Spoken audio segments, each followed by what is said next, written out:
He's a smart guy, you know.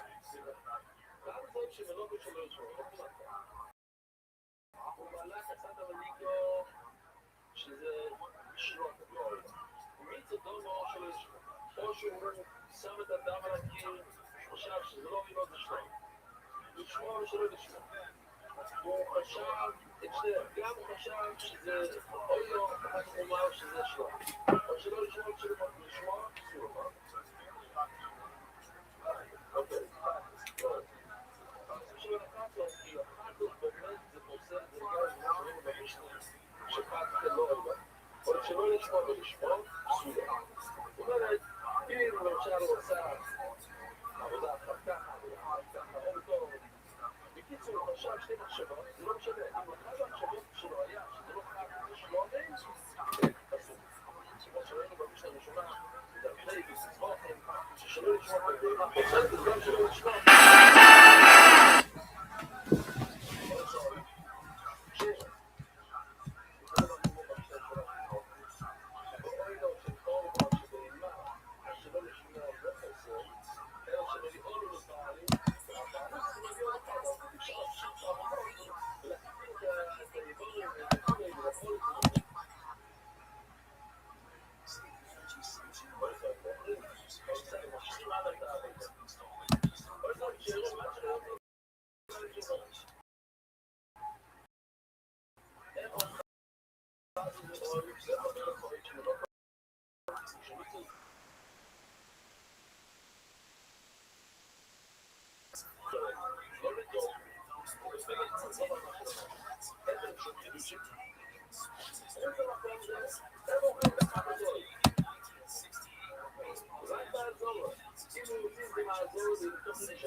זה שתי עבודות, זה מליקי, לאכול, זה לא שדאגו לאכול, זאת אומרת, בקאטו, אני אוכל את הסטייק, בבית שלי, בירושלים, צוף לעזור, ולקחתי, ולא יודע, עוד, אז כאן זה לא עושה את זה,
next week, July 25th, just for Last Comedy Festival, and then the 1st of September in Cleveland, the 4th in Wayne.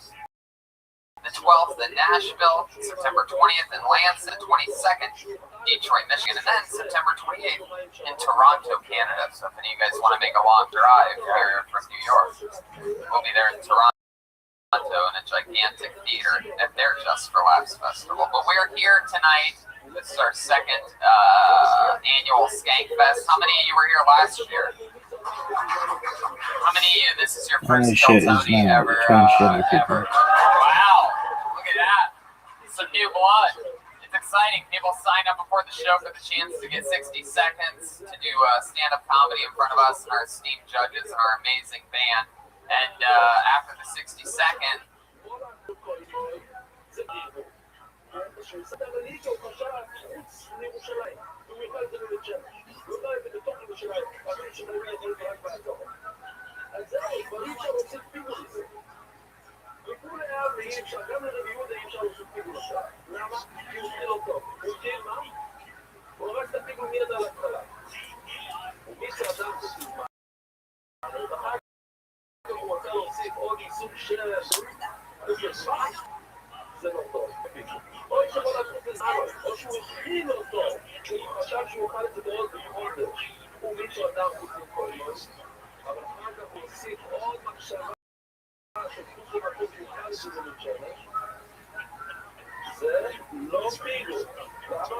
we interview them, we find out a little bit more about them and their lives and what makes them different or like us.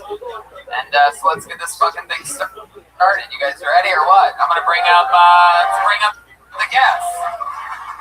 Tonight's guests were both guests on last year's Skank Fest. Why not? It's the Skanks themselves. Big J Okerson and Dave Smith, ladies and gentlemen. Louis Jacob is promoting his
once had to pull a man off the stairway when Jeremiah got attacked by a guy on mushrooms. As you guys all know, Big J was genetically predisposed to security. So it just comes out sometimes. That or a manager at a Wawa. But he took a left. I'd be kicking ass there, though, too. I'm excited to have you guys back. It's been an amazing festival. Everything's been fun and dandy. Let's just keep the fun train moving along, shall we? You guys ready to meet tonight's band? Every week we have a band on the show. Jeremiah, the band leader, commits to a new character every week. I never know what he's going to be.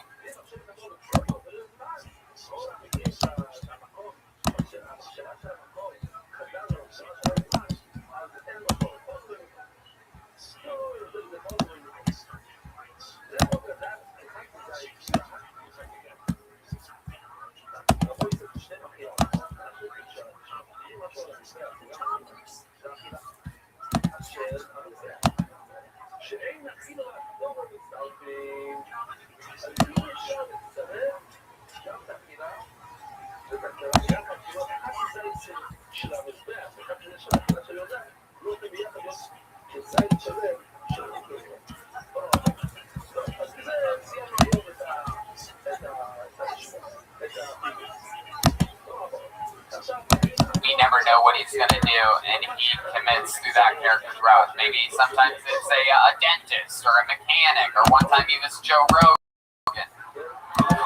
You never know what he's going to be. He's one of the funniest humans in the world. He's the leader of the big band. It's the Kill Tony band.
What the fuck?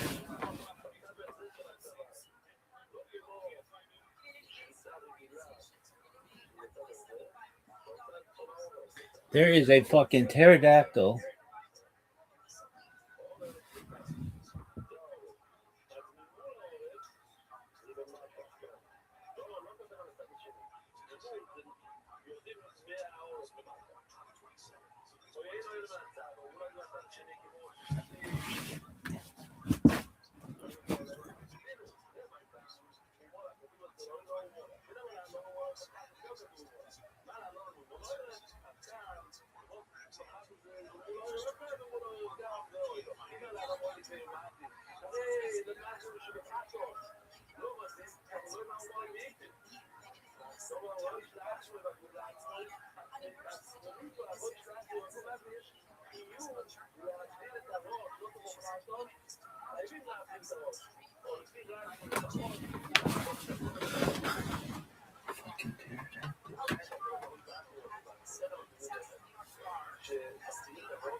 Brand new episode of Kill Tony. Get up for Tony Hinchcliffe.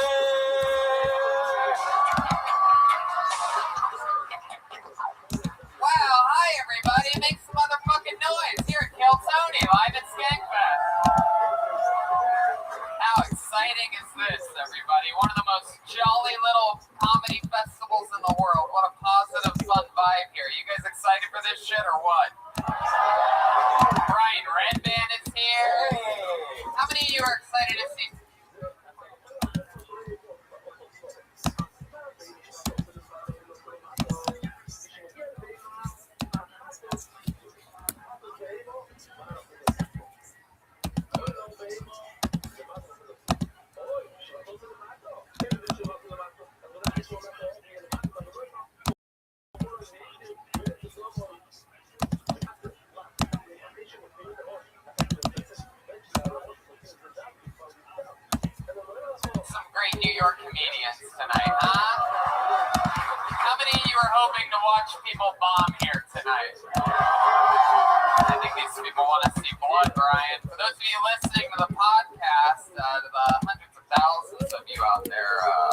we are doing this show in Montreal next week, July 25th, Just for Laughs Comedy Festival. And then the 1st of September in Cleveland, the 4th in Fort Wayne, the 12th in Nashville, September 20th in Lansing, the 21st in Grand Rapids, and the 22nd in Detroit, Michigan, and then September 28th in Toronto, Canada. So if any of you guys want to make a long drive here from New York, we'll be there in Toronto in a gigantic theater at their Just for Laughs. Here tonight, this is our second annual Skankfest. How many of you were here last year?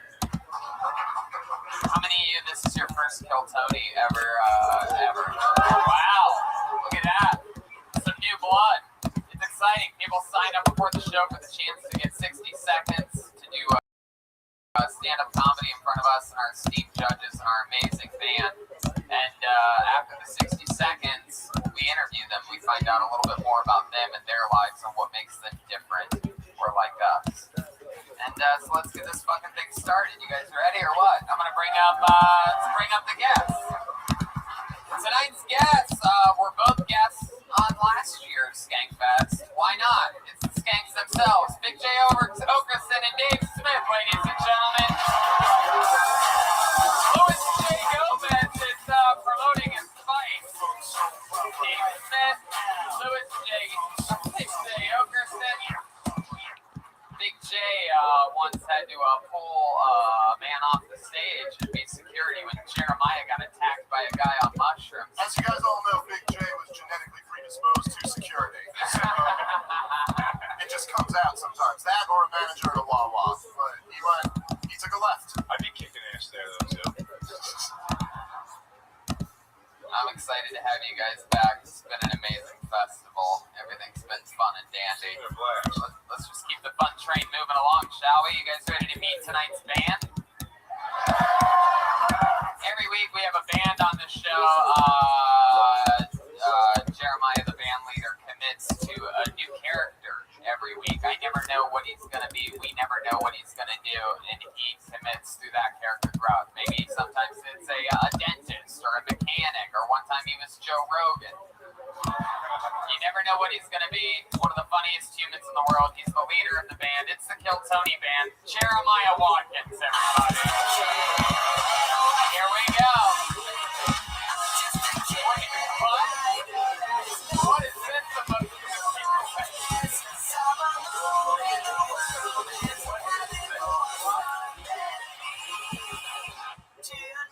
What is this, a little brother from every sitcom? I'm a kid from a Disney sitcom, you dummy. Wow, that is so fucking specific. Man, is this your first show that you've seen at Skankfest? Yeah, I'm not allowed at places like this. Jeremiah, do you have a girlfriend yet? No. Well, I'm fucking pumped. This is going to be a lot of fun to have a Disney child star on the show. Okay, we have Red Band on sound effects, clearly. And Dave Smith and Big J, you guys ready to start this shit or what? This is it. The pieces are in place. This is Kill Tony live from New York City. You get 60 seconds, by the way. You know your time's up when you hear the sound of a kitty. That means wrap it up then, or else you're going to bring out the angry West Hollywood bear. What up, Miss Aquarius? Traveled all the way. Now, last year, if any of you do remember, How was your day? that we pulled out of the bucket was great. They were all like great comedians. They had all been doing So far, so good. 8 to 15 years. They pretty much just, you know, what does everybody do here? It's not Uber driving, it's something else. Right? Like one job. Here you go, girl. Yeah, Uber's the ones. They were all yeah. Oh, yeah, Caesars. I came from Manhattan to the shower house. I didn't go to bed till like 12 o'clock. Why so late? Well, I got to the bathroom, right? And then I thought it was better than I lotioned. I felt like the right side had like a pain, like it like a pull or a twist. So when I got in the bed of it, she didn't. I was like, oh no, I can't do this, so I'm asleep. So I took the motion. Really All right, pull the name out of the bucket. Okay. Anything your first uninterrupted 60 seconds Okay. goes to Diego There you go. You want to play? Do you want to play now so you can? Okay, let's do it.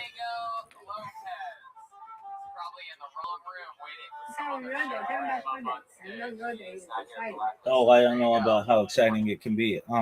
It's just I scheduled a podcast for next week, so that's good. And I created a bunch of accounts and just had my bots working on stuff and uploaded some of my old podcasts and had my class and just it takes a while, but like connecting all the devices and everything. So I got all that done, and now I am gonna upload my podcasts to a bunch of different channels, and hopefully they get preserved there, which will be cool, so people can watch them. And I have I've been on a total of something like 15 or so podcasts, I think, something like that. It's a while though to say you want to up it to 3 different channels. That's 45. 3 times 15. That's 45 different uploads, and it can just that just takes a long time. All right, you should have an invitation. And I'm on. Miss Aquarius, I can tell you right now, I'm gonna play this game better than I've ever played it. I feel it. I don't know if I'm setting records, but I'm just gonna light this bad boy up. I'm just gonna light this bad boy up. Get it. Go ahead. Do it, Rabbi. We'll try. Give it to me. Oh, almost. Okay, I'll take it.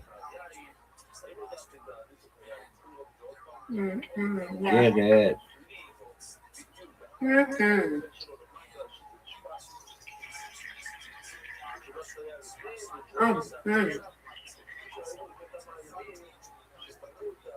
Good job.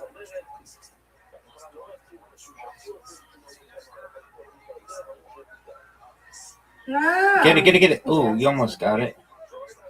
Well, I'm in a different setting. I'm in the dining room, so it's okay. You're in a different setting? I'm in the dining room. I'm not on my bed. So oh, I see. A different location. Yeah. I got you. Okay.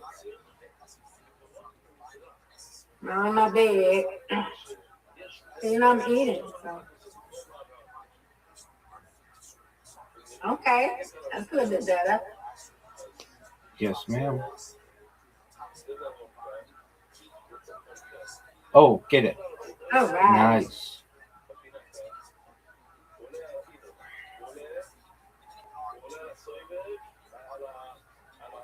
There we go.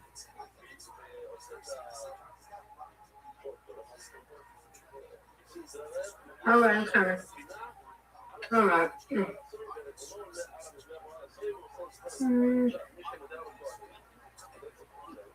Let's not split.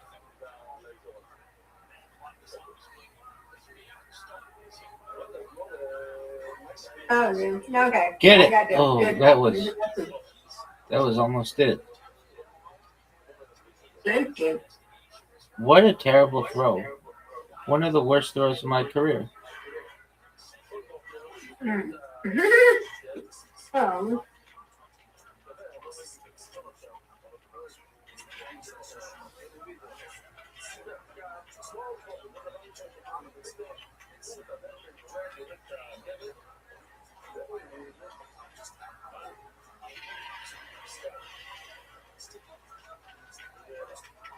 Oh, okay. What a great spare.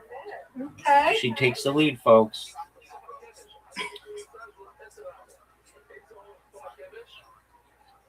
Okay, go ahead, everybody. We got it. No doubt. Take the lead. Let's go. Take the lead.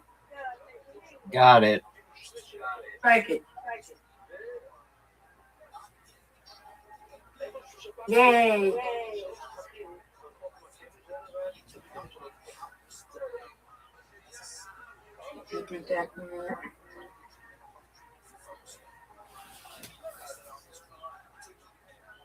Mm-hmm. You win, Island. Island, you win. Reload.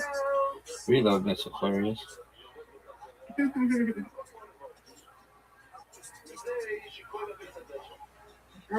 Niggas about to get stuff off my fingers. I'm coming.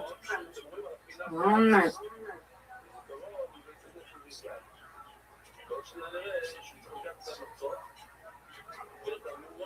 Mm-hmm.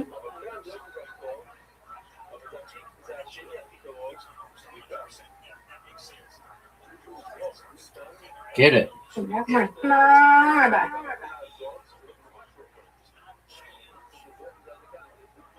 Yeah, cool. This is not good. Cool. This is not good at all. Mm.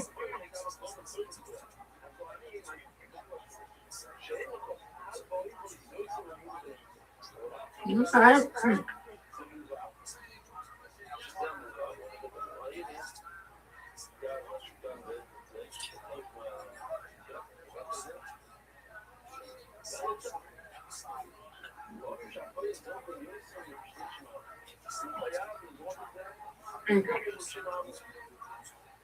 No, okay. Okay, so I see your face at the same time. Ha! Right, this is one of the most difficult shots in the history of the game, and I am gonna get it. Oh, come on. Come on. Mm-hmm. Alright. Lord. Okay.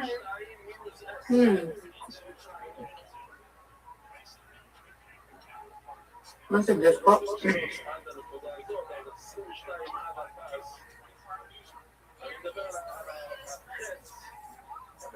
I got one. Okay. So 2. No 3. Yay! You did get 3, madam. Let's go, Rabbi. No doubt. Am I gonna get anything but splits? It's 3 splits in a row. That's garbage.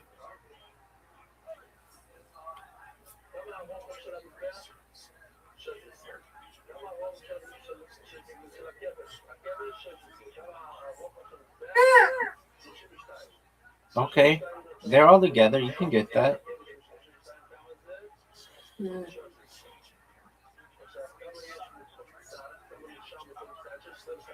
But when? Only Okay. one.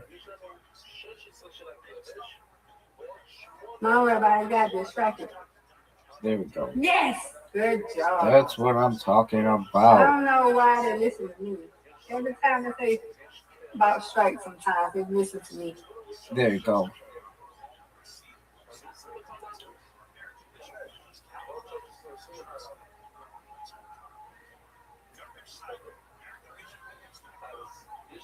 You got it. All but one. All right, let's go. No doubt. Rabbi, take the lead. Take the lead, Rabbi, take the lead. No doubt.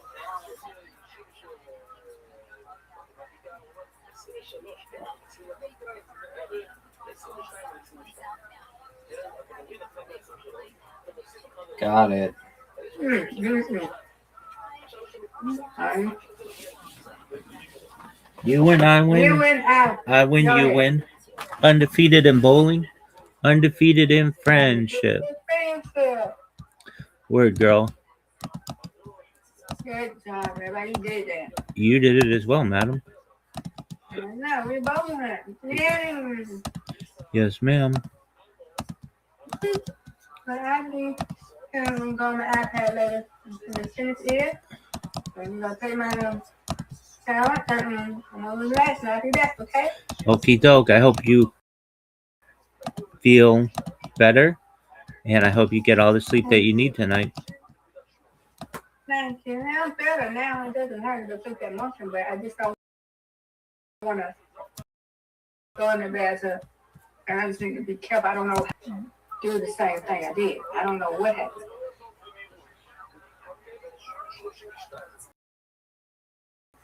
I just got to take it easy. Yes, ma'am. Yeah, I'll be better. I'm just sleep than I did yesterday. Alrighty. See ya. See ya. Later. Later, Gator.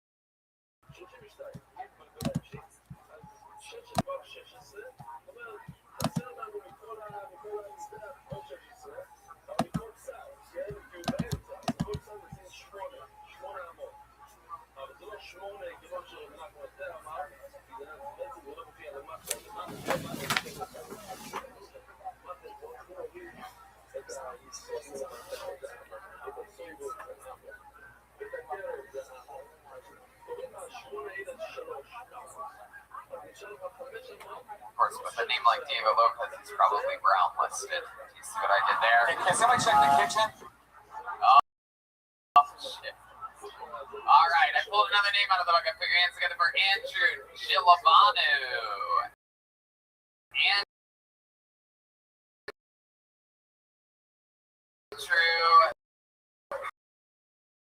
Gilovanu. Here he comes. This is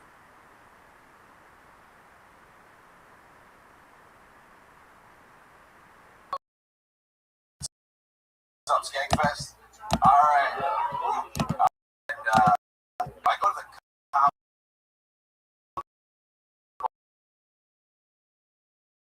tax section, and you're just flooded with these vaginas out, assholes and mouths and flashlights. You get a blue and a gray vagina, which isn't very realistic.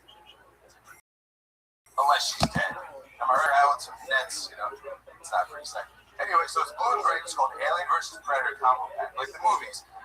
I'd be nervous to stick my dick in that alien thing because those little chompers inside would bite off my helmet, but I don't know. But in the Predator one was disgusting, had like fangs on that. I remember that part of the movie where it's like, got the bratwurst for you. Get to the chopper so I can pound your schnitzel. I don't remember that part of it. Anyway, so there was even a weirder one. It was a Walking Dead pack. And it was a zombie's vagina. And I think it's... the bear is out. The bear came. What was the dead flesh?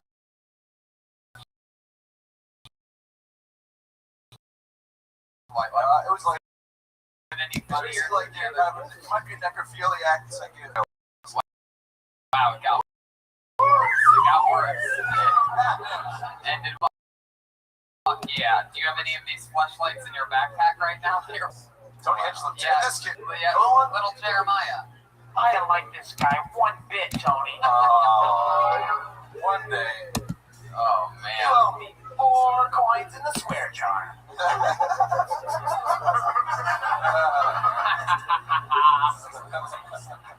Andrew, is any of that true? Were they themed fleshlights? Yeah, they really exist. You can go there right now and go into the deal section. Do you work for fleshlights? No, this is just like, it just came to me.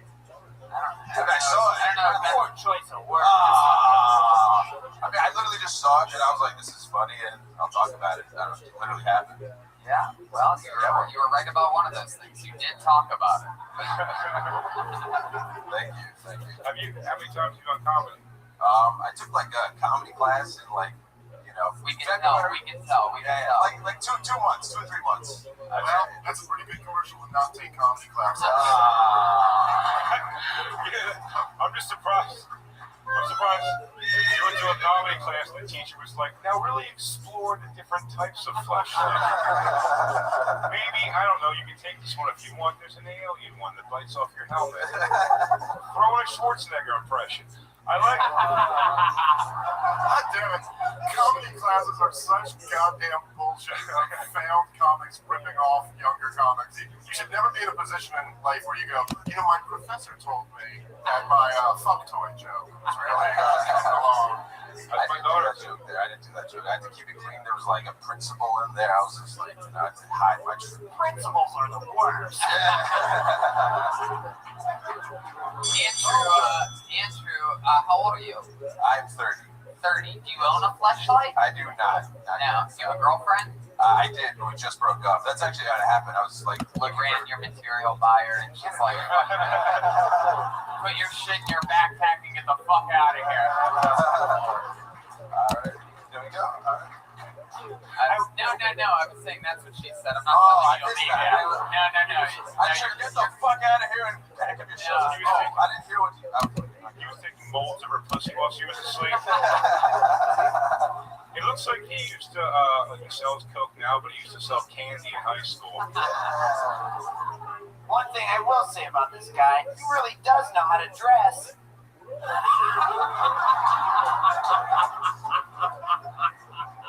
I don't know where you find dress pants shorts, but I want them. Do you have to go to a formal event in Puerto Rico after this? Andrew, what do you do for a living? I work for the USPS mail carrier. Wow. Also work at Best Buy too. So Hell yeah. I can't believe you work with mail with bad delivery. Like you. Still waiting on one of those package punchlines to arrive. He's the king. That's. My dad said that he was a mail carrier, and then all of a sudden he introduced me to another dad. How long have you been working for the postal service? Like three years I think. Wow. Are you like what do you do? I drive one of those boxy trucks and just I'm a mailman. Wow, you're a real mailman. Like a substitute. Like if they go on vacation, I work. You're a substitute mailman? Holy shit. Pinch hitter. Oh my god. Got some heavy packages today, man. I'm calling Andrew.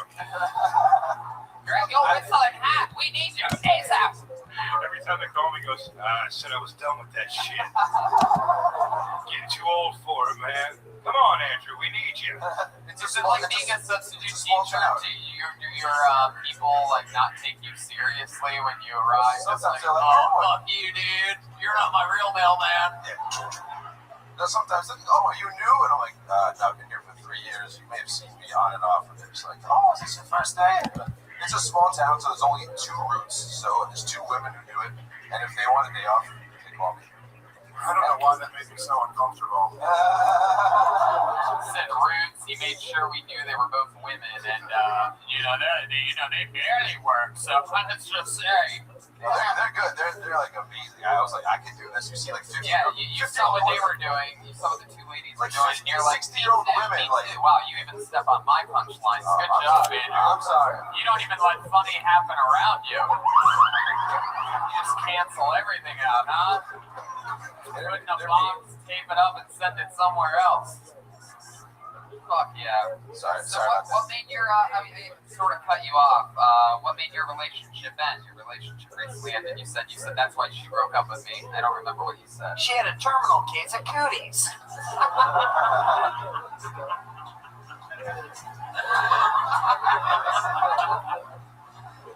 What went wrong? What went wrong there, Andrew? How long were you with her? 4 years. 4 years. Yeah. And then she broke it off? I mean, it was kind of mutual. Yeah, kind of. Just kind of wasn't working. She was farting a lot. Come on, Andrew, stop trying to be funny. It's too late for that now. What do you think really happened? Like, this is like the serious part of the interview. No, I think we're still friends. It's cool. It's not sad at all.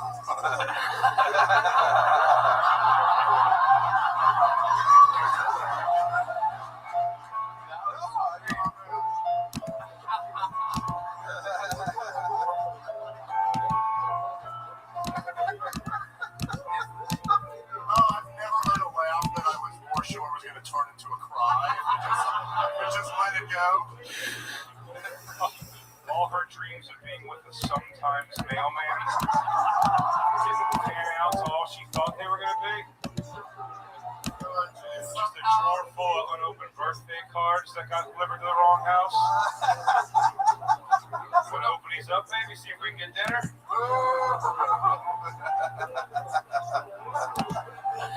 Isn't it wild that that's one of the saddest things I've ever heard?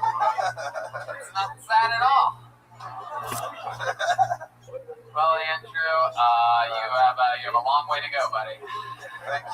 No, it's a lot of fun. Take note that, some of the laughs you got tonight were accidentally talking about real shit that it seemed like you didn't actually want to talk about.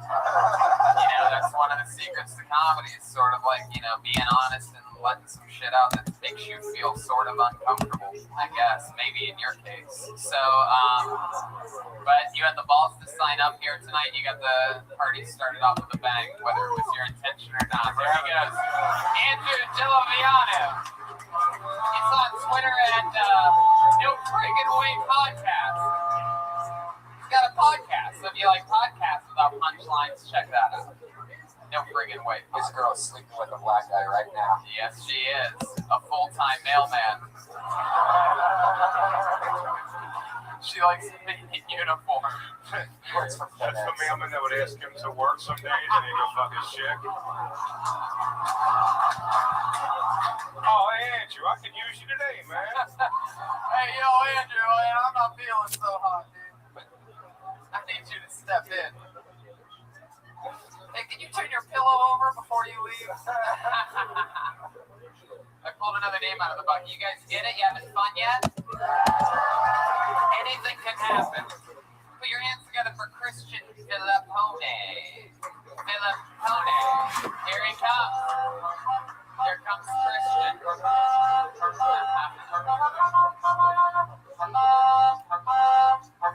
Come on, make some noise one more time for Christian Filippone.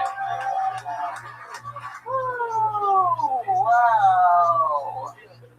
My wife and I had a very unique honeymoon destination. Maybe you've heard of it.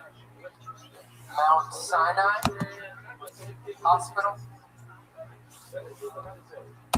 I now have a shunt in my head, which is a medical device which drains cerebral fluid down through my brain through a small tube into my abdomen. So essentially, inside my body, there is a 2.5 foot long crazy straw. If anybody here wants to touch it, I'll be over there after the set. It'll be $1. My father recommended that I charge $5, but I like to give a deal. I guess it's a skank fest, so I'll let them a dark note.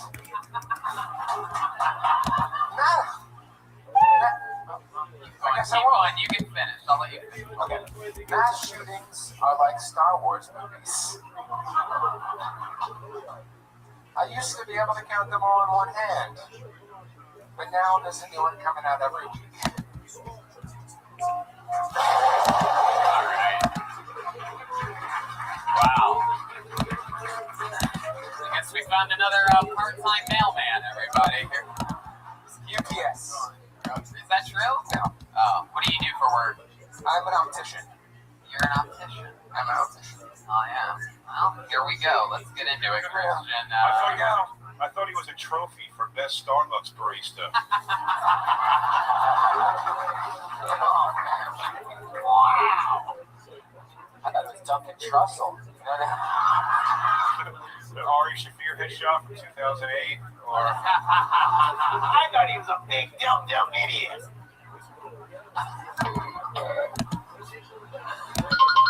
Christian, how long you been doing stand-up? 5 months. 5 months. Yeah. Fuck yeah. And you have you opened up with your honeymoon destination was Mount Sinai. That's a hospital? That is true, yes. Right. And that's here in New York?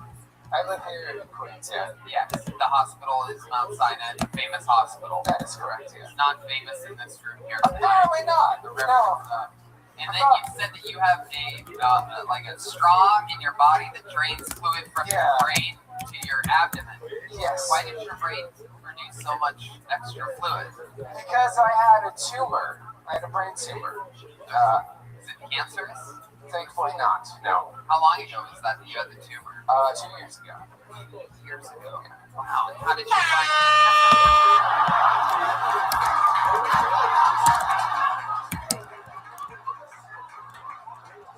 How did you find out that you had a tumor? Most people start to, their eyesight starts to get a little wobbly. That did happen. And then I also... So you were just a really shitty optician for a second. Optician, yes. Optician, sure. Yeah. No one gives a fuck. I have perfect vision. I'll never need to know what the name of your job is. I have the eyes of an eagle and a brain that produces the perfect amount of fluid. You're always Those are my eyes. You're always wagging dick about your brain fluid secretions, Tony. I mean, not everyone's as lucky as you. It's one of my credits that I like to get brought on stage to. You know, as a host of Kill Tony and a perfect amount of brain fluid, ladies and gentlemen. So Andrew, wow, so you've been doing it 5 months. Are you getting a lot of stage time? My name is not Andrew.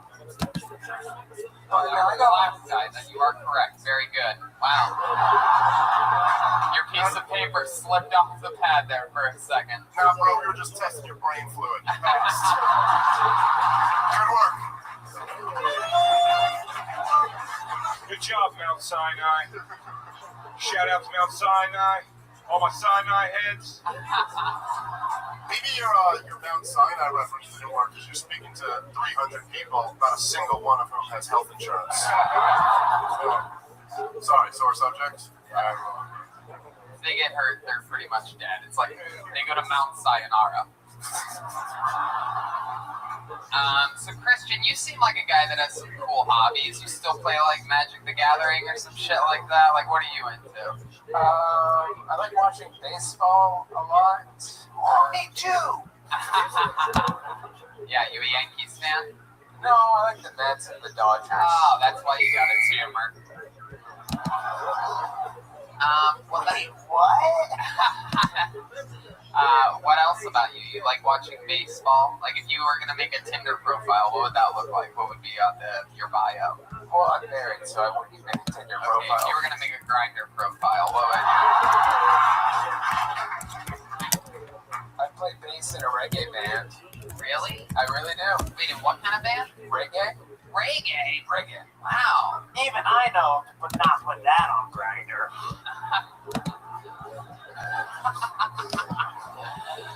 How long you been playing bass in a reggae band? This band for about a little over 3 years. Oh, wow. Well, that's cool. What's the name of your band? The Far East. The Farties? The Far... You had to tell a reggae band that you had a brain tumor and had to take a break for a minute? That had to be a fun conversation. Oh, get better, man. Sorry to hear about your brain fluid. We're training. We're training brain fluid too. Right into your abdomen. That's the best thing they came up with. Just digest your own brain fluid. Why not just have it like leak out of a tube right out of the side of your head, like sap out of a tree? Do you want to see it? Yes. No. Who wants to see this guy's brain fluid tube? What the fuck are you talking about? Alright, I guess. There he is. There it is. It's a Reveal. all right. Wait, what is it? Alright, so this is the slit here where they inserted it. Oh, what a letdown. I thought it was on the outside. I thought we were going to see fucking Quado or something. Wow. Does it ever get clogged or anything? Does it smell? Or Have you ever open up your flesh and smell your brain tube? Alright. No, I don't. No. How long you been married for? Just over 2 years, right before the brain surgery. Did you meet your wife while you were playing bass for the reggae band? Before that. Where'd you meet her? We actually went to college together. Yeah, what did you study in college? Political science? Yeah. Oh, just like any good ophthalmologist. It's an optician. Alright. How'd you switch away? What happened with political science? You became big into eyes. So I just lost all hope for politics and political, Things are more stable than ever. honestly just fell into the job of optician, so it just, How'd you fall into it? How do you fall into that? I started working for a company that had a free training program, so I took it. Wow. Wow, so you followed your dreams.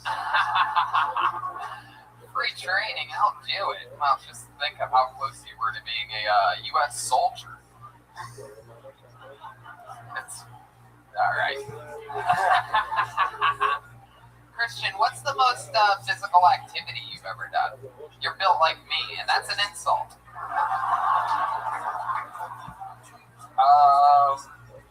The most physical activity, I did like 2 weeks of freshman football when I was in high school. Whoa! You did 2 weeks freshman football while you were in high school? I saw it. Hold on, go ahead. I saw him bench pressing a Taylor once. What happened when you were playing football? I ended up at the bottom of the pile, and I Dude. just realized it wasn't for me. You could have just said the inevitable happened. Pterodactyl. What happened in football? Just what you pictured. Yeah, the bottom of a pile. And what happened when you were on the football field? Anyway, all right, Christian. That's about you getting butt raped. It was nice to meet you, dude. Congratulations, you got pulled out of the bucket. It's Christian Filippone. He's on Twitter at C-E-Freely, F-R-E-L-Y.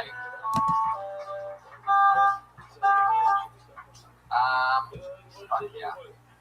You guys having fun? Put your hands together for another Italian sounding game. This is from New York. Put your hands together for Anthony Passaretti, huh? Welcome to fucking Skankfest. Anthony Passaretti live in New York City.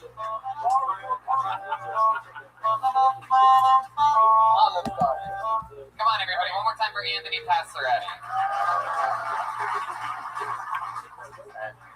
I'm looking for a new job right now, but it's not going well because the one I want, I don't know if it's real. Do you guys think Wheel of Fortune staffs full-time writers?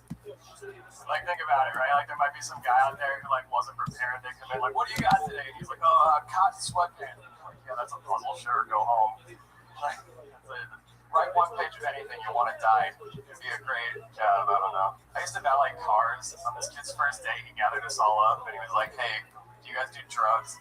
I do all of them. We were like, we're valeting cars right now, so like, yeah, but later, dude, like, not now. That kid got fired because he crashed his car into one of the cars we parked, which was the only thing they told us not to do the whole time.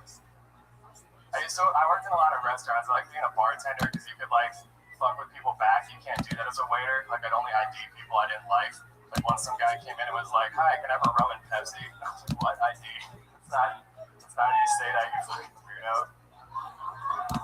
Wanted to make sure he was a person. Fuck yeah, Anthony Passaretti, ladies and gentlemen.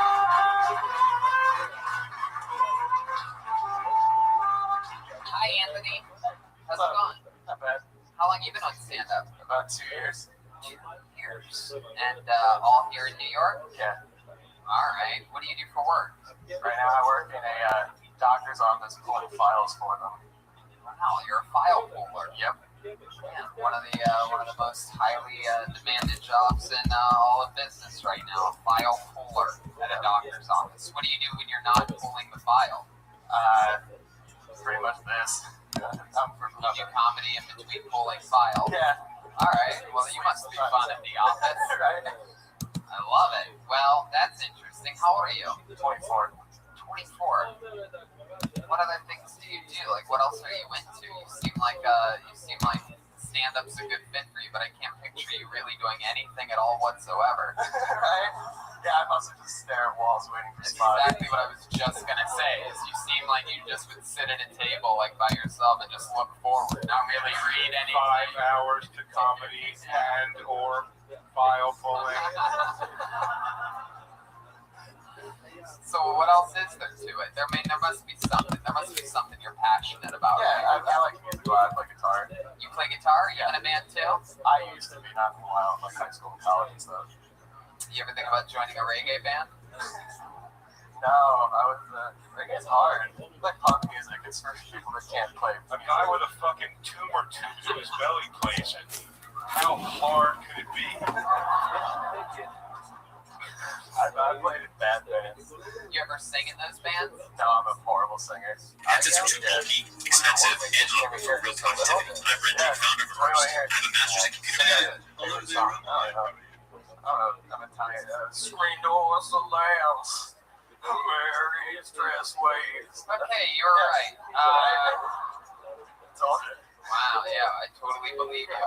Is Gods back here? Is someone playing Gods? You have a girlfriend? Yeah, How long you been with her? about a year.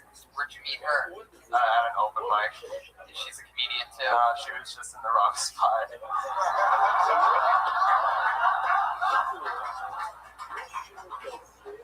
She was an audience member. Yeah, Yeah. And so did she come up to you after your set? yeah. And what'd she say? She said, I want my money back. If you think she paid to see him, I got a bridge to sell you. Just go ahead. What'd she say? Oh, she was just basic stuff, like, you were funny, you want to buy me a drink.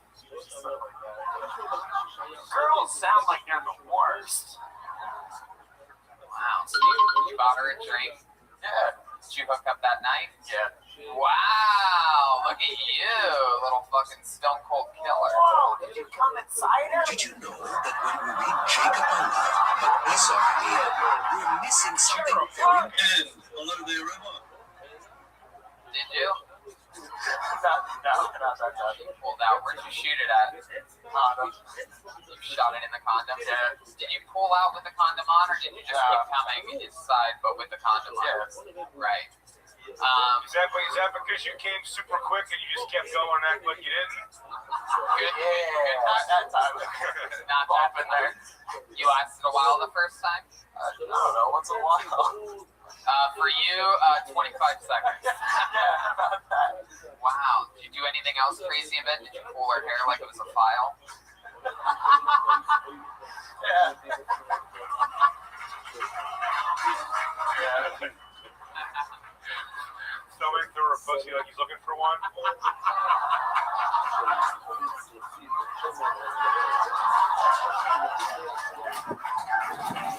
Do you have any special moves that you do in the bedroom? Nothing like no signature moves or anything. No signature moves. Jesus, what is this? Like, I didn't ask if you have a finisher, like Hulk Hogan or something like that.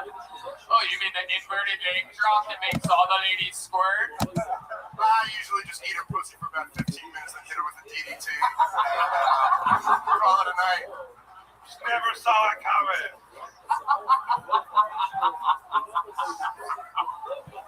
Do you have any cool catchphrases like whoops? Oh no, I'm gonna try to incorporate What's the something. weirdest thing that's ever happened to you in the bedroom? You seem like a guy that's like had some interesting stuff happen to him. Anything like that? Any embarrassing moments? You ever like accidentally? Like, Yeah, once during a girl was like, wow, you're the ugliest thing I've ever done this with. That was in college, it's a real story. you repeat that for me? I didn't hear. She was so out of my league and she realized it like in the middle. She was like, you're the ugliest dude I've ever done this She with. told you you're the ugliest dude? Hell yeah, you must have came so hard immediately, right? You're damn right, you stupid bitch. Oh, fooled you. Oh, fuck. But see, that's like what's like great about comedy. You know, like that's an experience like everyone can relate to it. Like, isn't that the worst when you're fucking a chick and then she wakes up? You know, like it's like, damn it. How did you hook up with a hot chick that was so far out of your league? College, alcohol, who knows? Yeah. Okay. All right, Anthony. Well, anything else you guys want to ask Anthony or talk with him about? I mean, those some fun. I made her feel bad enough, I think. I don't like that girl calling you ugly. Just so you know, the market does decide why things are created, and moments like that are what the donkey punch is made for. Oh, yeah. Absolutely. All right, Shay. I love when you talk free market. I know you do. I know you do. Jay doesn't get into economics much, but when he does, he's always on point. I almost leaned into you and went, the market decides, right, Dave? Right, okay, I'll say it. Well, there you go, Anthony. I can't remember a damn thing you talked about up here tonight, but we had fun interviewing you afterwards, and that's pretty much all that matters. There he goes, Anthony Passeretti, everybody. He's on Twitter at Anthony Pass94. Let's just keep flying through it. How about another hand for the great and powerful Jeremiah Watkins over there?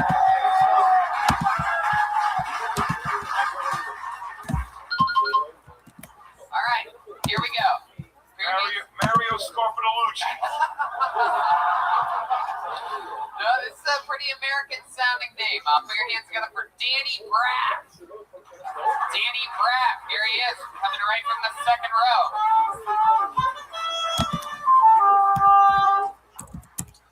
My name's Danny Braff. I live in a small town in Remington, New Jersey. I don't know if you saw this in the news, but a couple months ago, a guy died in our Walmart bathroom. When I saw that, I was like, that must be the greatest shit of all time. For it to kill him, incredible. The guy died on a Sunday night. They found him, get this, Tuesday morning. Do you know what that means? That means that person that checks off and in the bathroom is bullshit. Because you know the Monday morning person comes in, opens up the door, goes, nope, that's a Tuesday problem, clean.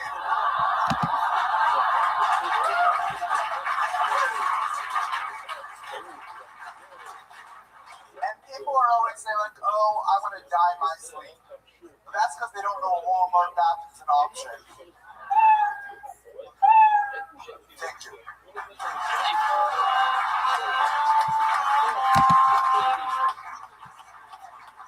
There you go, Danny Braff. Probably the best set of the night so far. That's fun. You got a big applause break there. Fun, full joke. Flemington, New Jersey. How far is that from here? It's an hour, 20 minutes to drive, but I took the train like 2. Hell yeah. So you've been doing stand-up a while? 3 years. 3 years. Fuck yeah. I'm sorry, I'm a bit nervous. Well, it's okay. The hardest part's over. Just answer the questions honestly, and you'll be fine. It's just cruise control at this point. This feels like a trick. Anyway, yeah. If you just answer honestly, everything's gonna be fine. What's the creepiest thing you've ever done? I do magic. Really? Oh, I love it. Can you show us a little something? What can we give you or do? Not here. I don't have anything on me. That's what they all say. Hold on a second. I didn't bring any of my stuff. Rabbit, pigeon. That's the problem. He's already pet all of his rabbits to death. So he's trying to learn some card shit, but it's a transition period. Not another. He's got to flip the hat over and it falls out.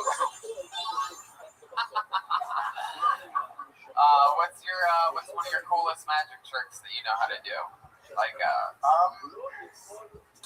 had someone think of a card and then it's in my wallet. I don't know. No, that's the answer. Dude, you just have to explain a magic trick without doing it. Make some cool shit up.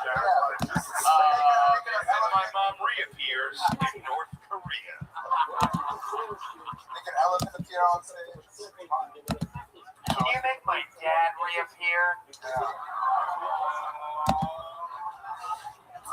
Danny, you get a lot of pussy in the magic business? No. There's different styles. I think like you're David Blaine, you're gonna get pussy from magic. But, right. There's different styles. One is to be good looking. That is to make you late for the outfit. Hell yeah. You're like Chris Angel Food Cake. Do you have a magic name? Like do you have a name? No, but I'll give you a good answer. When I was young, I started when I was like little 7, and I used to go when I was little. I went by Abracadabra. Wait, what? When I was like little and I was first starting, I went by Abracadabra. Abracadabra? Wow. Fuck yeah. When did you lose that name? Were you like 14, 17? I think probably 12. 12. You're like, I'm hanging up the magic hat forever. I don't care how many rabbits fall out of it. Alright, well, I mean, you do magic. What do you do for a living? I work at Costco handing out samples. Wow, getting high on your own supply, huh, Danny? Would you like to try some of these slices of ham? I can personally guarantee they are delicious. Fuck yeah. 1 for the customer, 2 for daddy. And Daddy, the uncomfortable, makes the pizza bagels. Who's over here?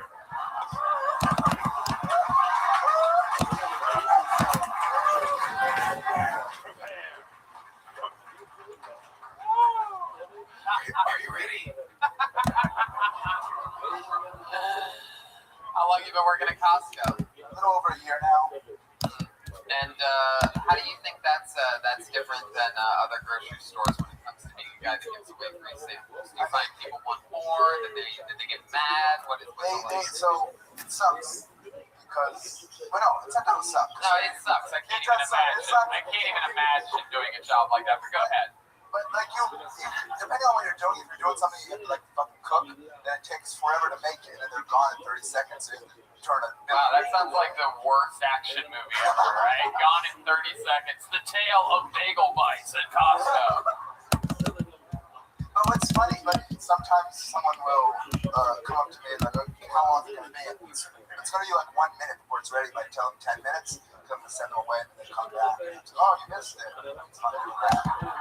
I'm laughing because I've been that dude. Well, how long do they take once they're on the thing?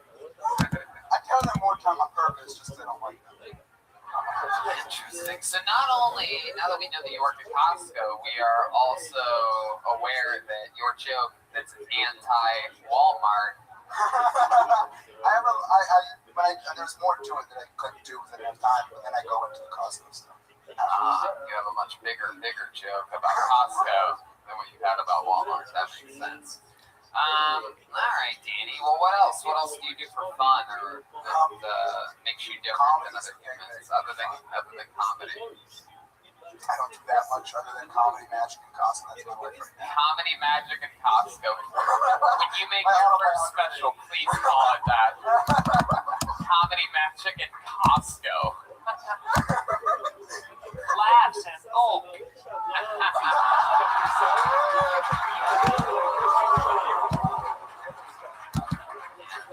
Alright. Well, Danny, you had an absolutely hilarious joke here tonight and fun stuff. So, congratulations. There he goes, Danny Braff.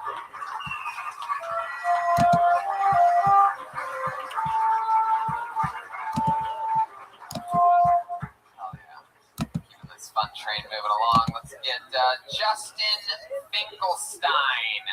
Here we go. Justin Finkelstein.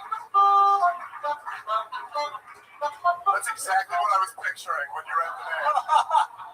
If you just said, guess this guy's name, I would have said Justin Finkelstein. Let's restart it one more time for Justin Finkelstein, everybody. Holy shit, dream come true. All right, so I'm not usually used to performing for an audience this small. I'm a little bit nervous here tonight. All right, so okay. I had two extra tickets to Skate Fest this week, and I sold them, no problem. And I posted on Twitter. I posted on Twitter that I had these tickets, and the best comment come from Gutter Snipe from Fort Wayne, Indiana. He says, Finkelstein first, Jewish. He says, check it out, bros. This might cost you dearly. And then he puts the Jewish star right down below it. And so if you see a girl named Rachel Gary missing a pound of flesh, just know that she should listen to Gutter Snipe next time he says something. All right, that was awesome. All right, my grandfather's Reuben Finkelstein. My wife's Chinese. Wow. There you go. By far the worst set of the night, but I can already tell it's definitely going to be the best interview. So let's get right into it. There's no doubt about this, Finkelstein. Adolf Hitler never made a Jew so nervous. That was the energy of a guy who just got shown pussy for the first time. Like, so what do I, like, with my face or what?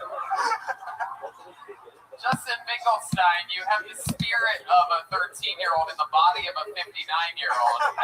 What's going on here? You're such a giggly, happy guy. Why are you so happy? I don't know, man.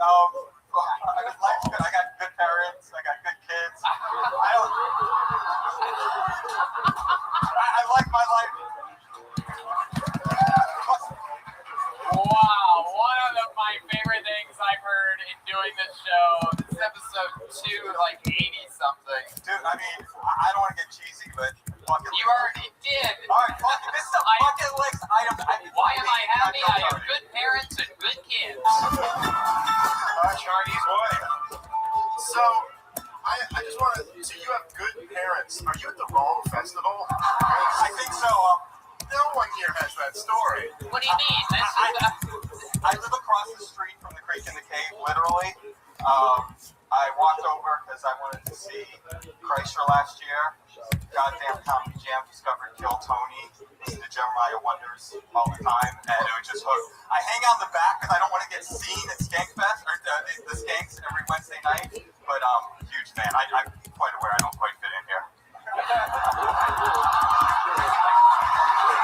No, you're.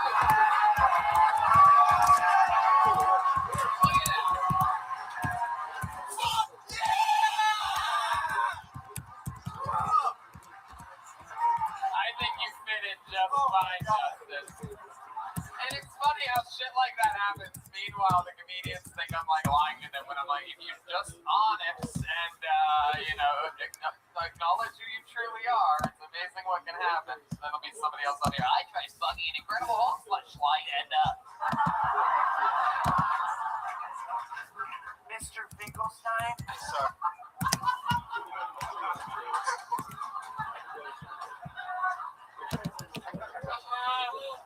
I don't know how to ask you this, but will you be my dad?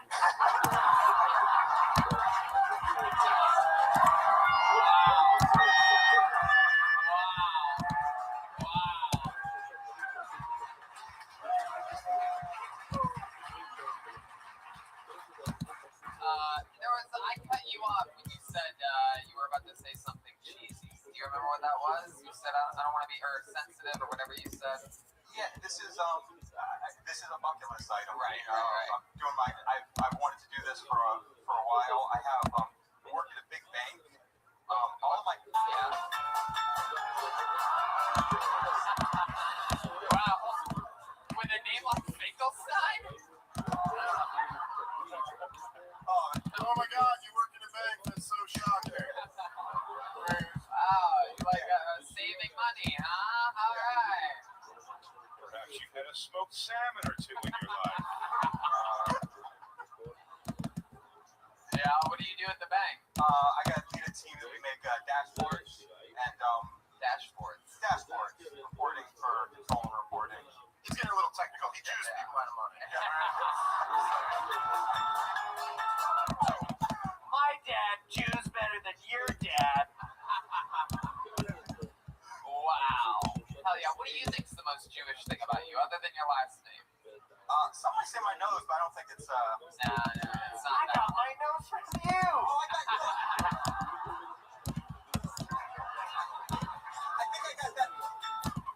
I think I got that thing where people say, "Is like, is he gay or is he Jewish?" Yeah.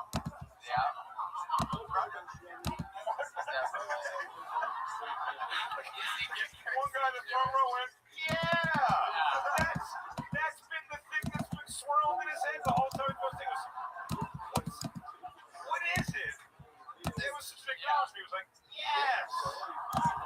This all right guy, for those of you that can't see in the front row, is just loving it because he doesn't know whether he's gay or Jewish. He knows that he hates him. What's he gonna beat him up for? Is the question. This one's for being gay, and this one's for being Jewish. Finkelstein, you ever gotten beat up before? Well, not in real life for a little while, but I started to train jujitsu in the last 2 weeks, so I can beat up a You lot. started to train jujitsu? I plan to. You put the Jew in jujitsu. I think I got my T-shirt. I won't try to be And then funny. you're probably going Sorry. to sell those T-shirts, right? At a very, very high price. All right. How many kids do you have? 2 kids. 2 kids. But you? No. 3 kids. 3 kids. How old are they? I got an 8-year-old and a 5-year-old. And a 12-year-old. And a 20. Wow. What else do you like to do? So you're starting to dabble in jiu-jitsu. You just did Almost stand starting to up for the dabble. first time. How old are you? I'm 42. 42. Fuck yeah. All right. What else? I'm a 30-year professional wrestling fan. Really? Wow. Yeah, before Skankfest, ECW was the last place that I didn't fit in. Wow. It's amazing. Unbelievable. Alright, Justin. I do podcasts. I walk and talk and share my thoughts and get them out of my head. 3,000 episodes. Nobody listens to them, but 3,000? Yes, sir. 3,000 episodes. Like, how many podcasts did you do today? I did 3 today. Oh my God. Mostly working on my set, but Dude, we have hundreds of thousands of people listening, and we do 1 a week, and I want to cut down. The name of his podcast if is you called need a new tune to be a skank, I'll be happy to sit in there. We can all just exchange for each other. It's fine. It'll be the same vibe. Justin, what is the name of your podcast? Justin Finkelstein Talks. AKA Dementia. It's great to have a podcast tell that you have to remember I before E except after C every time. Single time. Wow. Alright, Justin. Well, I mean, you know, like I said, your set just was absolute dog shit. Can you ask me how much stand-up I've done? What? Can you ask me how much stand-up I've done? How much stand-up have you My done? first time. First time ever on stage. Wow. Wow. My dad shows promise. How's jiu-jitsu been going for you? Anybody just been mean to you right from the get? Like, I'm gonna fucking break this dirty Jew. No, I'm in a cool gym, but I'm pretty strong. I went from couch to jiu-jitsu, and I got some rib stuff, some leg stuff, but I think I can keep the old man tournaments and maybe have a chance, especially in white belt. Jeremiah? One time my uncle put me in a rear naked choke and told me not to tell anybody. Is that bad?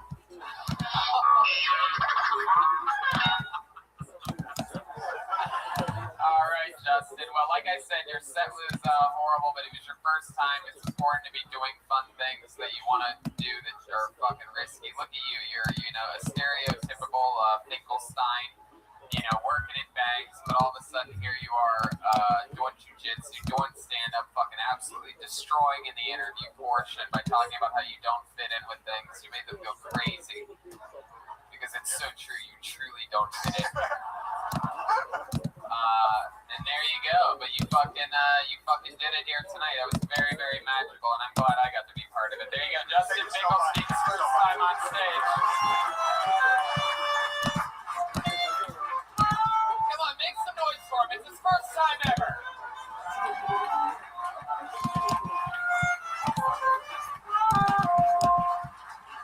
All right. Well, if that's proof that anything can happen, then all right. Put your hands together for irritated tomcat. Should be interesting. Irritated tomcat.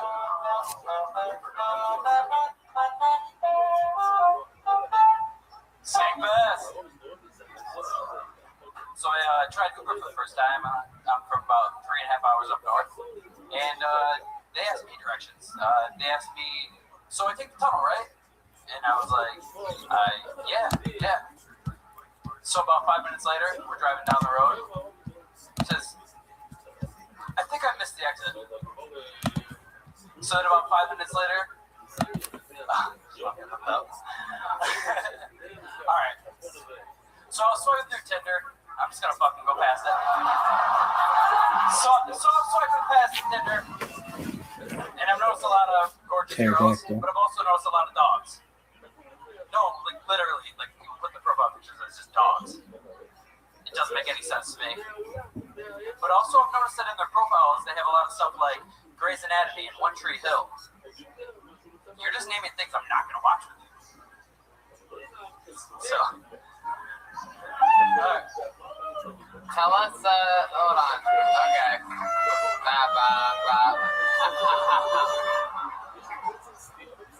Try to get out that Uber thing again. Start over and try to do it again. I totally butchered it because it's my first time. So this is your first time on stage. Yeah. I've done some stage, like I did MMA, like it's okay. I still want to know what you were trying to get to. I want to know what the twist coming was, or if you were just describing a 3.5 hour long Uber ride. No. Almost like the thing that was coming. Which it was more I had a run the next day, and I didn't want to butcher it, so I just besides lighting. Kind of like when you sit in your first house, Kids. everything went white for a second. Yeah, but I killed that first. Oh, time. man. I forgot what I was going to talk about, and then I pulled this up in a single sign and rolled out of the pocket. I didn't go, well, that didn't work. Towards these days is what it is. So, she's gonna do, I think she might do it with her friend out here, which would be So, 3.5 hours, is that true? Did you really take an Uber? No, I drove down and then I've been taking Ubers around the city. Once I got to the hotel, I didn't want to take my car out. So, Okay. I drove down to the hotel. They have valet parking. I parked. You're from the Motel Holiday Inn? No, I drove down to the hotel and then I parked used the valet to park in the parking lot. Tony, are you fact checking a disjointed story? No. So I drove down to the city and then I parked at the hotel and then I took an Uber from the hotel. Gotcha. It's not even that it's a bad Uber story. It's just that I'm used to taxi/Uber stories where a maniac Puerto Rican beats up a cab driver. Yeah. So I've been spoiled, kind of. This is your first time doing stand-up. How old are you? I'm 29. 29. Why are you going by the stage name of Irritated Tomcat? Because I didn't want to use my bastard dad's last name, so I just panicked. And Wait, your dad's a bastard too? Yeah, and I am. So Must be generational. I'm the coolest dad in the world, Mr. Finkelstein. So Irritated Tomcat, why did you hate your dad so much? Tell us a little bit about Alright, so pretty much he just took off and then came back. And then when he came back, I moved in with him. I thought everything was gonna be cool. And then Wait, he came back. What was in the pool? He came back when I was 16, and then at 18, I moved in with him for a little bit, just to get to know him. And then I moved out and moved to my own. And then one day he was just gone. Like all the stuff's gone. You're not good at telling stories. No. Like all the stuff that doesn't matter, you tell. I moved in, he moved out, wasn't good. Well, no, he came back Got around. in the Uber 3.5 hours away, missed the exit. He said, should I take the tunnel? I said, sure, take the tunnel. Next thing you know, Tinder. By the way, the guy in the front row is my favorite guy right here. He's all body language reaction. So when he went, Uber, ooh, and then he went, I was swiping right on Tinder, and he went, what? I saw that. I definitely saw that. I was just trying to establish that he took off, came back, tried to establish a relationship, and then just took off again. Took off, came back, tried to establish a relationship, took off again. Again, these are like if Cliff's Notes had Cliff's Notes had Cliff's Notes. Fair enough. But I gotcha. Like, what's like the worst thing your dad ever did to you? Probably cheat on my mom all the time and take off. I mean, Who did he cheat on your mom with? I have people that literally come out of the woodwork and like, hey, here's your 16-year-old sister, like stuff like that. It literally happens. And he'd go to the Philippines and So he's like literally just goes around. What does he do now? I don't know. When's the last time you talked to him? Like 7 years ago. 7 years ago. Do you have his phone number? No, I don't know where he is. But we're gonna have a surprise. He's here tonight. Come on up, Dad. Turns out the bank he works at is a sperm bank, and Irritated Tomcat. So, wow, you hate your dad that much. Yeah, I don't. It's just my Instagram, I guess, and then I just didn't want to put my last name. You're afraid that stuff like this was going to happen tonight. Oh yeah, no, I don't care about that. I'm going to be on Kill Tony, obviously, but it's just one of those things I don't even want to. What are some? You don't want to honor your father's last name with that awesome set? No, not at all. I don't want to dedicate that one to him. Should have been there, Rick. We just got word that your dad's actually watching the live stream of this, and he just moved further away than even the Philippines. He's trying to get moving to one of the. He just moved back in so he can leave you again. What do you do for a living? So I do like chemical fertilizing. I just like ride chemical fertilizing. So I ride a machine around with the podcast. Fertilizing. Chemical, like I have to say chemical, or else people make stupid, they make shit jokes. So Chemical fertilizing. yeah, like I'll show up and then just like, you know, I machine and then I'll put the stuff in there. I'm just joking. No, but I just machine around and drop the fertilizer down. You drop fertilizer. Yeah. Wow. But do you ever take any of the jokes that you've written and chop them up and mix them into the mulch? Yes. No. Whoa, I just got that and that was crazy good. I don't know if you saw it, Tony, but the front guy went. When you hit the punchline, he gave you like, there you go. That's comedy. But what's something that we would be surprised to find out about you? Any cool hobbies or anything that you're into or anything I like like MMA, that? jiu-jitsu and stuff, and then I used to do ring announcing for like. What was that? I used to do. I like jiu-jitsu and MMA, but I used to do ring announcing for a small MMA promotion. They had like he knew a lot of like crazy people like Mayhem Miller and King Mo and stuff. So I just got to do like Bruce Buffer. What do you do with those people? No, I used to do the ring announcing. Yeah, announcing actually. You are. What's funny about that is that I literally almost can't understand anything you're saying. I'm sorry. You're horrible at enunciating, and you're telling me that you're sometimes a professional ring announcer. In this corner, 35 and 3.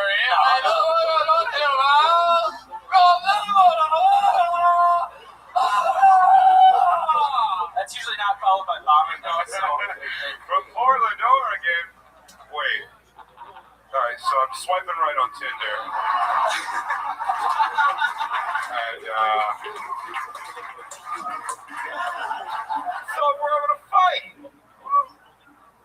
Well, there you go. Irritated Tomcat for your very first time on stage. It wasn't all that bad, buddy. There you go. It's Irritated Tomcat. That's it. He almost tripped over the mic stand, but he saved it, people. It's almost. He saved it.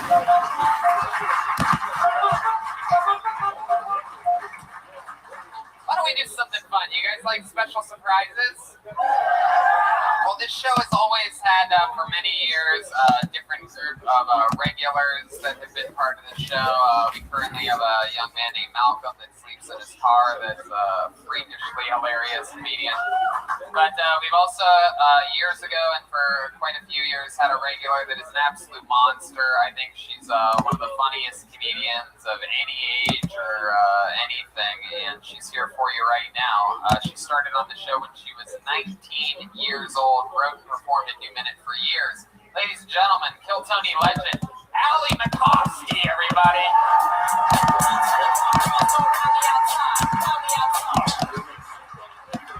Hi, it's good to be here. Just by a round of applause, who here is a lesbian? Alright, cool, I'm just trying to figure out. I've had a crush on this guy, Bobby, for 4 years. He's so hot, and the other night he texted me at 10 p.m. saying what's up, and I was like, holy shit, this is not about to be innocent. So I'm like, nothing, I run home, I shave my legs and other stuff, my toes. Why are they so hairy? Why are my toes so hairy? We have hair as a defense mechanism. It's a protection device, but I've never stubbed my toe and been like, oh, thank God I didn't shave. Same goes with butt stuff. So I drive over to Bobby's. I'm doing Kegels on my way there. And that's when women clench their vagina. I don't know why. It's not fooling anyone. Doing Kegels right before sex is like going to the gym for 30 minutes and then entering a bodybuilding competition. Thank you. There you go, Allie McCoskey. Strong minute. You really have hairy toes? Oh my God, so hairy. And then you said your butthole's hairy too? Oh yeah. Why would my toes be hairy and then my butthole just like not? I don't know. That'd be kind of cool though. Yeah, I mean, I don't really know how it works. Me neither. Smooth asshole. She looks back and goes,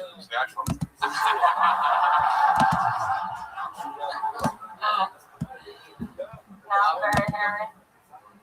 Fuck yeah. Had me trailing everything. Is that true? Yeah. I get it waxed. Ah. Yeah. What else do you get waxed? Do you get your Oh, I get it all waxed. Does your butthole get waxed? Oh, yeah. It feels so good. Really? Yeah, because it's like this warm heat on. It's just nice to have your butt touched, but not like penetrated. Right. You know? Listen to all the fellas out there. Well, that's fun. This is your first time at Skankfest. You've been having a fun weekend. Yes, it's so much fun. Yeah. It's so fun. It's nice because, like, you know, it's hot out here and I'm smelly, but everyone else is too, so you're not worried about it. You're just like, we're all here. We're all smelling things. Yeah, I've always found you can feel good about yourself when you're amongst garbage. Yeah. And there's a lot of dudes here, so I'm just like, oh my god, does everyone want to fuck me? That's how I felt all weekend, too. And then The answer in both cases is yes. Fuck yeah, Ali. So what else is going on in life? Anything else crazy? Nothing too crazy. Oh, a guy, so I work at this wings place, and this guy walked out because of me. He was training. It was like his 4th day, and he just walked out, and he said I threw him under the bus. And I'm like, it's not a reality show. I'm not here to make friends. I'm here to toss Buffalo, and that's it. Sorry, Alex. You gotta go. Wow. And like, I don't want to be there just as much as you. I just need money, so. Yeah.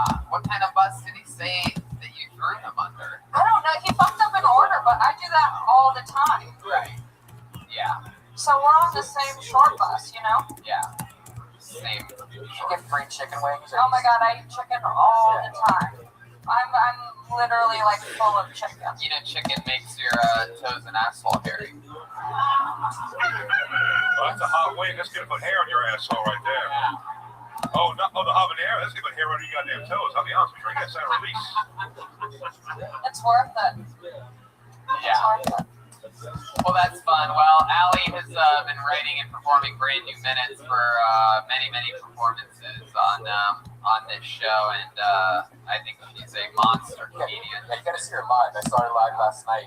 Amazing. So Great. it's great singing and like a longer set, you know, because I only see her minutes Yeah, at a time. absolutely destroys on real stand-up shows, and one of the cool things I think about her doing a little guest spot here tonight is you guys are going to remember that you watched her do a minute, because I think she's going to be one of the best comedians in the world one day. Freakishly funny. Already opening for Rogan and me and a bunch of other great comedians. There she goes. Ali Bukowski, everybody. What do you say we go back to this bucket again, huh?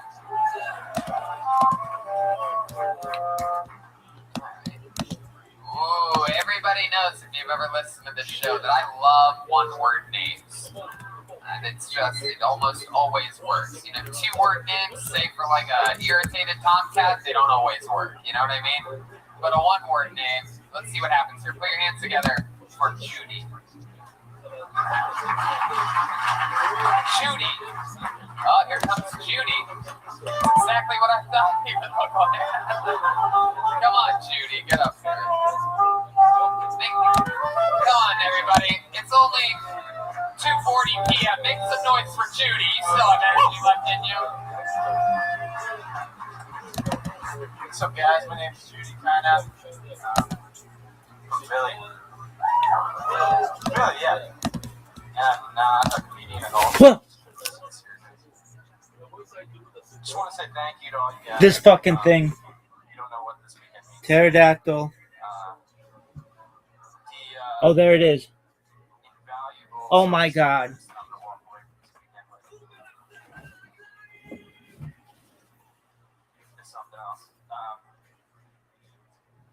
Did I get it? Yeah. I think it's a stink bug. Got it. Pterodactyl, you little bitch. What up, Zoot?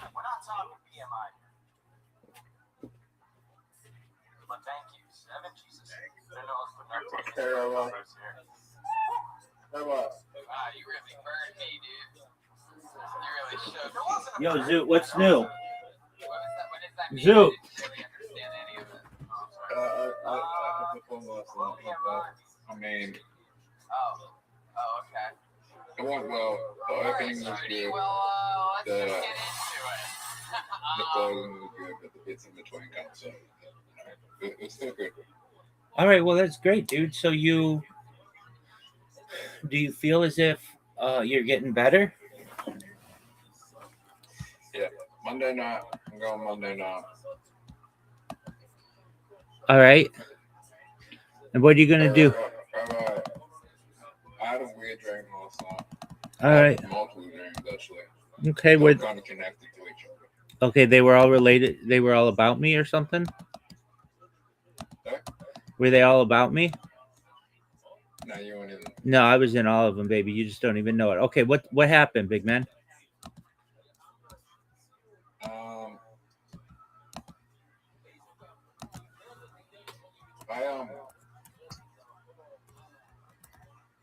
Frank got died in the dream. Okay, that's a cool story. So the first one, like, my mom looked different, and then like she had a different personality, and she was freaking out because my brother was streaming like some AI thing in his room, and like he was playing like a game, and it became like viral, and like everyone in the world started going into his bedroom, and like she was worried that like people were gonna find out where he lived, and I was just like, you should be celebrating his success. And then she had a seizure, then I had a seizure, and then I died.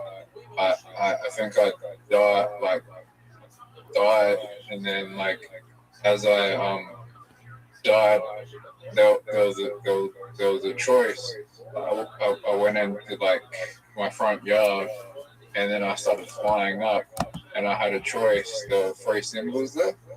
There was the Christian symbol, there was the Islam symbol, and there was the Jewish symbol. And I chose to be Christian. And then I came back and I was reincarnated as like in Africa somewhere as an African boy. And then like I had visions of my life. And then for 3 years, like I could remember up to where I was like 3 years old. Like kind of remember my birth, and then I was 3 years old. Yeah, I remember going around asking like there were tourists in this like African like country, like it was like this beautiful like little village with like this little lake.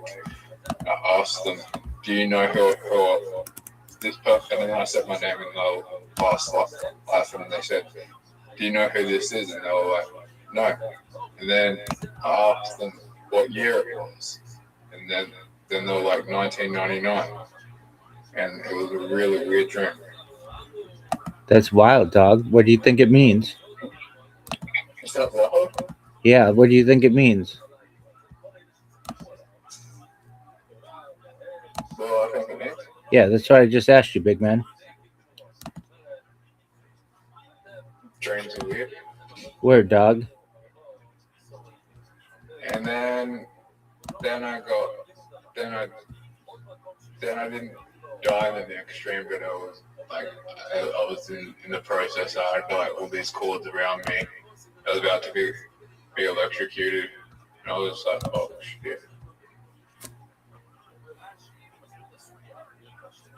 Okay, what was the second? Then I woke up. Then I woke up. I was like, oh, that was just a dream.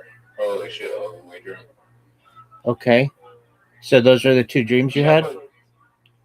You have those dreams where you like try to wake up and thinking like you wake up, you wake up in the dream and you think you're awake, but then you realize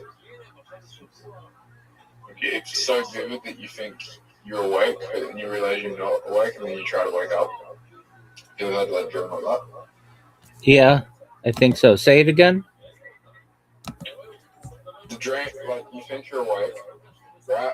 The dream's like the you think you're awake, but then you realize, oh shit, I'm not awake, and all I want to do is wake up. And you try and wake up and you don't. Oh, I think I always wake up when I want to.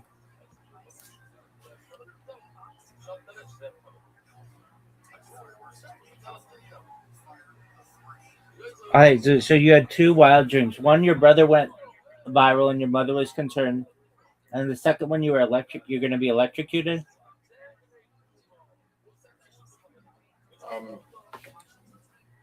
No, those great. You forgot the one where I was reincarnated. Oh, so okay. Which one was the first one?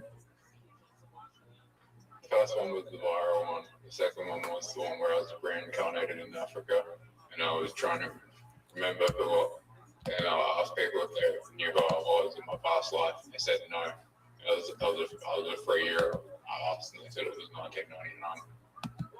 When I asked what year it was. Okay. And then the third one was the electrocuted one. Okay. Were any of these dreams scary to you, or they were all okay?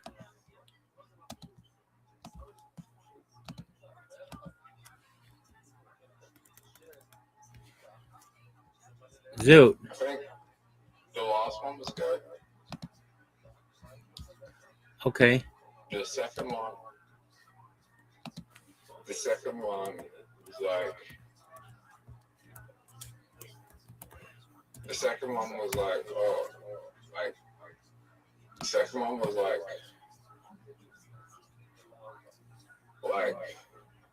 The second one was like, oh, maybe no one's gonna remember who I am in this next life, right? Even though the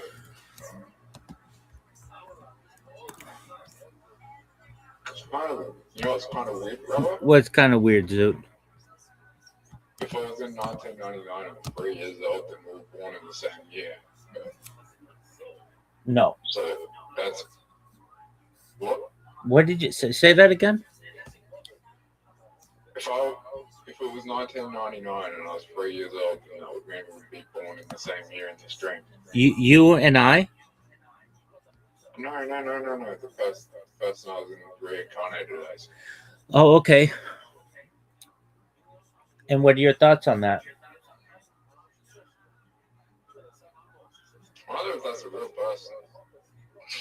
Did you get a chance to look in the mirror and see if you were the same person? No, I was black. Oh, you were black? Did you say that? Yeah, I did. I said I was born in Africa. That doesn't mean you're black.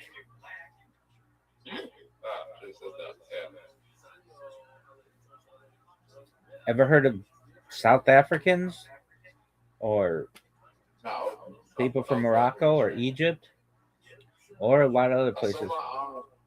My arms are black. Okay. Very well. Are you going to call Riser and tell him to come in so we can play mini golf and all kinds of other fun? It wasn't like, it was like I couldn't say much of the world because I was a child. Like a very young child, so I couldn't process much of the world as a 3-year-old. Okay.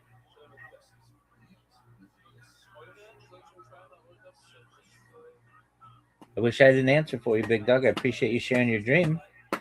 Do you think you're going to call Riser and let him know that you're here? Yeah, I might be back later. I gotta go get medication. Yeah, I forgot to take my medication last night. That's why I think I had those weird dreams, because that's what happens when you miss a dose. Okay. Has your medication been working? I stopped self-harming. That's great, dude. That's great. Congratulations, man. That's really good. I'm not kidding. That's what I wanted to hear from you. That's great. I stopped talking about wanting to you know. Yeah, absolutely. I know. And that's great, Zoo. But the thoughts have gotten less dark, but they're still there. But they're just not as frequent.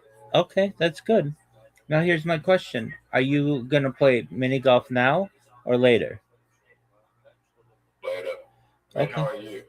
I'm kicking ass taking names, baby. Every day's a holiday, every meal's a feast. I'm scheduled to be on a podcast, I think on Saturday, and another one on Tuesday. I'm rocking out with my cock out, baby.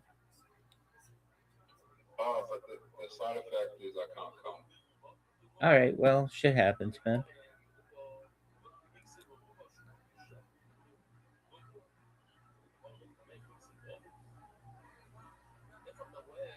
All right, so are we gonna play, or are you just gonna not play?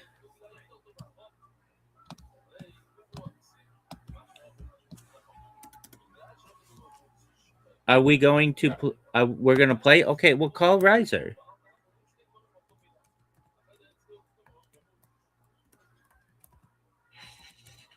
He he comes when you. No. I thought we are gonna play. I didn't say that. I said we're going out. I'm going to have a shower very soon. I'm gonna go get my medication. I'll be back. Okay, sounds like a plan, big man. But I really need to do that. Okay. Yeah. Otherwise, it's gonna end up. All right, you go take care of yourself, big man.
פעם תמורה בל"ג בעומר, אתה לא יכול לשים משהו כזה מדובר, סרט את היד, אז חייבים לסרוק. אז הם חייבים לזרוק גם תואר אומר שזה לסרוק. פשוט שלא, מכיוון ששני בחלק זה לא יהיה שחייבים לסרוק בגלל התחום שיש שם, בגלל משהו אחר, הסיבה היא בגלל שיש שם הדרך. כל מיני אמרו לי, זה מאוד מדויק שם, כיוון שלא אפשר. אז חייב להיות שכבר אתה להגיד לנו שיש רבע וחייבים לזרוק על הדרך. בדרום הערבית, אתה יודע שיש שם הדרך, בין המזבח, צעד, לא, מה לא מעביר קרקע מצב? אתה זורק סתם, יש באוויר, יש קרקע לא מטה. אז גם כאן, כשאתה זורק בבשר,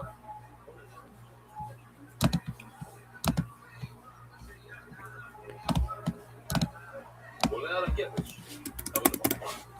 משם, אוי, לא, זה לא היה טוב.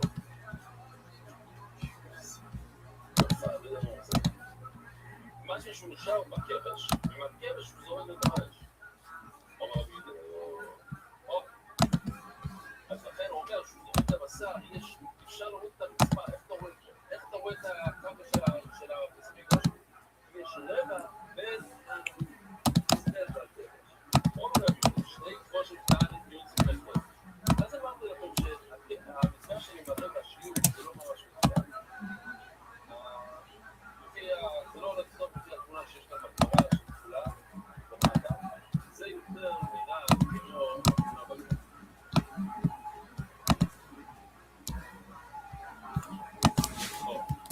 אז למה הכרש על זה לא היה מחובר?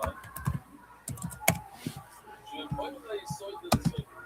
דרך הכבש אפשר להגיע ליסוד. אפשר להגיע לסוד. מגיע לסוד. עולה את הכבש, ויורד בכבש הקטן ומגיע לסוד. יש לנו וידאו,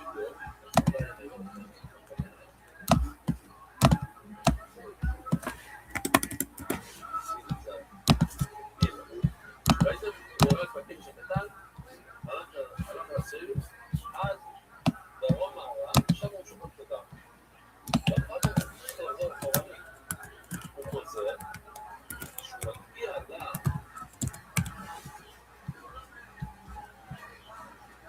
אז הוא חוזר בחזרה ככה,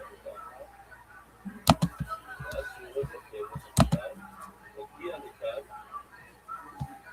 ואז הוא רוצה, במקום לרדת כאן, הוא יורד בכבש הזה, ושופט את השיניים כאן, אז הוא עושה זמן. אם הוא היה צריך לרדת כאן, כל הכבש ולהגיע לכאן, זה קצת יותר עליו. הוא מגיע לכאן, הוא לא מכבש הקטן, עולה על הכבש הגדול, הוא רוצה את הכבש הגדול בצד לצד, ואז הוא יורד בכבש הקטן לכיוון היסוד של דרום מערב, שם הוא שופט את השיניים. וכבר נזל לא עשו להכבש שלהם, בואי נפליסו את היסוד. הוא לא להכב ולמזבח ולמימו. היה רבע כמו סרה.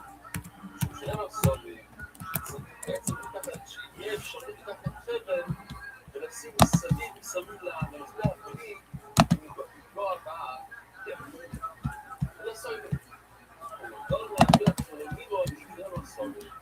לא מגע כבר. הסיבה שאני יודע שהכבש לא מגיע במזבח, זה דובר בו, זה לא דובר. ואם יש כבש בצורה אפלה במזבח, זה לא דובר, זה מלבן זה לא טוב. אבל אני מאוד בצבורים איתם סוף, ובצבורים איתם רבועה. זה נשאר. טוב, זה רק כמו לסוף רב המיד, זה לא עוד מעגל, כל מעשה, אולי המזבח האלה רק ככה. זה הכדור. וכדור סביב, אז תעשה סביב. או, אז בוא נרבוע, זה לא דובר. בוא נרבוע, זה רבוע, ואני לא גם פקעתי. רבוע. אני חושב, גם מלבן, זה בסדר.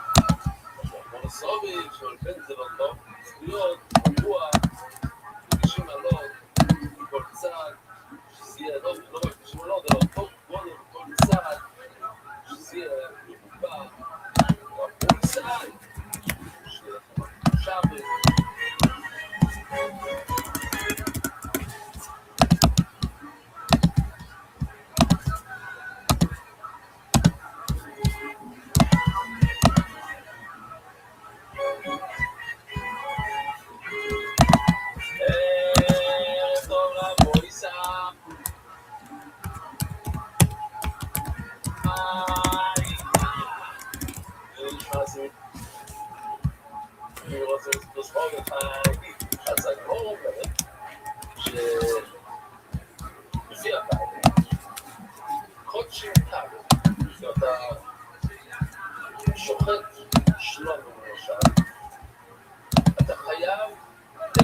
המזבח. אתה חייב גם, זה בדיוק כמו חושקות של אם יש בעיה במזבח, אתה לא יכול לאכול אותה. אז הוא אומר לך, אני וזה 9 שורות למטה. יסוד רובין, עבור לשמית טעמי דרבים. Have you ever done stand-up before? No. Well, cool. There you go. All right. Relax, asshole. Oh, no, it doesn't matter what I do, because I've never done it. Didn't know it was going to get called up, so I can do anything I want. We get it, Judy. Sure, you're relaxed. Nothing bothers you. Why do you look like you just escaped from a cult? Maybe you're right, I don't know. Okay, that's not Allegedly, he knows 100 uses for hemp. That's a very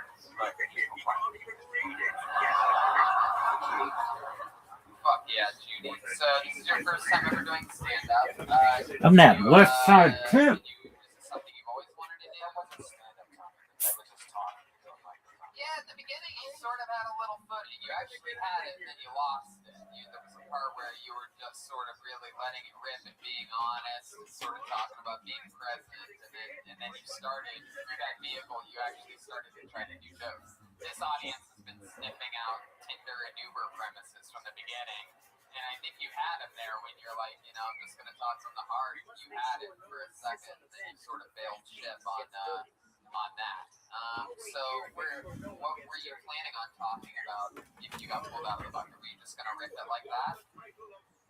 Yeah, I mean, Did you have a go-to plan that you had in action, like, before you signed up? not really. I mean, that was kind of the plan that I was going to get to. It was only 60 seconds. I was going to say that I didn't realize I'm being an asshole, but unlike a lot of comedians, I have my dad's phone number, so. You do have your dad's phone number. I'm not that broke. We all know how to get a hold of your dad. It's called praying to God. Yes. Where there was one set of footprints, it's because Judy gave his pal a piggyback ride. You get a lot of pussy looking like a short Jesus. Used to. What happened? He died and came back 3 days later. The Bhagwan Rajneesh said he's not allowed to. Rules are rules. So you seem like a pretty free spirit. What else are you into that is like the way you look? You do yoga? I do yoga. Yeah, what else? Play music? Play didgeridoo? Never. No, what do you play? Acoustic drums. Acoustic drums. Yes. Fuck chicks with hairy toes. I have on occasion, yeah. You give her a heads up, she'll shave those things. This guy makes me feel icky. What do you do for a living? I'm a musician turned actor. Wow, really?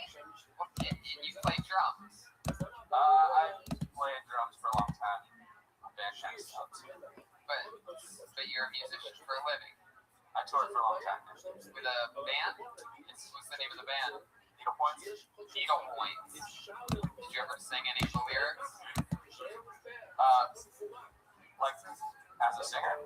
Yeah. Are you sung the lyrics, but not on stage. Not on my job. That's not your job. You just play the drums. All right. And then you did some acting. What have you acted in? I was in a Funny or Die video that premiered yesterday. Wow. What did you play in that? Die.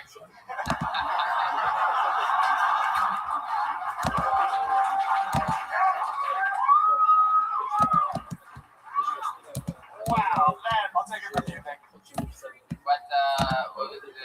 But you do that for a living? That's how you make your money? I'm broke. You're broke. Yeah. Wow. You still live in Philly? You still live with your parents? No. You have your own place? You have a roommate? No. Have you ever done an interview before? These one-word answers are the absolute worst. Like they're making this audience hate you more and more. It's like you're checking boxes in the waiting room of a hospital right now. Yes, yes, no, yes, yes. Feels like an interrogation at Guantanamo Bay. It looks like one too. Judy, if you were going to tell us like the most interesting fun fact about you, if this was the book of Judy, what would a big plot line be? Like, what's an interesting thing about you? You have any special skills or talents? Like, you can get hard on command or things like that? I have a really long tongue. Really? Yeah. You want to show the audience how long your tongue is? Wow. Man. That is a long tongue. What do you do with that? Not as long as my talking dog Walter's. You could probably pull a giver ring out of with that. Like if you ever do that? Red man. I never know what that is. Alright, Judy Wells. Alright. Let's just say you don't quite have that Finkelstein interview energy. Alright, we're gonna move on. There he goes, Judy, everybody. Thank you for having me. There goes Judy. What do you say? One more time? Go to the bucket one more? Alright. You sure you don't want to end on Judy's charisma? I mean, we're taking a risk here. If you go haywire. All right, here you go. Your final comedian of the night will be Billy Procida. Billy Procida? Billy Procida. Here he comes. Wow. Hey, Josh Martin, can you grab the that weed bag thing that they gave me earlier that's back there? Make some noise for Billy Procida, ladies and gentlemen.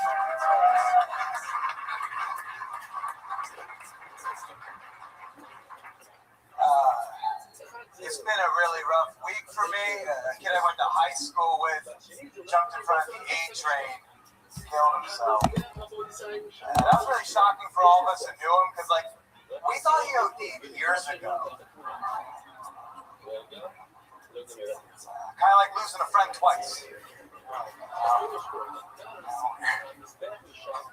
Porn's really old. I don't know if you've ever thought about this, how old porn is. Like, ancient Romans had porn. Back in the day, they had these erotic murals in the bedrooms and bathhouses. That was their pornography. Which meant that 3,000 years ago, if you got bored of your porn, you just had to go jerk off in a different dude's house.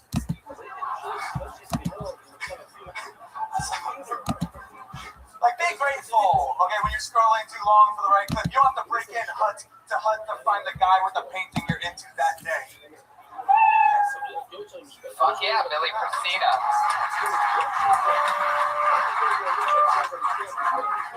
Am I saying that right? Procida? Procida, yeah. Hell yeah. So, you're a New York comedian?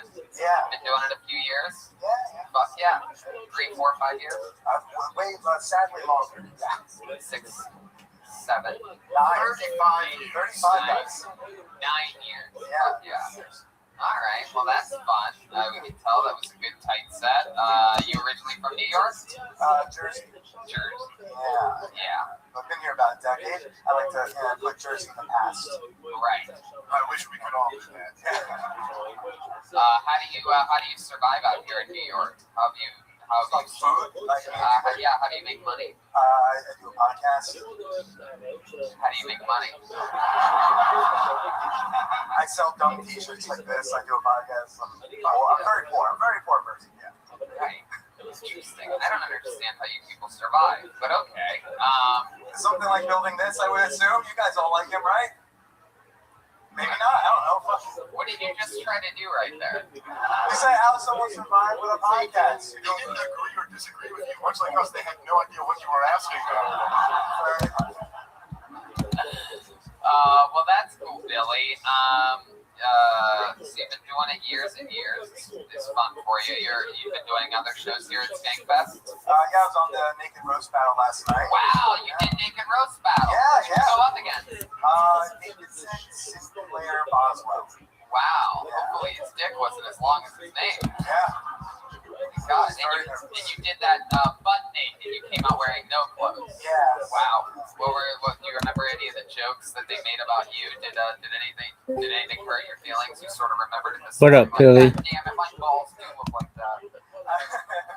Nah, he was pretty kind. Normally people just like call me like fat, balding, with AIDS, stuff like that. And he's just like kind of How many people see your naked body? A good chunk, we'll say. Yeah. I bet they are chunky. Yeah. You in love? No. What's the last relationship you've been in? How long ago was that? I got dumped on Super Bowl Sunday. Wow, Like an hour Jesus, before. were you dating Tom Brady?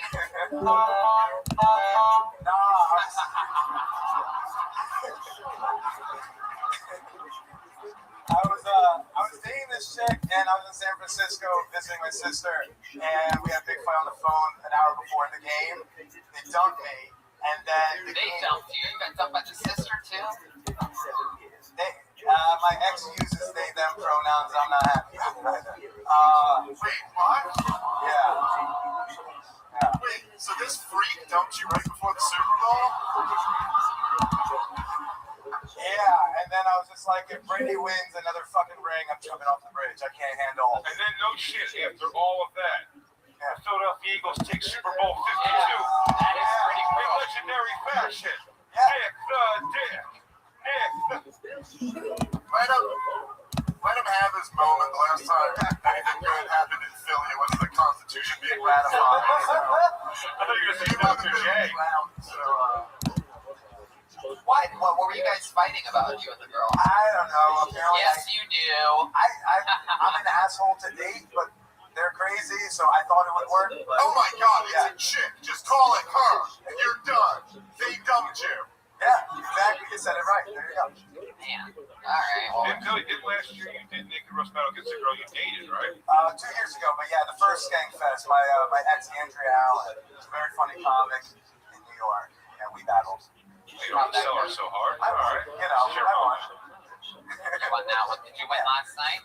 Yes, I did. I can only win Skank Fest battles when I'm naked, apparently. Well, you should have done Kill Tony naked too. No, I'm kidding. It was a fun set. What else about you, Billy? Any other fun facts about you that we would find interesting? I have a crippling gambling addiction and played 12 hours of backgammon 3 days ago in Union Square.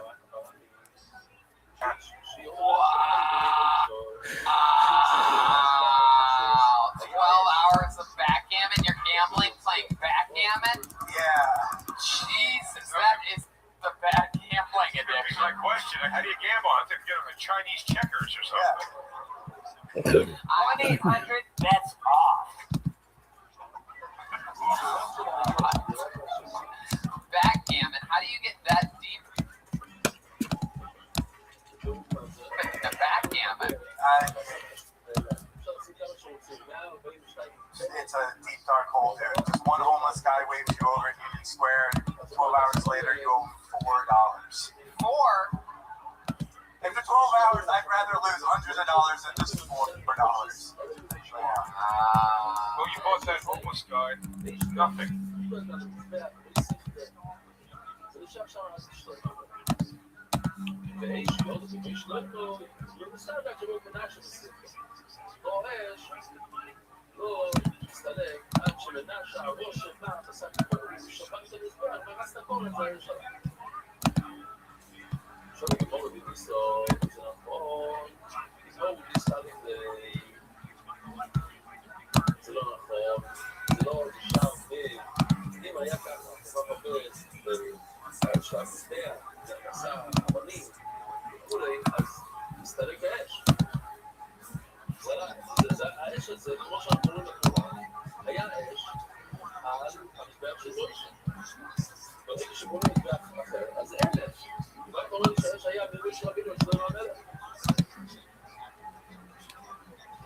Yeah, that's right. So backgammon is something you do all the time. That was sort of just a random. No, I mean, not all the time, but I play here and there a few days. What are some of the other things that you've lost money doing and playing? Uh, Do you gamble on pretty much anything? Are you one of those guys? A bit, yeah. I'm a big craps guy. Craps my favorite.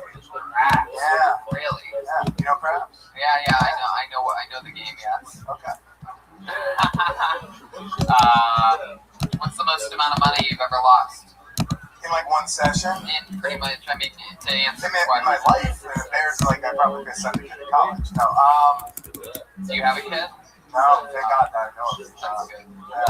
In that case, I'd probably use the terminology like could have bought a new car or something like that, because it's weird that you would say I could have sent a kid to college. I chose not to. Well, it's like when I gamble, I like gambling Mohegan Sun because like I feel like when I lose, I did some good. Like I bought textbooks for some kid. For an Indian kid? Well, because at the Indian casinos, like they all get when they turn 18, like a shit ton of money that partially comes from the revenue of the casinos. And a lot of them use that to go to college. That's just a myth they tell the white man. That's a bunch of bullshit. So shut the fuck up, Indians. Take your school books for free. Love it. Well, Billy, do you smoke pot? When I have pot, yeah. Wow. I've never paid for pot in this country. Let's turn this dime bag into a 20 bag. Yeah. Double down. Very interesting, Billy. Maybe not that interesting. Yeah, I guess so. He wants me on stage, this guy. Well, Billy, I sort of want you on stage too, and I don't know how to wrap it up and put a big ribbon on it. Body language, anything? There he goes, Billy Bracito, ladies and gentlemen. I'll tell you what, from the great people at Infinite CBD, they gave me the coolest thing to give out today. On top of a CBD beard oil and a T-shirt, they have this amazing thing called the Genius Pipe. Am I saying that right? It's a Genius Pipe, and this is an official. Actually, no, this is the one that I'm supposed to have. This is the other one. I got a Tommy Chong one, but in here is an official. If you slide this thing, it's an official Legion of Skanks one. And I was gonna give it to somebody random, but you know what? I think Body Language Guy earned this shit tonight, right? Make some noise for Body Language Guy. Just going to show you can even kill from the audience here on Kill Tony. So much fun stuff. Anything you guys want to plug or anything? I mean, we're already in the middle of Skankfest, but let these fuckers know. Anything else? How about make some noise for the great Dave Smith and Big J Okerson, everybody?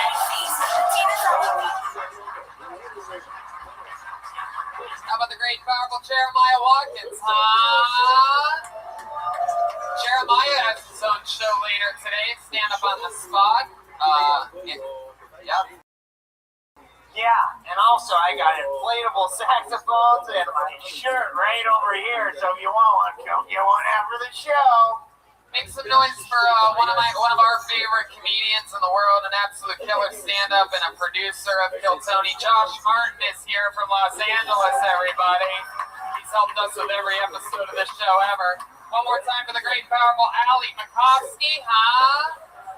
Brian Redband, we're taking the show on the road to Montreal, Cleveland, Fort Wayne, Nashville, Lansing, Grand Rapids, Detroit with Danny Brown, and Toronto, Canada, all in the month of September. So that's going to be a lot of fun. And we've always, both times that we've done this show in New York City, had so much fun. So thank you, live audience. And we're going to bring it back again. We'll be back here before next year's Skankfest. So be on the lookout for that. We love New York City. You guys are always so much fun. So thank you so much, everybody. Have a great night. That was Kill Tony live from New York at Skankfest. Tony Hinchcliffe, everybody. Yeah. Hey, also, if you didn't get picked to perform, sign up for Paid Arcade in the Drunk Tank.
חשבתי שיש לך 40,000 אנשים, זה לא מספיק. אבל היה יוצא איש ששומעים, ציידנו, שראיתי מקודם, אפילו לא יודע איפה זה. אבל האש, הנה, כאן, טוב, הכל טוב באופן, אבל זה לא משנה את גודל המפגע, היה כאן לך אש, ששרף את הכל, אז לכן אפשר לשים שם כמה שרוצים. רק היו ששומע עם צילאטו, זה מזגח, אבל יותר גדול, לכן בנו את זה בצורה הזאת שיש 32 או 32. כי עוד סבבה לא מרשים למתנס עם שום מהפרפורת. עוד סיבה למה הגדילו את המשגח. זה היה עניין של אינסטלציה. שיסים פויסים. נכון, על המזגח ומעלה למעלה. היה מקום לשפוך את היסורים ואת היין, את המים פעם אחת בשנה בסוגיס, ואת היין כל יום, כל פעם שהיו מביאים פרופונויס, פרופונויס פרופונויס, היה סוגיה. אז זה היה שיצי. פעם זה לא היה אינסטלציה, בנו לתוך המזבח. פעם היו שופכים את זה, והיין נשפך על הקריש המזבח.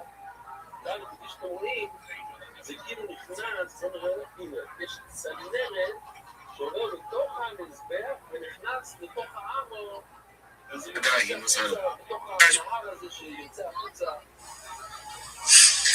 Towards these days, it is what it is. As far as meter. שלא יוצאים לשפור, בכלול יוצא יין, הכל הקריש המזבח, ואז זה יוצא שביוב, זה לא טוב. בואו נעשה את זה יפה,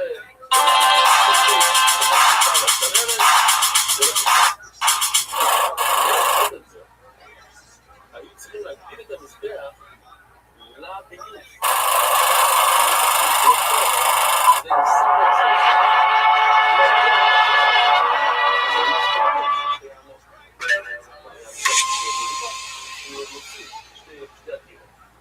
It's like they're, you can give specifics, but we're picking kids for a team. The week before, his dad goes at him. They think you shitty athlete dads and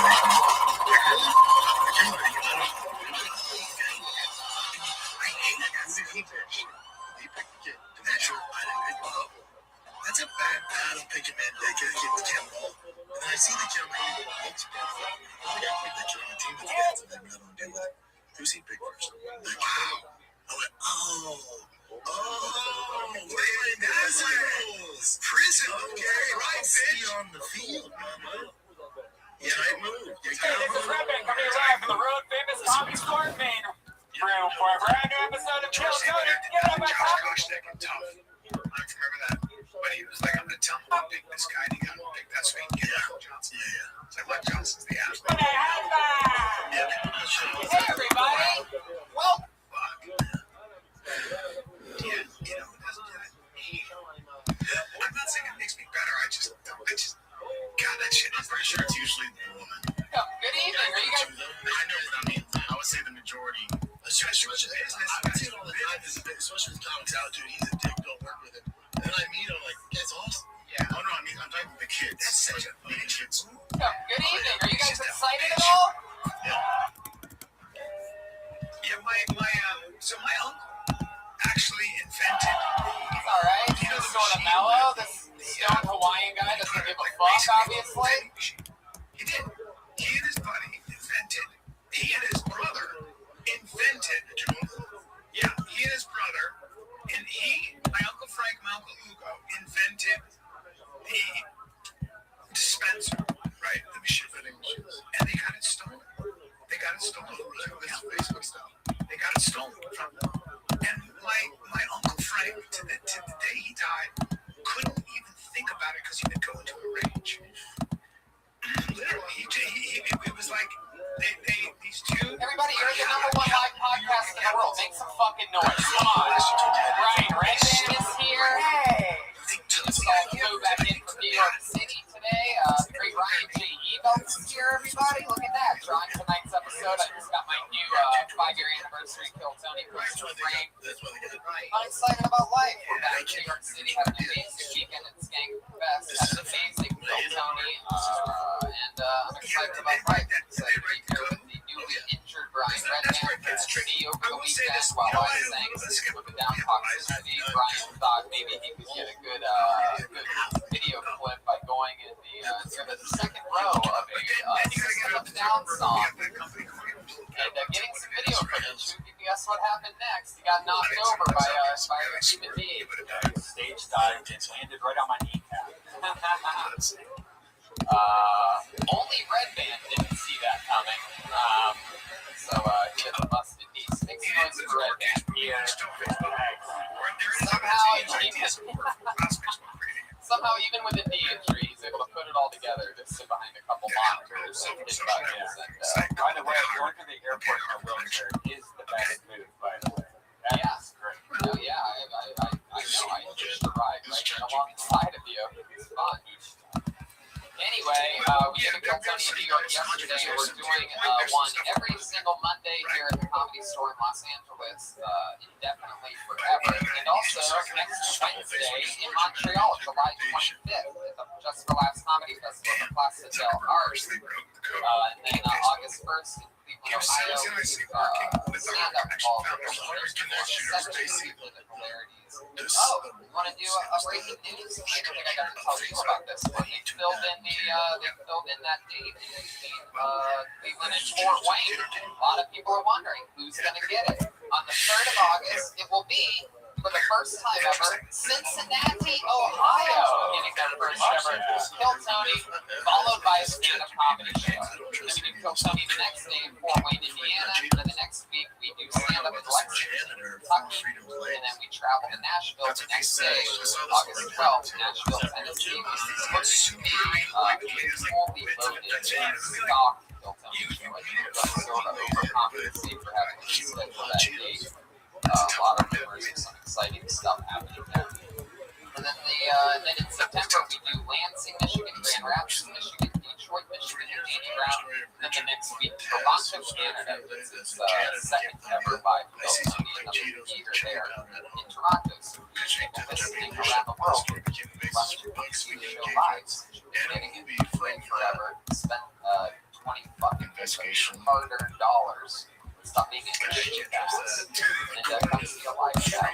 It's exciting, right? So you guys are here live in the home of it all. Your guys' seats suck. I would move if I was you. You're all the way over there. You're going to be hit by the band in a second. You're not going to be able to see anything. You're not supposed to be seated there. It takes 4 door guys to not do this job correctly. It's incredible how terrible they are. You know, I was a door, not a lot of people know this, but I was a door guy here for 4 years. And I had an extremely high attention to detail every night while working there, and that spread into all the jobs that I've gotten since then. All the continuous work in the Writers Guild, stand-up, the live podcast, everything is an extension of my natural work ethic. Move that girl to the side. There you go. Make some noise for Rich Slayton, everybody. He did it. He knows how to take a hint. Look at that. Killing it. Rich does his live podcast here once a month. It's Prime, everybody. Him and the great John Tomaszewski. I'm a big fan of their work. And he does a good job. Yeah, he does a good job. That's why I just gave his podcast a shout out. That's like my, I love it. You know, and it's important to hire good people. The Comedy Store has a real name. Going to some of the great people that work with David Letterman. Jim Carrey was 6 years. Nobody knows that before. Hiring is a challenging thing. If there's one place you can go where hiring is simple, fast, and smart, a place where growing businesses connect with qualified candidates, that place is ZipRecruiter.com/KillTony. With their powerful matching technology, ZipRecruiter scans thousands of resumes to find people with the right experience and invites them to apply to your job. As applications come in, ZipRecruiter analyzes each one of them. Each one spotlights the top candidates, so you never miss a great match. ZipRecruiter is so effective that 80% of employers who post on ZipRecruiter get a quality candidate through the site within just 1 day. That's 24 hours. This is terrible. First day, wow, with results like that, it's no wonder that ZipRecruiter is the highest rated hiring site in America. And right now, our listeners can try ZipRecruiter for free at this exclusive web address, ZipRecruiter.com/KillTony. That's ZipRecruiter.com/KILLTONY. ZipRecruiter Twitter.com/KillTony. The smartest way to hide. You guys ready to start this show or what? Every single week, I give you two of the greatest comedians in the world. This week is absolutely no different. We have a first-time guest and the return of one of our favorite guests on the show. Ladies and gentlemen, make some noise for the great Moshe Kesher and Tom Rhodes. Come on! Here we are. Yeah! Tom motherfucking Rhodes. Moshe Kesher. Right in the house. Welcome, gentlemen. Great. Good to have you guys here. I'm excited about this, Tom. This is your first time on the show. Welcome. I'm pumped about this. Tom is one of my favorite comedians. A great guy to watch here at the Comedy Store. Monster. Moshe, welcome back. How's dad life? How's it going? It's good. It's good. We got a little last baby. You have a lot of new dad. Yeah, man. Things are wacky at the house. I gotta tell you, things shit. Yes, they do. And speaking of a bunch of children, we have a band on this show. They are very wacky themselves. Every single week they commit to being different characters. You never know what they're going to be. Maybe they're police officers one week, maybe mechanics. One week they were Joe Rogan and Tony Hinchcliffe and Brian Redband. You never know what's going to happen. They're the best damn band in the land. It's the Kill Tony Band. Jeremiah Watkins, Joelberg, Joel Jimenez, and Chroma Chris. What is it going to be tonight? Oh, wow. Oh my God. Oh, wow. Oh, definitely doctors. No doubt about this one. All right. Good on that. I don't know what Rihanna has to do with them being doctors. SOS, please. Someone help me. Wow. This is not how I was expecting Michael Richards' return to the stage to go. But, welcome. Oh, man, that one stung. We got Chroma Chris over there as some type of dental assistant, and clearly back here we have some type of Mexican Oompa Loompa. Yeah. Are you a nurse? Yes? I don't know. Welcome back to Mexican hemophila. Welcome back to Gays Anatomy, ladies and gentlemen. I'm not proud of that joke, but it's the only thing that was rippling through my brain and it had to come out. We're pretty much dialed in at this point. Doctor, you ready for this? I'm actually a nurse, so it's not a big deal, but I will be a doctor soon. Oh, okay. So you're all nurses. All right. Wait, that's how it works? You go to nursing school and then you become a doctor afterwards? Yeah, Mr. Kesher, yeah. Oh, you know my work. Well, this isn't even the show. I feel like I could hang out with these nurses and two comedians all day, but I have a bucket filled with comedians' names here. They signed up for the hour before the show. If I pull your name out of the bucket, you get 60 seconds of stage time, and then you get interviewed and talked to by me and my amazing guests in the band. You get 60 seconds, though, at first. You know your 60 seconds is up when you hear the sound of a kitty. That means wrap it up then, or else you're going to bring out the angry West Hollywood bear. Seems furious tonight. I don't think he likes it when we do shows on the road. You guys ready to start this thing, or what? It's Kill Tony live at the Comedy Store. Anything can happen. Seems like a pretty mellow crowd. Seems like everybody had a hard day at the office today, huh? Yeah. Everybody actually answered that. Very good. Proving I'm right. All right. I'm excited about this. This looks like a new name. Put your hands together for your first comedian. He goes by the name of Rafael de Camargo.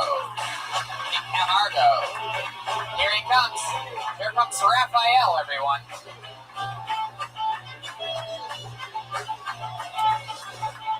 Clap one more time for Rafael, everybody. So when I was born, my mom was uncomfortable with the doctors touching me, so I wasn't circumcised.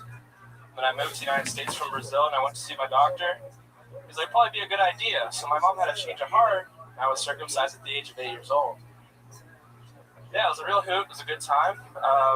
As I'm being wheeled into the surgery, the nurse wanted to be comforting with me, so she threw an object into the stretcher with me. She threw a Furby next to me. Remember those pre-Gremlin 90s dolls that go, ha ha ha, and gyrate and shit? Well, I'm being black, like right before I black out, the last thing I see is ha ha ha.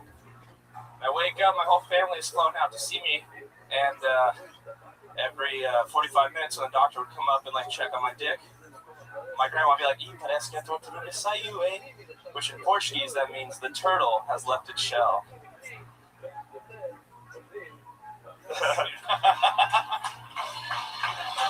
I guess so. I guess you just want to look at me before your time's up and assume that I'm going to save you. You can do that if you want, Raphael. Thank you, Tony. I appreciate it. That's a good closer, though. He's got to come on the road with you if you ever want to do that. Yeah, that was incredible. I have no idea what you talked about. Do you remember your circumcision? Is that what that was? Yeah. How old were you when that happened? I was 8. 8 years old. I thought you could say, but because I'm Brazilian, they took everything off down there. Something like that. Thank you. No laughter, a couple of applause. That's what you want. And then at the end, you look at Tony. That's comedy, baby. All right. Welcome to the big time. Thank you. Why did you focus on the pain of being circumcised at 8 years old? I think pain is funny. Yeah, it was brutal. But every time I've talked about it on stage, it's just not going over well. Like the painful aspects of it. It's a true story, yeah. I'm actually the nurse that did it. It's nice to see you.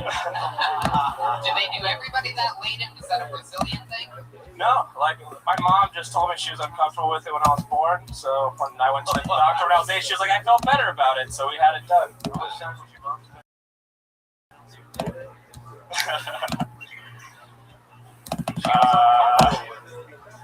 No, when I was born, when I was a baby, like when I was first born, she didn't want them to touch me at all. No, he got it. He just wanted to do the bit about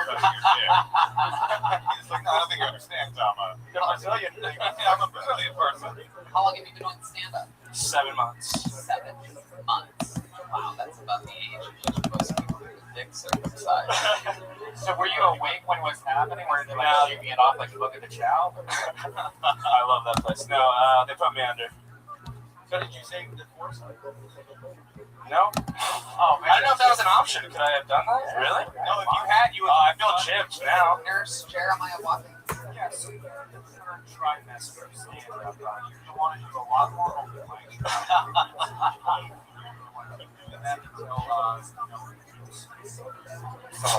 Thank you. Wait, did you say that every time you talk about your circumcision, it doesn't go over well? No, when I talk about how painful it was and like that part of the process, it usually. So I try to keep it a little bit silly so people will go along with They it. do you a Furby. So was that distract you? Or Yeah. They were like, they threw the Furby and they were like, count backwards from 10. And I was just looking right in its eyes and I was like, 10, 9, 8, and I passed out. It freaked me out. It was scary. Oh, when they gave you the anesthetic. Yeah. It'd been cool if you could awake and staring from his eyes as your dick got cut. And then the Furby's like, you know, this is Judaism or whatever. So, How old were you when you moved to America? I was 4 years old. So you had your circumcision. 4? Yeah. And then 7 years ago. So you were here in America when this actually happened. Yeah. So, okay. And where did your parents move to? We moved to Waco, Texas. classic Just like Brazilian. Brazil. Yeah. Brazilian hotspot of Waco. They got a good salsa scene down there in Waco. No, I think we were the only Brazilians in that town. How long have you been in Los Angeles? I live in Orange County, but I've been out here since 2008. I work as a server at a comedy club in Huntington Beach called The Record. How long have you been on that for? 3 months now.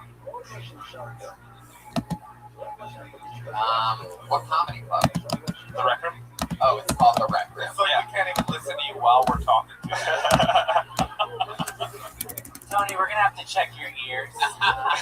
This whole interview has been like, so have you ever been circumcised at all? Or did you move from another country? Where are you from again?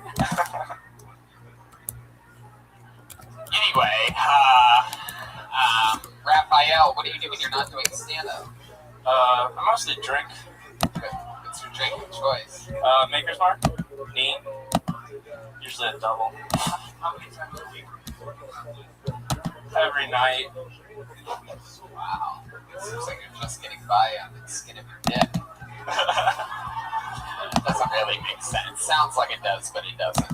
All right. Actually, So, Tony, it checks out. really? Wow. I don't know. I can't figure this room out tonight so far. So, what's the craziest thing you've ever done while getting drunk on Maker's Mark? For those of you that aren't heavy drinkers, I can tell you that Maker's Mark is one of the types of liquor that tends to get people more fired up than others. Like it's like an angrier Jack Daniels. I don't think I do anything crazy. I just get really giggly and then pass out. All right. Wow, you're a fucking amazing interview. This audience was pronounced dead at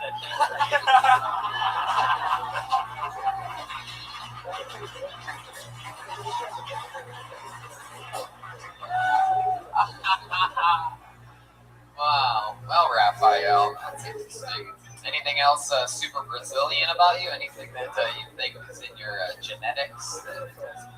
My name is Rafael Guagliardi Carvalho de Camargo. That's longer than the piece of foreskin they cut off. All right, Raphael. Well, you into soccer and all that, like all Brazil? Only when the World Cup comes around. All right, you know what? Quit comedy, man. You're out. no, you're a good person. Yeah, you're a good person. I love that you did admit it, which you admitted afterwards in the interview portion. It really never works. It really didn't tonight. But the turtle shell thing, it's adorable. Wow, thank you. You say cute words that sound funny at the right time, it works. I mean, there's people I know that have full-blown, careers off shit like that. So, anyway, all right. Maybe you'll get better at it too. Thank you for the advice. Indeed. I can see you, be working at a lot of comedy today. So, congratulations to you. There he goes. His first now, Dean Camargo. Sometimes you gotta show people some tough love. He's 7 months in. We're trying to strengthen him. Sometimes you gotta break some bones so they can go back stronger. Everybody's just looking at me like a meme right now. Okay, very good. I'm just mean to the first guy. All right, I pulled another name out of the bucket. Put your hands together for Keaton McClown. Keaton McClown. Keaton, if your first name is Keaton and you have then I just pulled you out of the bucket. Blacklisted. Sometimes when they have bad handwriting and I don't say their name right, they just decide to not come up at all. Keaton McClown. Put your hands together for Mike Brocky. Mike Brocky, here he comes. Movement. He's running. I like a guy that's here. He's on a mission. He's got a steady jog. Mike Brocky, ladies and gentlemen. Hey guys, just going to talk about a couple things I hate. I hate public displays of affection. Makes me really uncomfortable, alright? I had this couple, they were making out right next to me like I wasn't even there, alright? Really made me angry, so I did my secret weapon. You guys can do this too. I pretended to be really, really into it, alright? Yeah. I just looked at them while they were making out. I'm like, you guys look so sexy. I love to watch. That's my thing, alright? They stopped immediately, folks. It was great. It works. Just pretend to like it. That's how I got my dad to stop spanking me, alright? It works. Yeah, because you can punish a kid by smacking him, but if he yells harder, you're going to stop, alright? We're definitely going to stop. Me and my dad don't talk anymore. That's all right. Okay. Thank you. Fuck yeah, Mike Brocky. This person, There we go. well, transgender, looks exactly like You've been on the show before, right? Yes, I did the belly room one time. Yeah. Yeah. that one bitch. This went better than last time, am I correct? What's her name? No, I crushed it that time. Wow, look at you. Wow. What a What is it, fucking Tony? ego on this guy. Look, yeah. This guy's confidence is off the charts. Fuck yeah. As far as progression, Mike, I like you get to keep going with that, with things that just acting like you're into, like your dad spanking you and you like moaning and licking your lips. Yeah, okay. Yeah, I also thought of a little tag for if you wanted. That talk we sex, maybe. Or we fuck. Okay, yeah, that'd be Don't better. punch up that which has already been punched up. It was better. We got a huge pop in the room. As a man that has undeserved confidence, much like you, I would say, go with that. No, but it was funny. And that Carter line, that's about as funny an image as I have. That was very funny. It's just like, yeah, boy, but like, Carter, father. I really like that. What's your dad like? You see, for those of you listening to the podcast, Mike has like a hipster lumberjack sort of build to him. Do you have a tough dad? No, he's a tiny little Polish guy. I'm actually going to see him in a few weeks. He lives in the Philippines. So. Polish guy. Yeah, I think he fled America because he was in debt. I'm not sure. My coworkers are from there.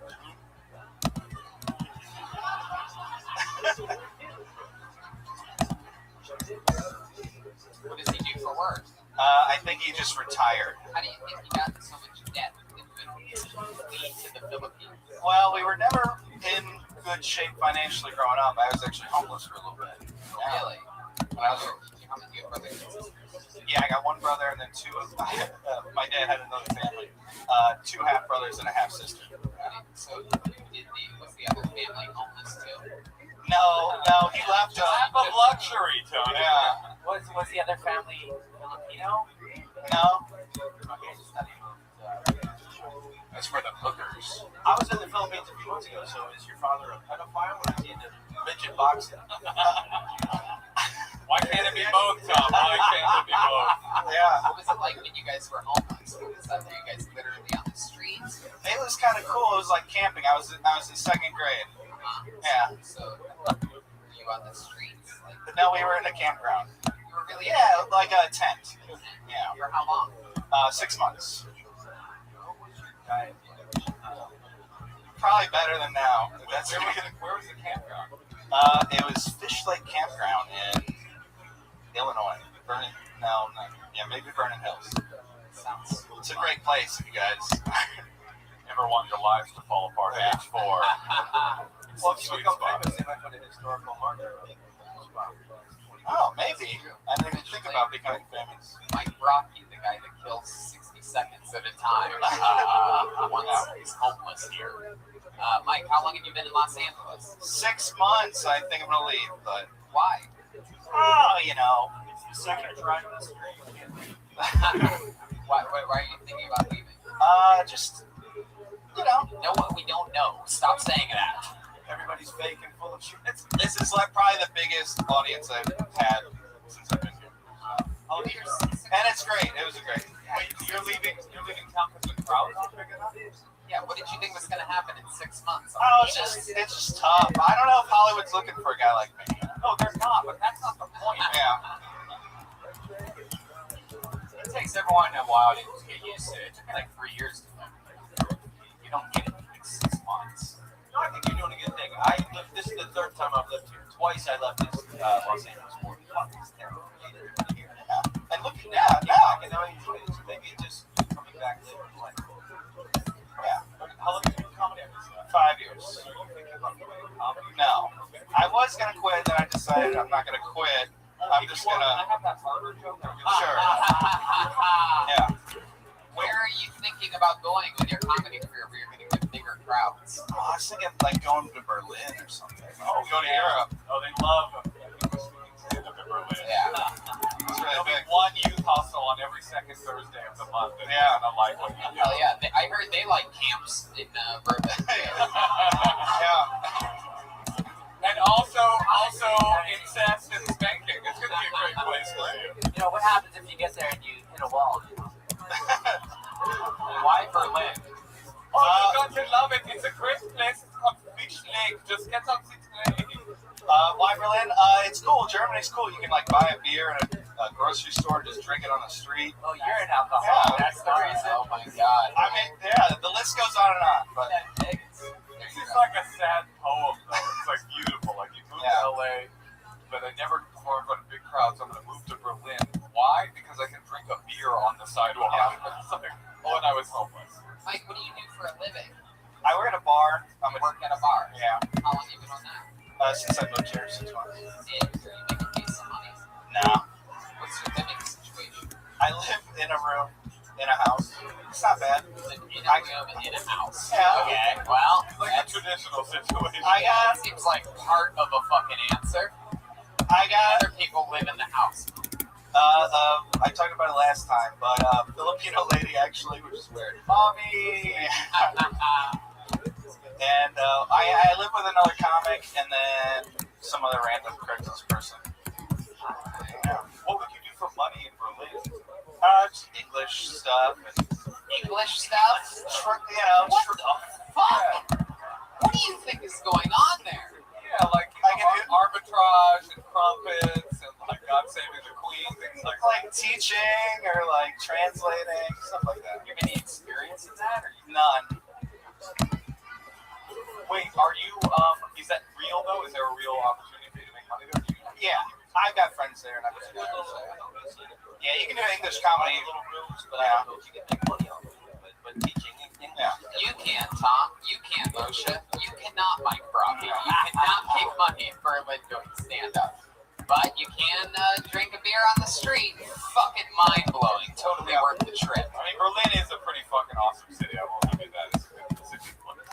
Yeah, the car dealerships have bars. It's pretty cool. Mercedes and BMW in Berlin, you go in there, there's like a bar, and you can order a glass of wine or a beer and like just sit among these brand new cars and dream about the future. You hear that? And the supermarkets, wait till you see the fucking sausage aisles there. They got, oh my God, they love sausage. They have bars in their car dealerships. You can work at a bar in a car dealership in Berlin.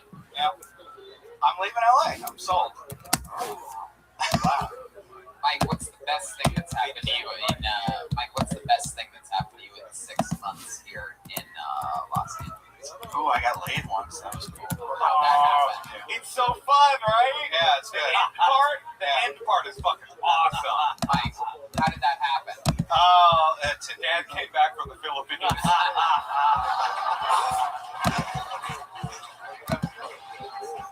You were on Tinder? How it happened? You guys flirted back and forth? yeah, I did a little Tinder She's thing. a good girl? No. Just curious. Just figured I'd ask. I mean, why not ask that? Everyone's Fair question. podcast. It's not like I have restrictions or sponsors. You think ZipRecruiter's going to be mad? They're not. They're not. I just said ZipRecruiter again. That totally makes up for everything. So she was a skinny girl? Yeah, she's in shape. Yeah. So what was that? What was that meetup like? I went to a tiki bar thing or whatever, and it kind of smelled like puke on the inside, but that was cool. I like dive bars. It's all right. Of her or of the bar? The bar did. She was fine. It was a fine experience. It was fine. How long did you last? One good question, Tony. I didn't time it, but I think a normal amount of time. Condom? No condom? Raw dog. Wow. Oh, Yeah. Watch out, Berlin. Yeah. In the Philippines, they actually eat raw dogs. So.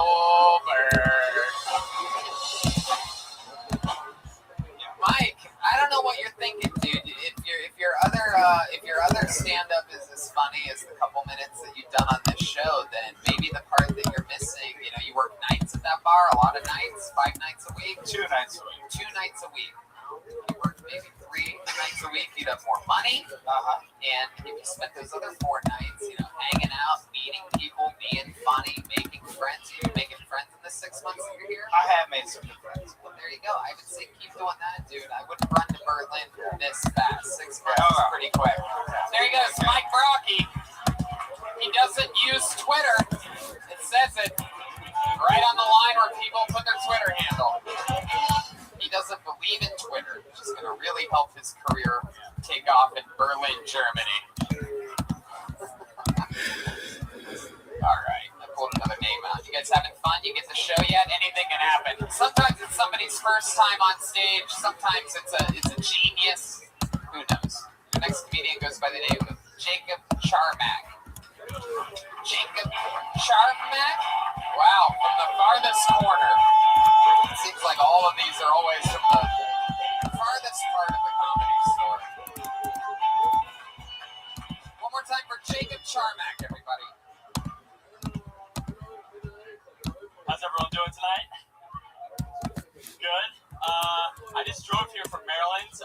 cross country. One thing I realized is driving cross country takes longer than running cross country. I don't know if you guys know that. I never found out. Think about it. Yeah. They're thinking about it. So I'm very poor now. I have like no money, and all I have in my freezer are Totino's pizza rolls. And I'm really like flimsy. I need to get some bulk. So I'm just eating that like edamame, just the meat inside, the filling. I don't need the crust.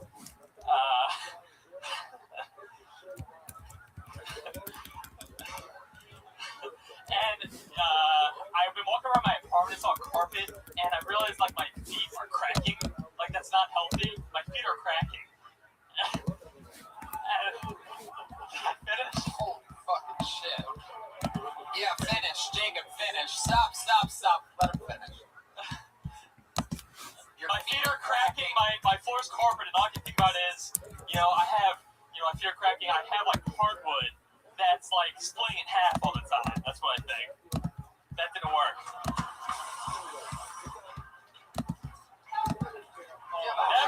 Hold on.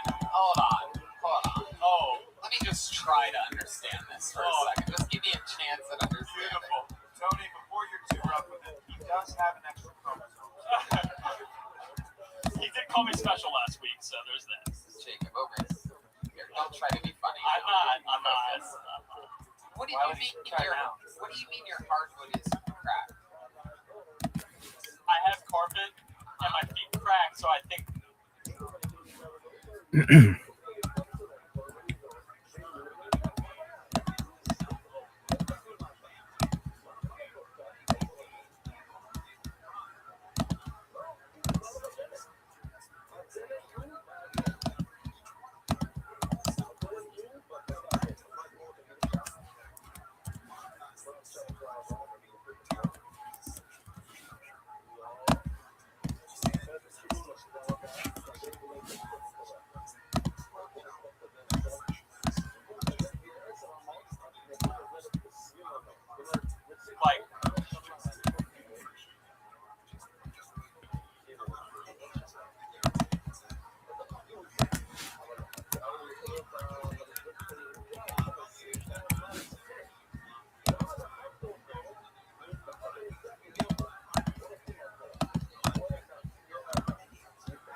שעות רבות שפספויות. כל שרפאים היה לו מזרח אחד. זה היה... מקווה שאתם אנשים מסתכלו, זה המזרח של רבים. כמה המקום נשאר לסלוק שלנו, אתם לא תראינו. אמה על אמה. השחור באמצע. למה? יש לך 5 אמות, 5 אז קודם כל אתה לא יכול לשחוט גם קטנות, אז לא לך כל האלה. והאלה באמצע, זה... הנה, הכהנים מסתכלים שם. אז מה נשאר לך? אבל גם יש אחד שמכיר אותו ולא מכיר אותו שלו.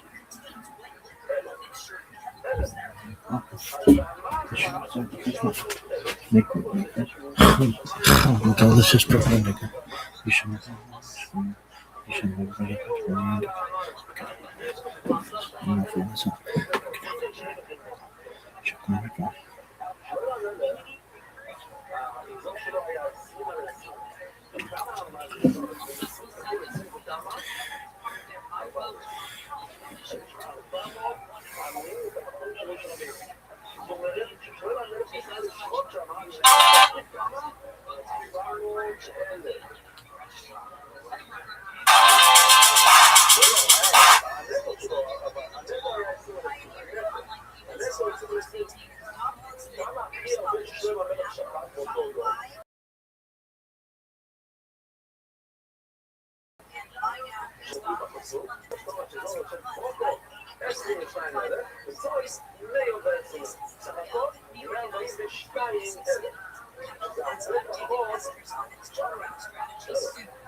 Hey, this is Rabbi coming to you live from the world famous Comedy Store main room for a brand new episode of Kill Tony. Get up on Tony. Hello! Hi everybody, make some fucking noise. We're at the #1 live podcast in the world. bags are packed. We're ready to head to Montreal, Canada tomorrow to do a kilt.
You've been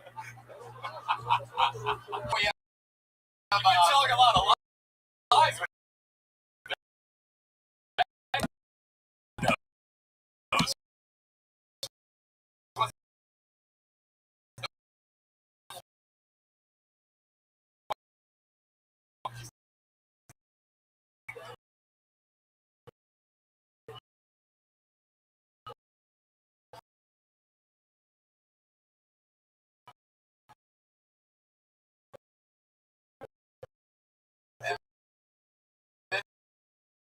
We have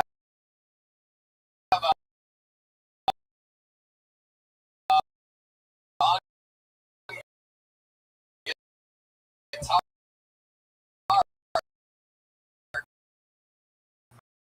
We have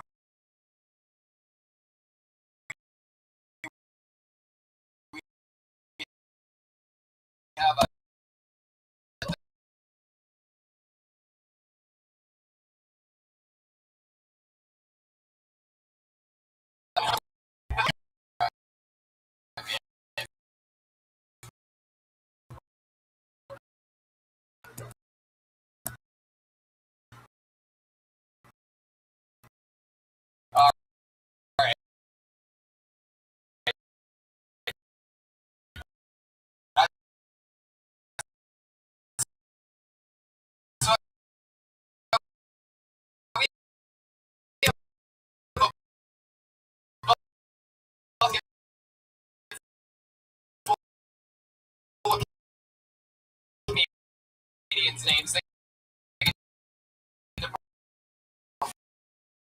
perform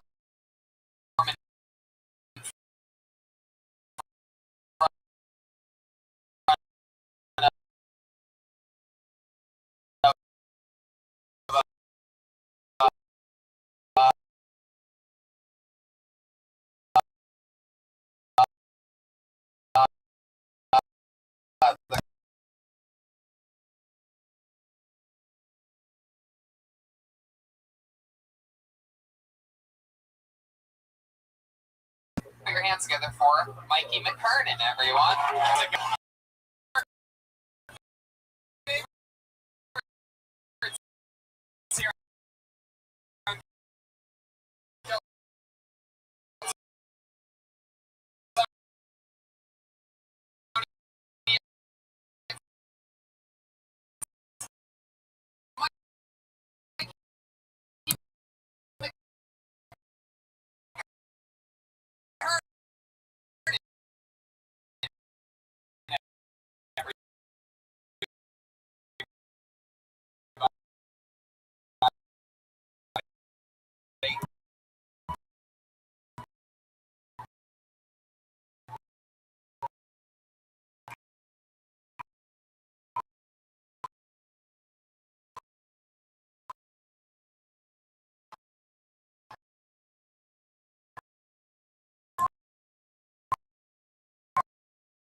You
know what the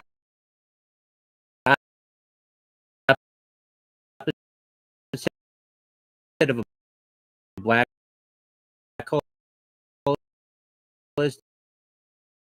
Dug away.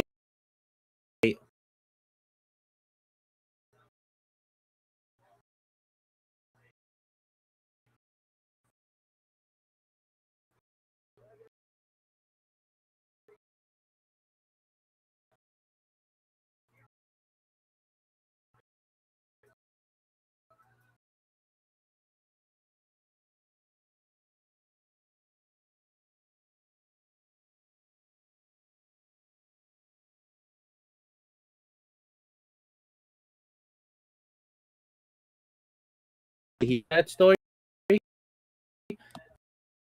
Riser.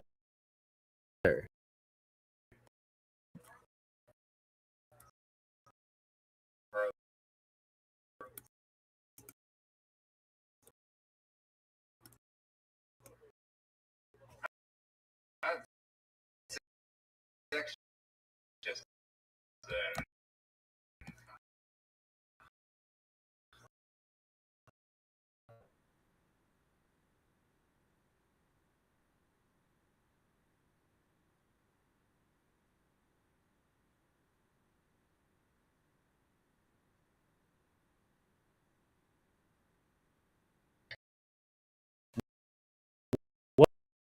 What was her name?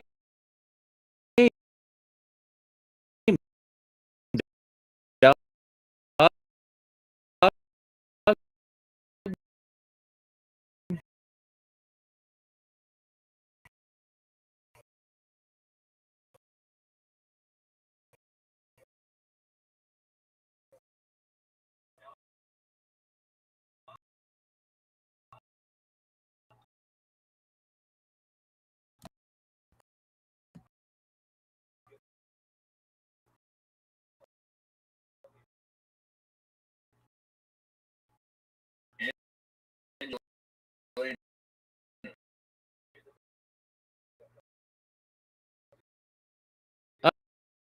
All right.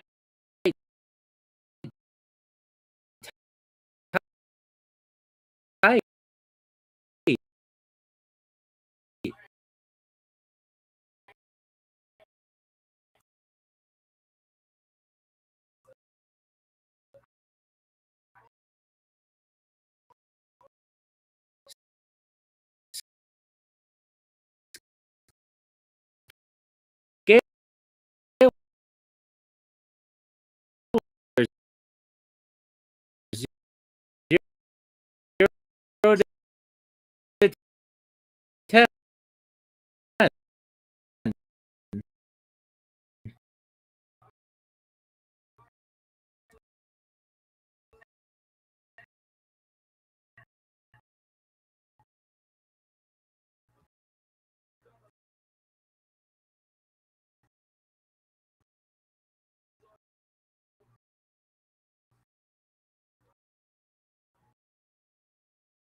Yeah.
Where? Oh, the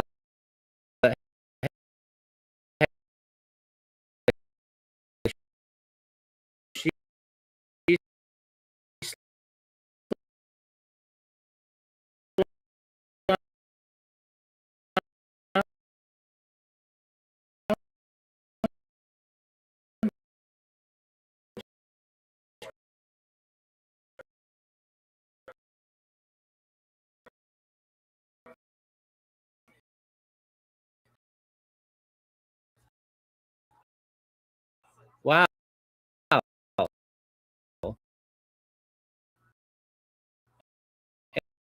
And you weren't able to blast?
Say it again. This guy's been on the show multiple times. I don't for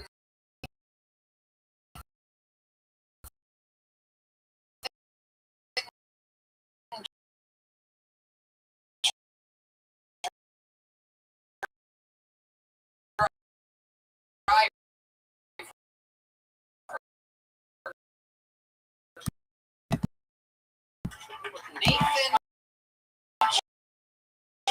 Drive.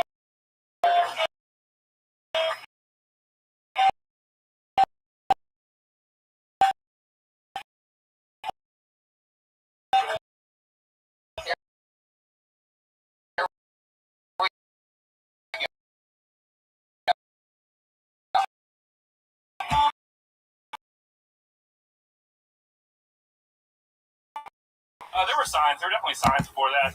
My dad's a big NASCAR fan.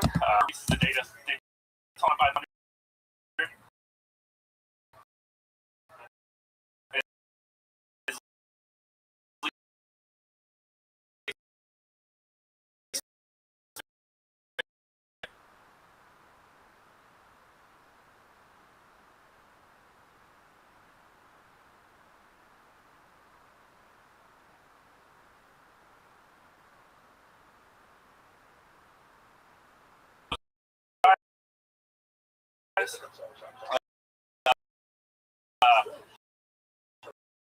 My dad would say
These two guys should combine forces because this guy's got confidence, but this guy's not. Don't talk to Mowgli like that.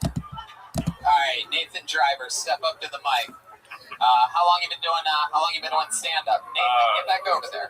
Nathan, get your ass back over there. Nathan for two on Comedy Central. So you answer the question, then you step in and answer the same question. How long 7 months. How long? 7 months. Get away. Oh, this isn't gonna feel good. How long have you been doing stand-up? 3 years. Look at you. Switch to the other Nathan.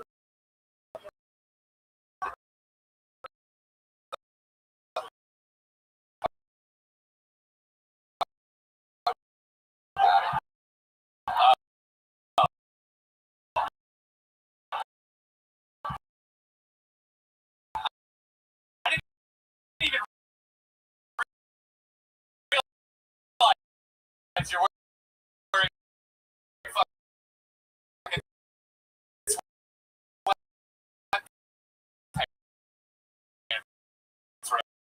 right now.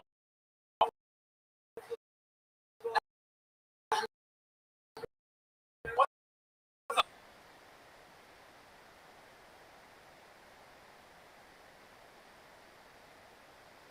Why?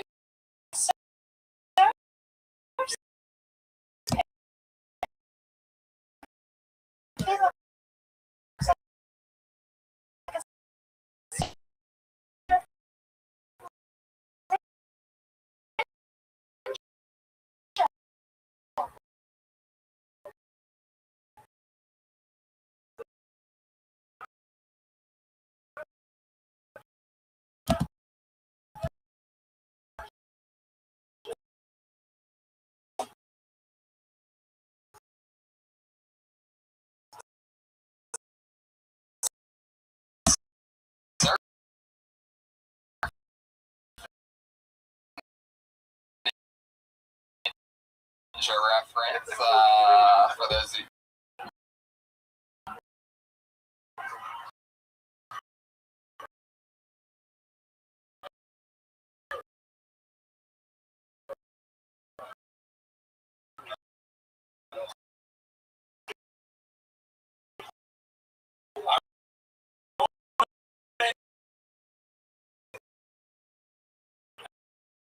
I wouldn't say that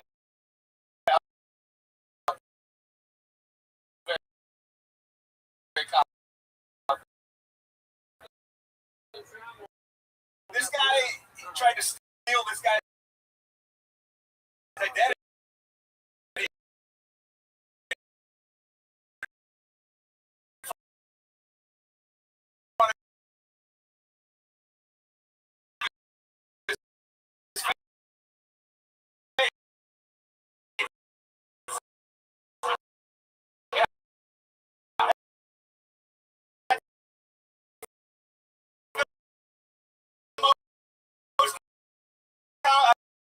Like, how can he not be a confident guy? You really saw you saw another man walking up. You go. I know it's not the right last name, but this guy can't pass. I didn't see it. This motherfucker Shanghai bar mitzvah sometimes on Saturdays, and then takes all the money the kid gets. you Filipino all the way. Someone not through that. Yeah. What's the other half? What?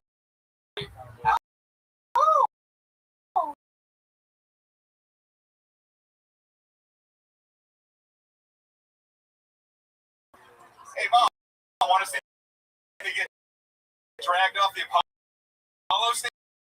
It's like, I'm proud of it.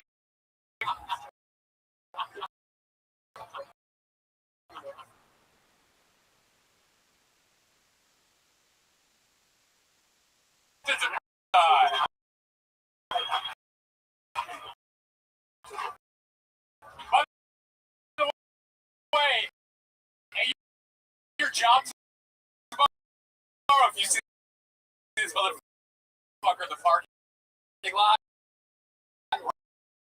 run, yeah, kill him. Get the fuck out.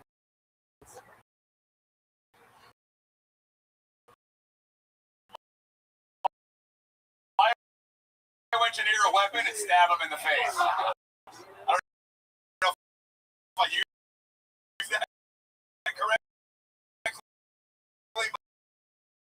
but I'm not a engineer. So.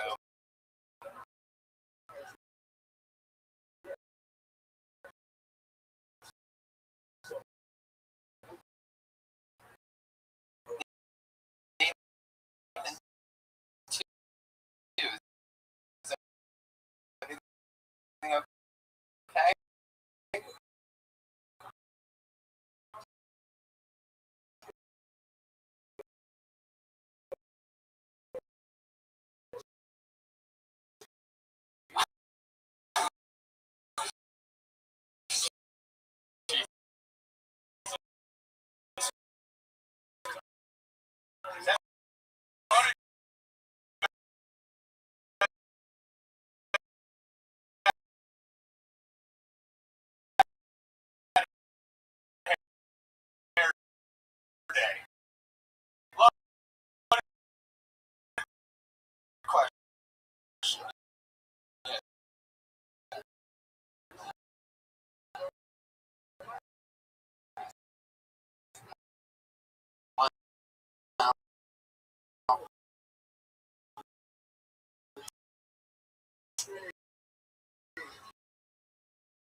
I mean,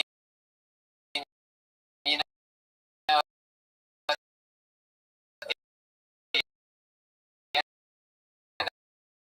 the day,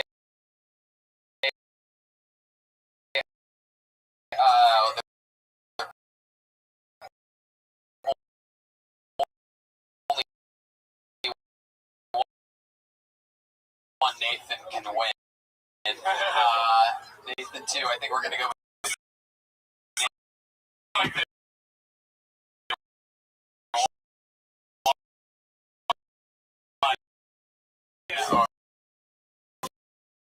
right here. Now, this is the first ever Nathan off.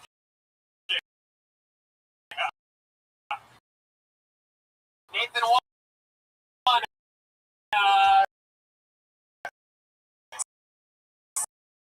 Step up to the mic.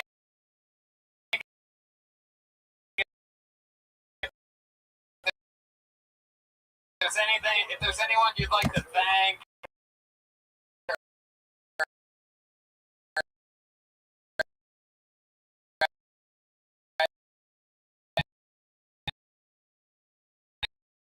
anything like this.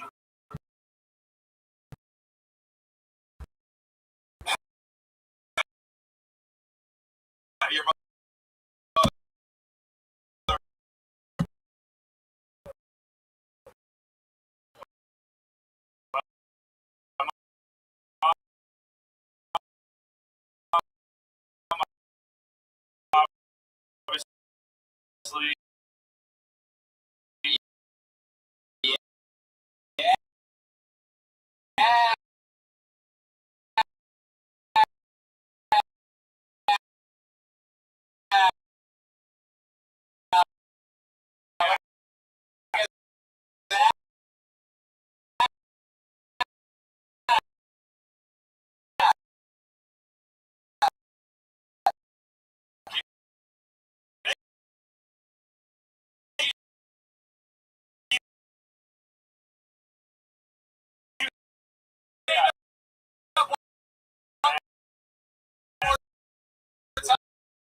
obviously, almost there. So Scott, that's cool.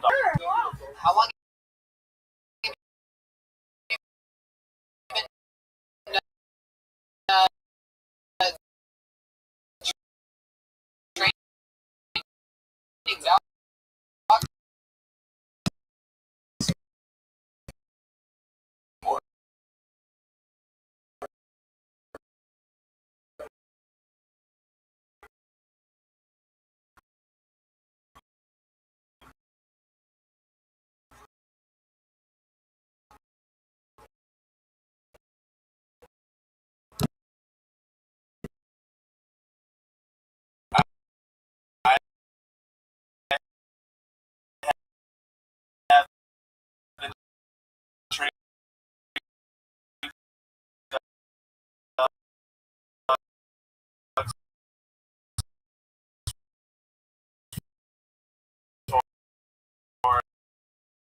What's the weirdest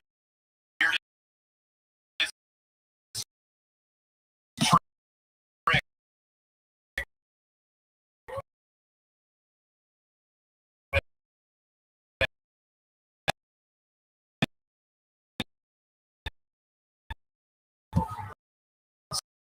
Somebody asked you to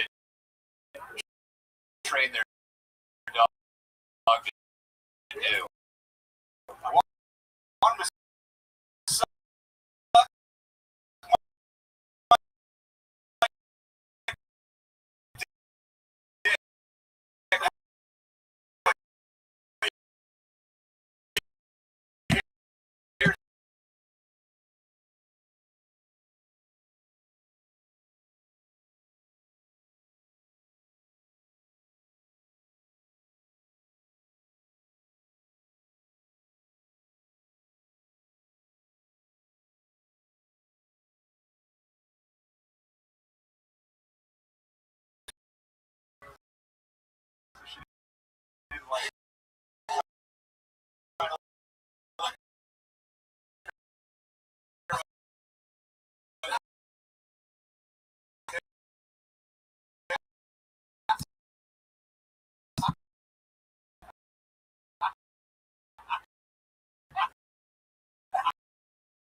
she was so big. I don't think she could do that.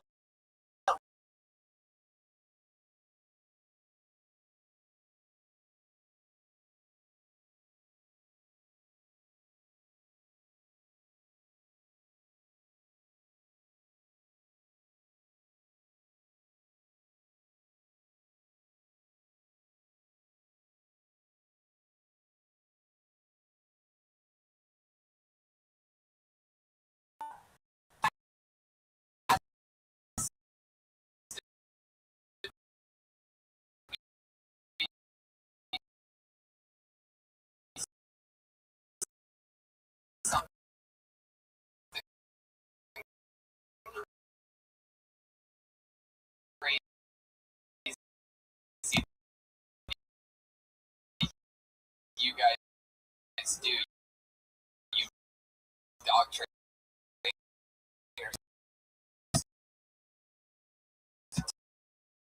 take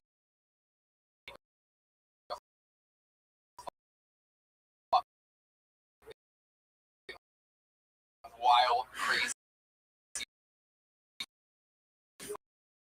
fucking puppy.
I pulled another name out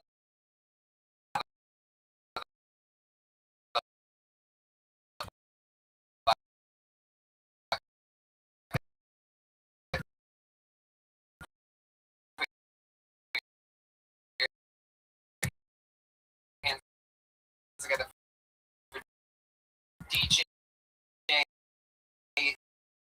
Sam.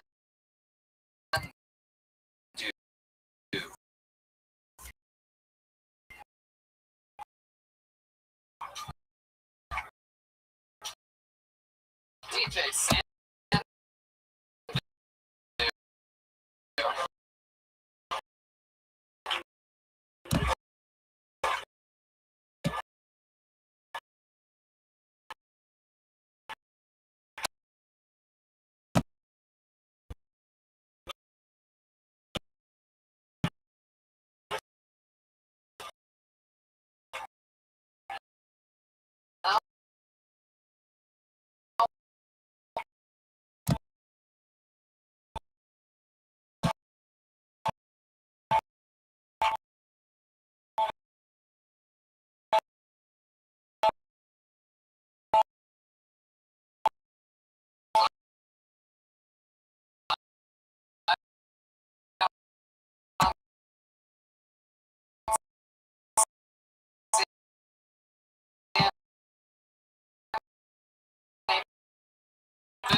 For that,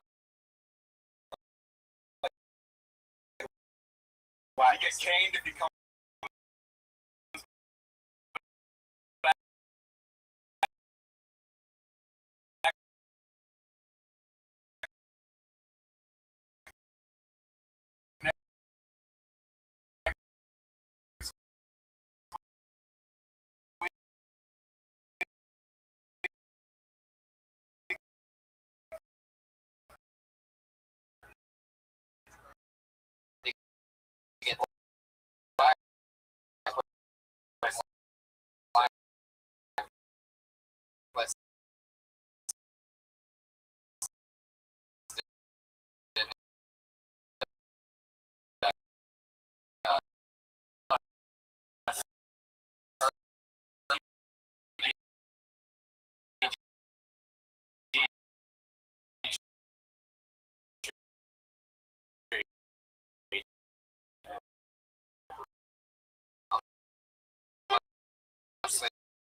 It's impossible.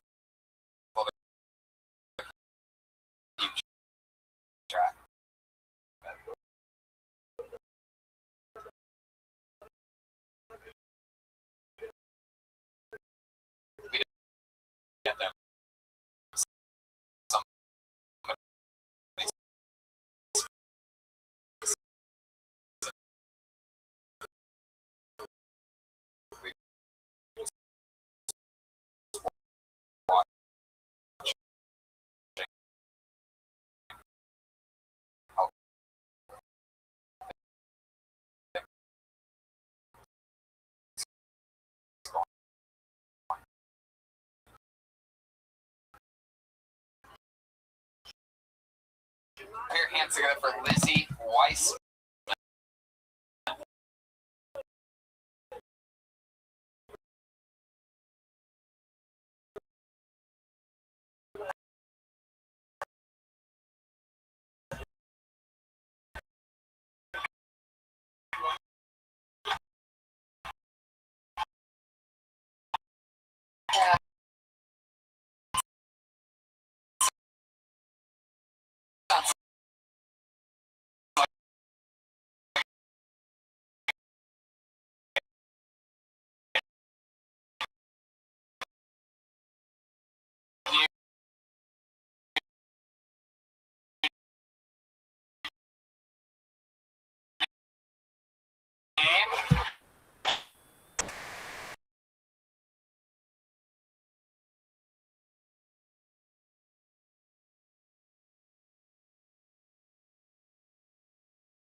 That's the only kind of algebra I support, my friends.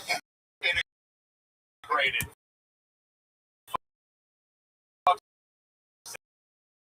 Segregated algebra. It's true.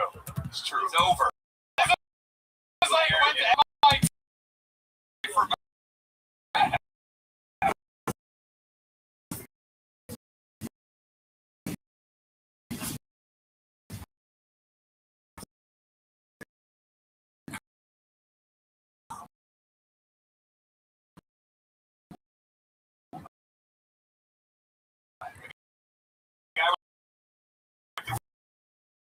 tank shirt. Trainer. Look that up.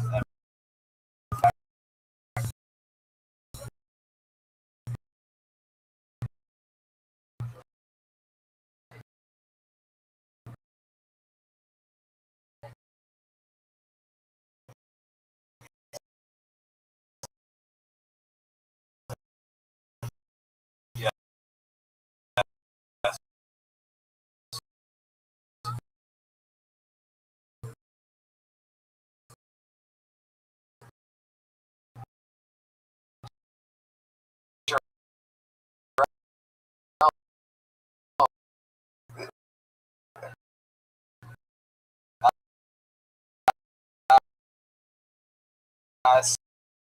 So when you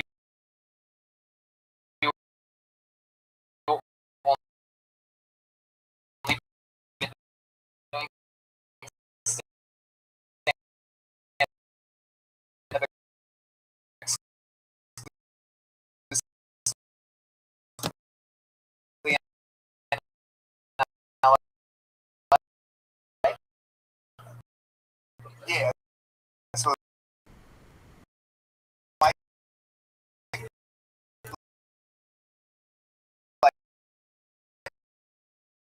that that oh, yeah, I do all that. What your job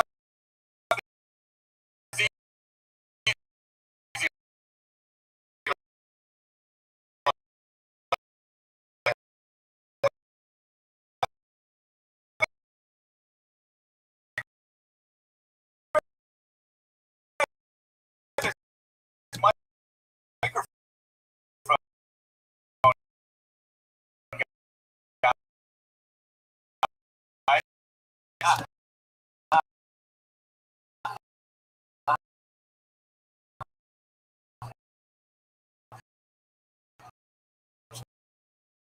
And I've bombed in front of him a few times, and usually when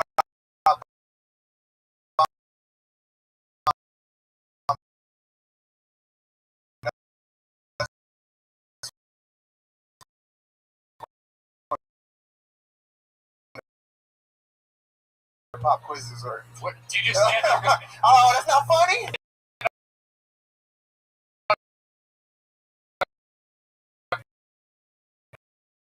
No creator.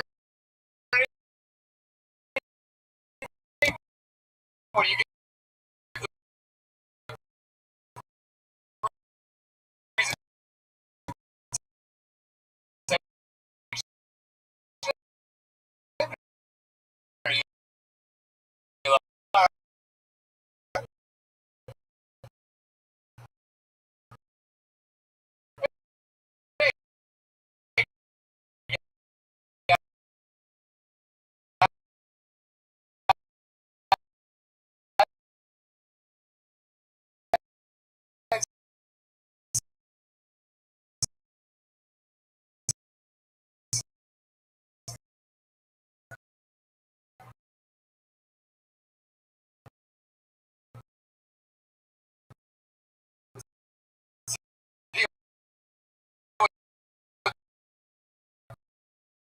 No, just go right into it. I just like treat it like it's a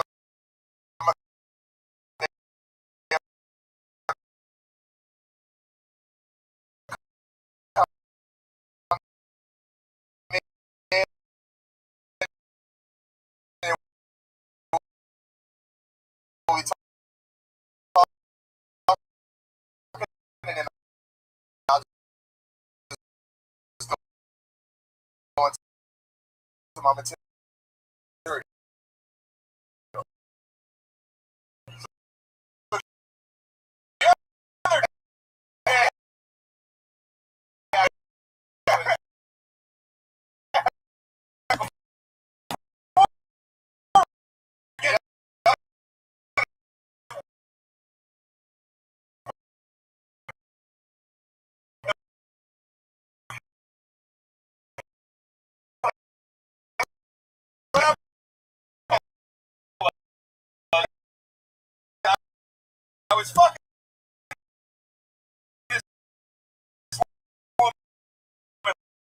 last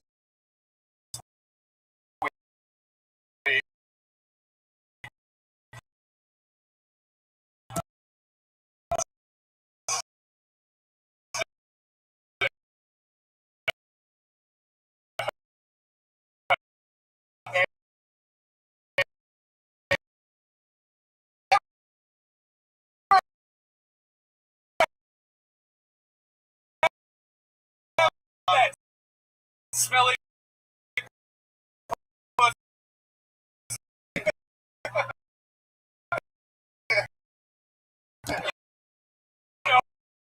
like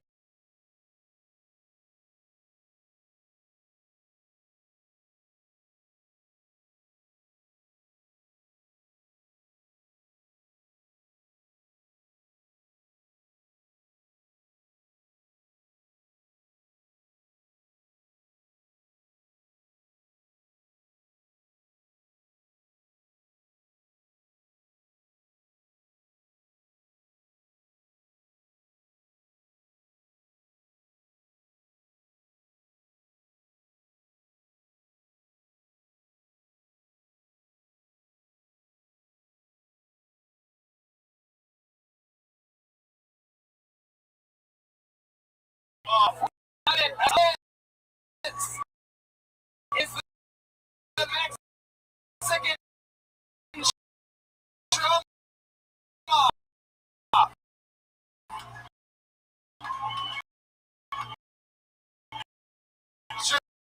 Coming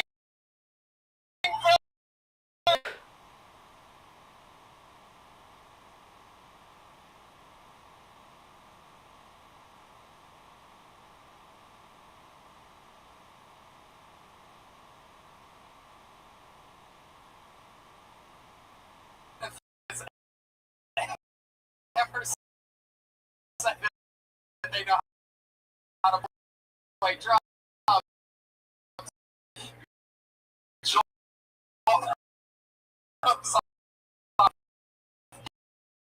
Take something close and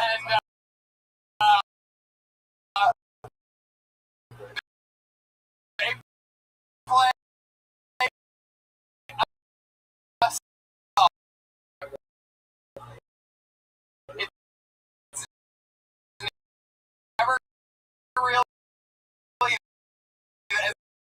as amazing as anybody thought it was gonna be. And Joel comes out, does a drum solo, but fucking crushes it. Now, what's exciting about this one? You can't tell.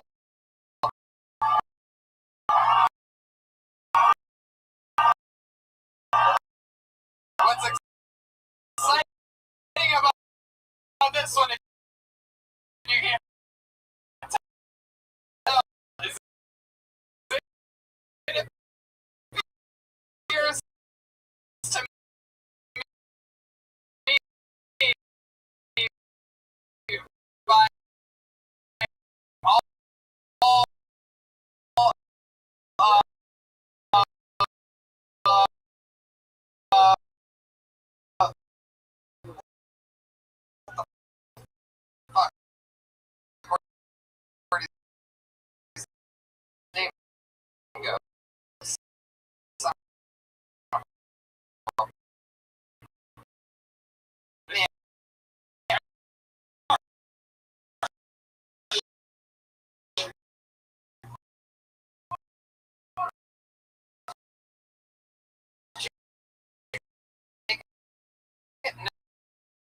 No, it's sharp rock.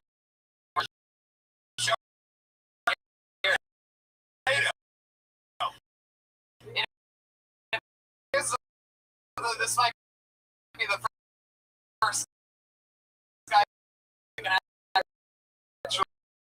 I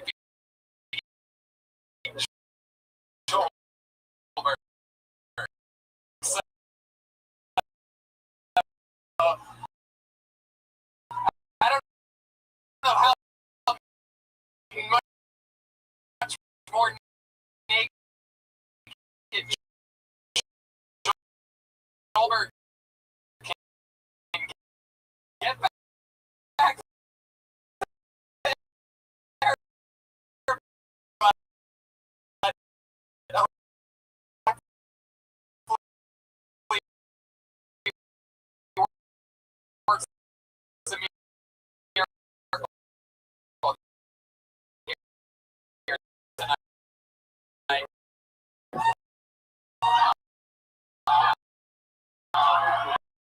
Oh,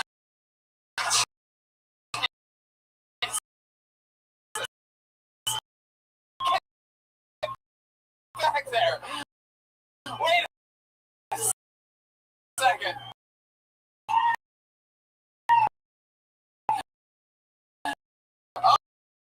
Oh, he's gonna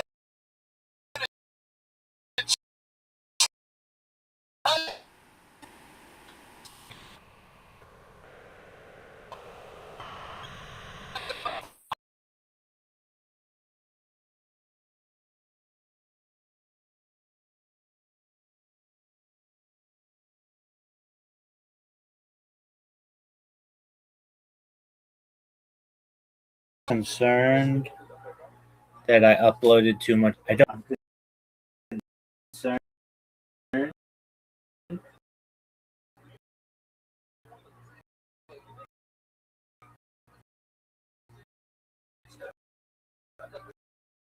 I'm concerned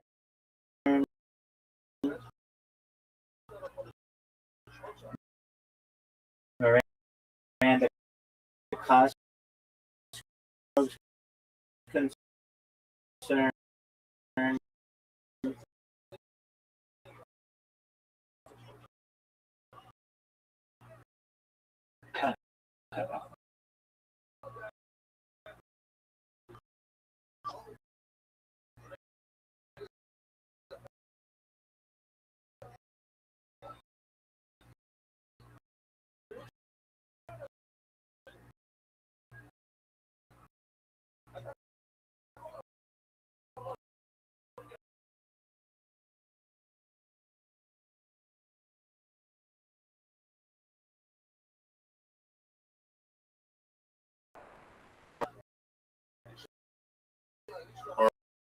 or whatever.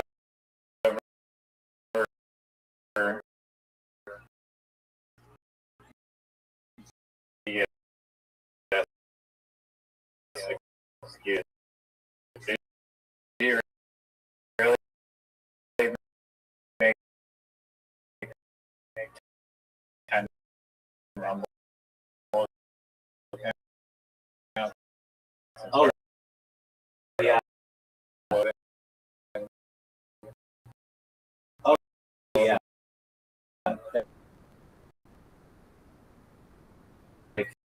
Podcast. Oh my. You thought that was a good idea. I didn't think it was necessarily a bad idea.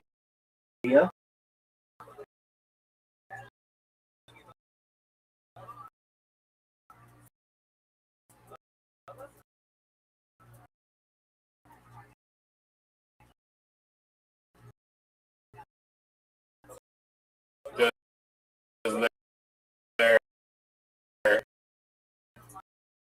little terms of service that supposedly say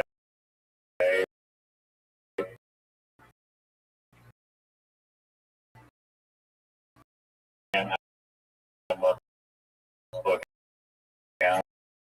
So here's the thing. Nobody that.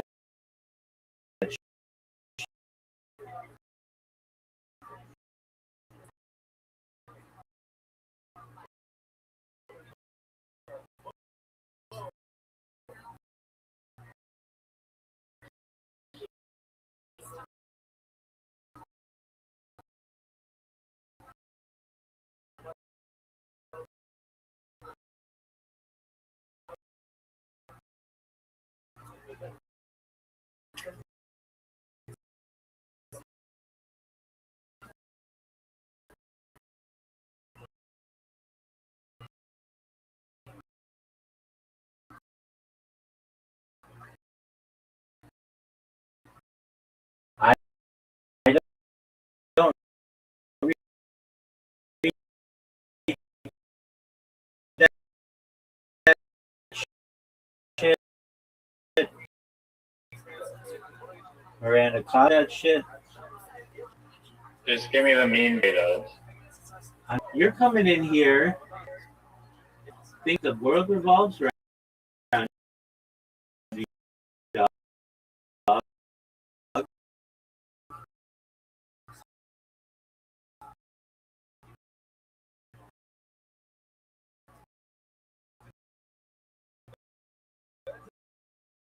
And it does not.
It's not a real fucking. That is pretty cool. You can see.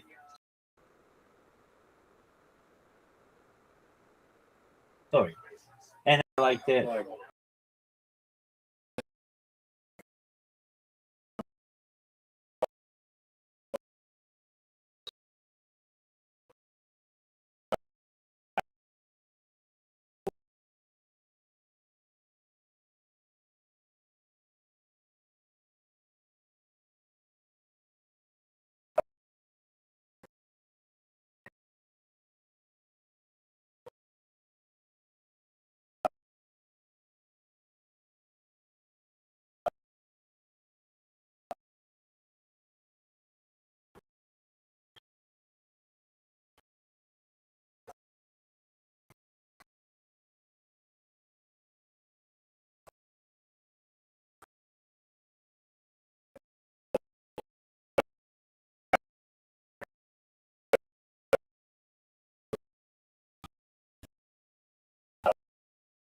William Montgomery is.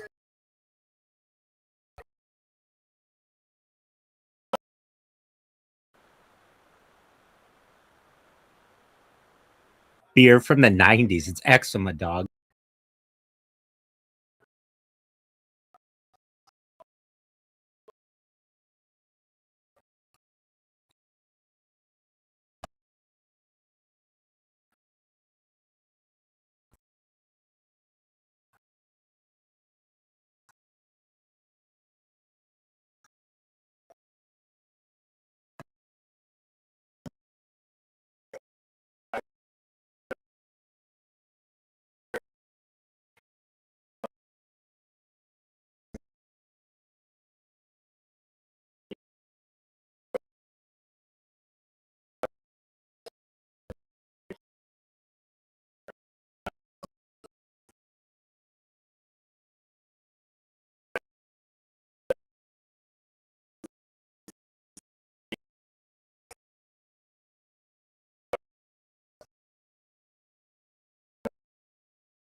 Plays that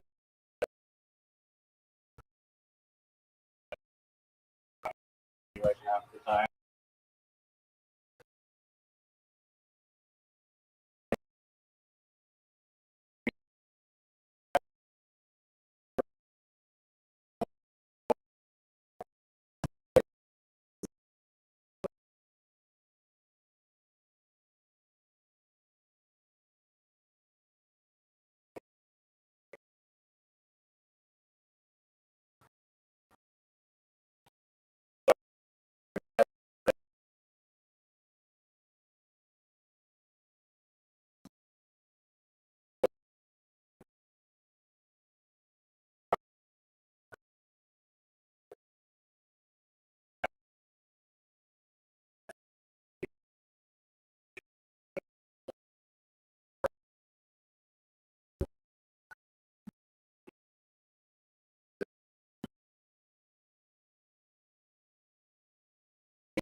It actually is.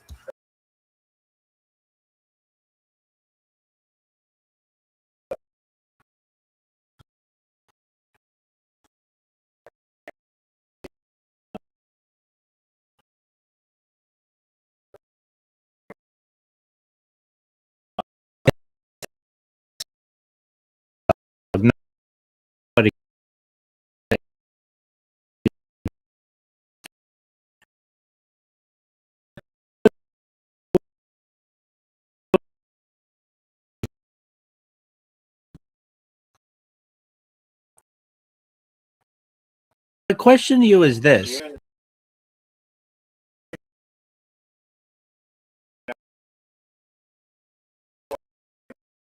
We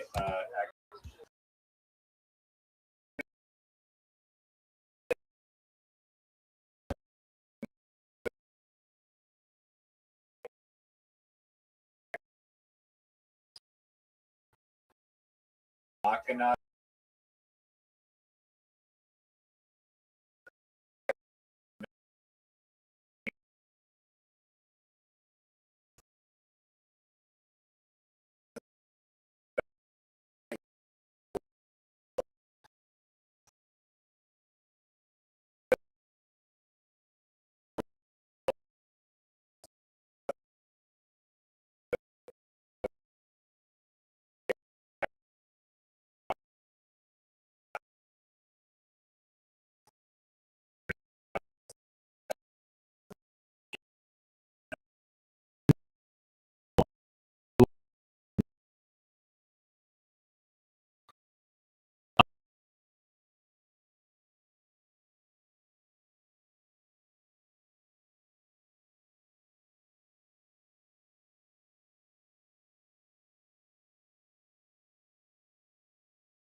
your family pays for your lifestyle because you just haven't enough time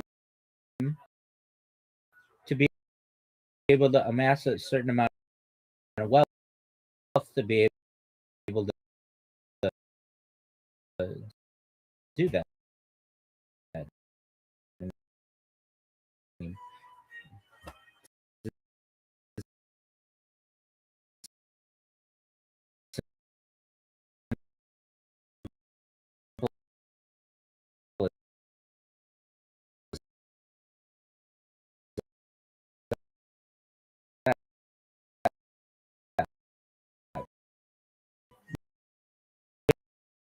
Which is cool.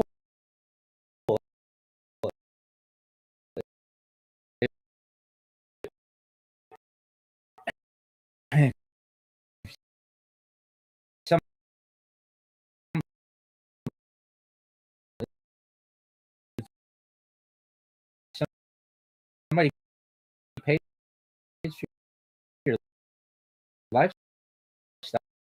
I'm not saying that that's bad. I'm just saying you can say that. There's nothing wrong with that.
Okay.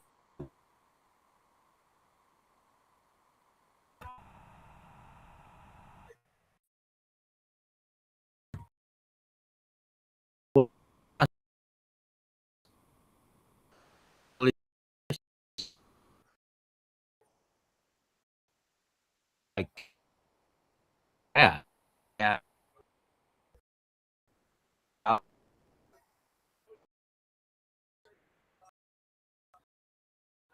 You,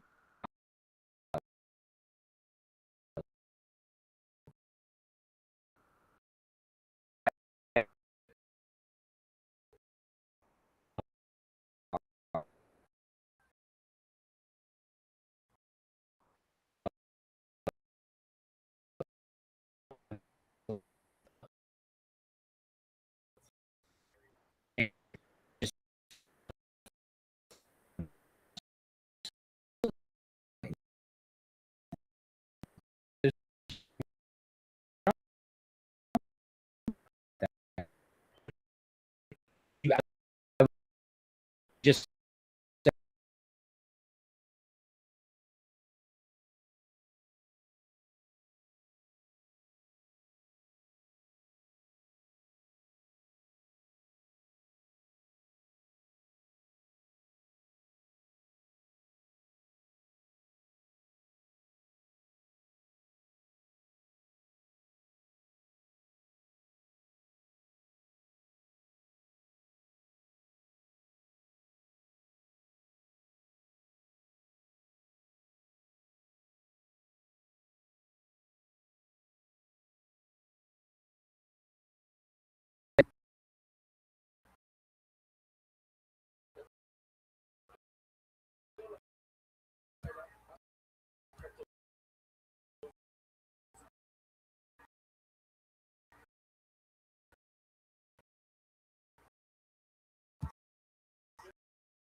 I want.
You live with you live with your family?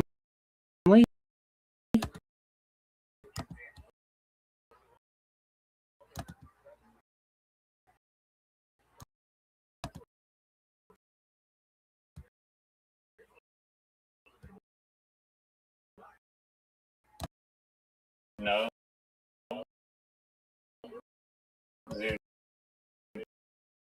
Just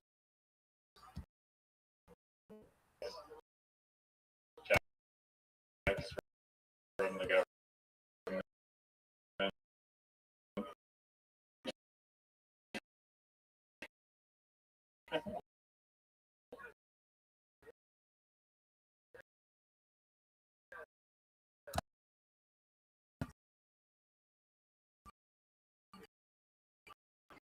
Oh, no way.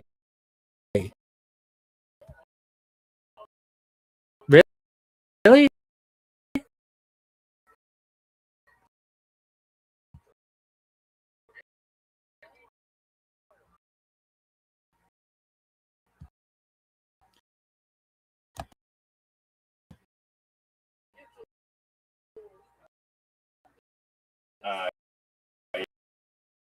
Yeah. How are you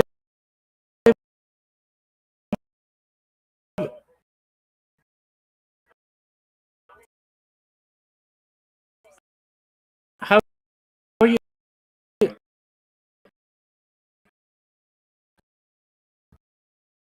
how are you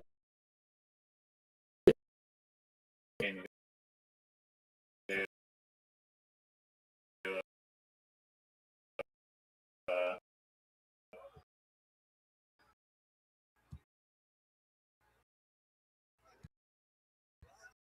see, change that. My murals. So,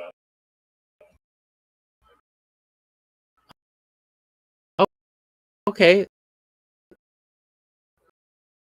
How are you able to pull that off? Like, what's the rule in Canada?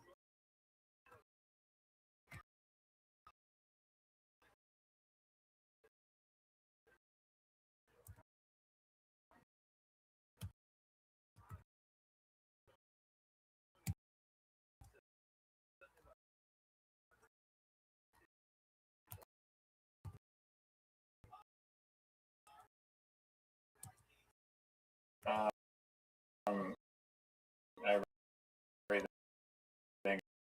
is free.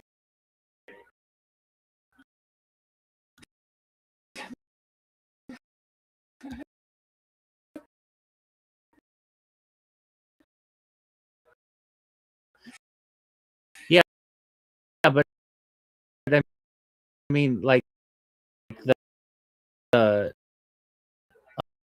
uh, um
media for it, or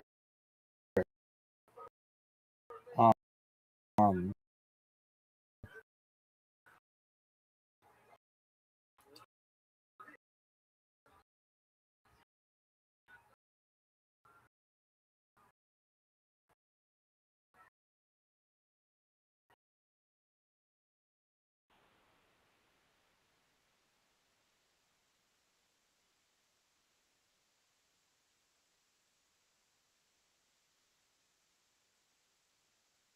from there.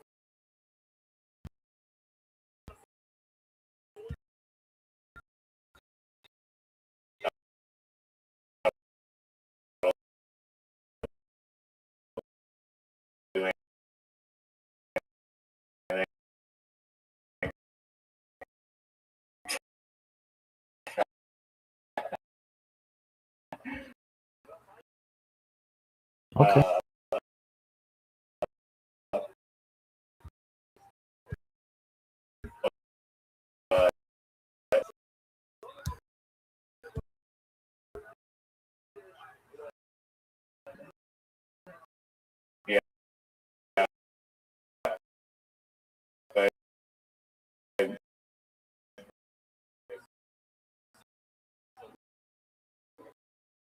I just have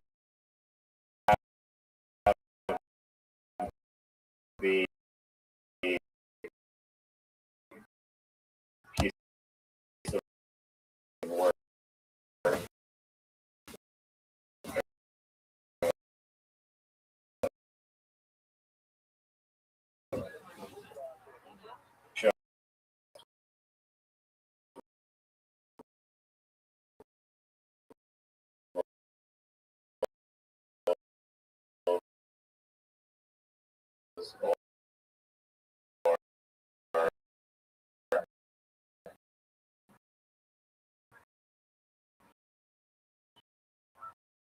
Private gigs that I'll be able to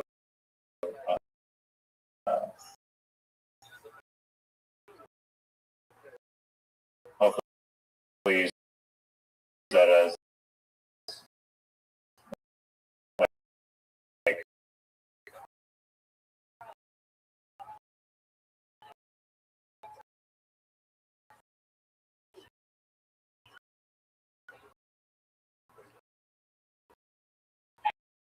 have enough leverage to convince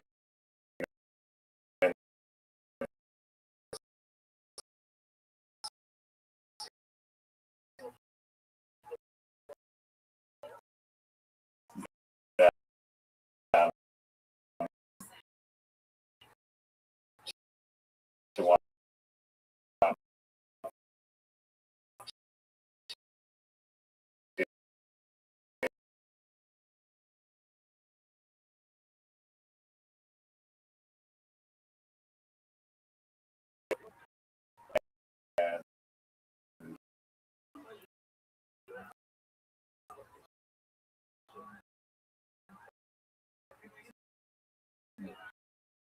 and then just a bunch of random pile on.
Wow, 60 points.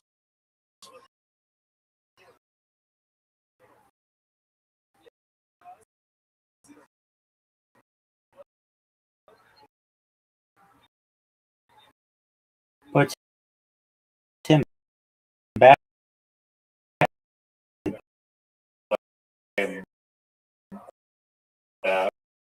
Or before.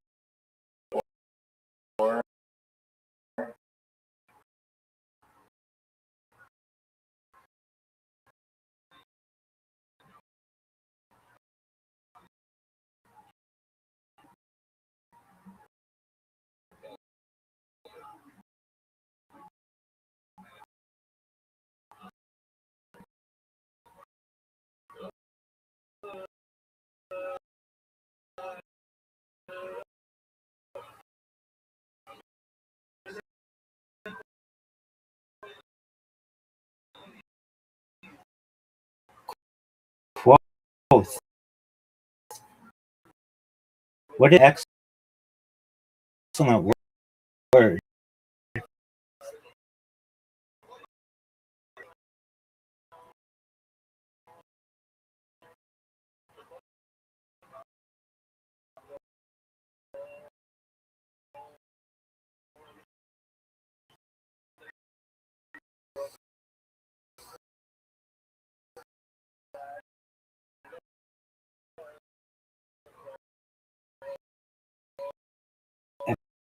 If I'm going to lose, I want to lose.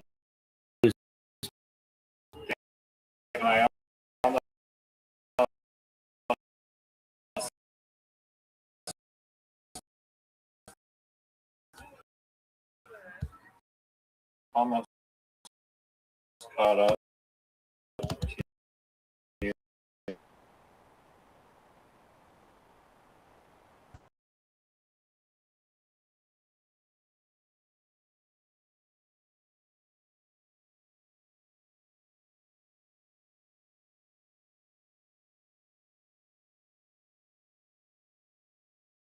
That.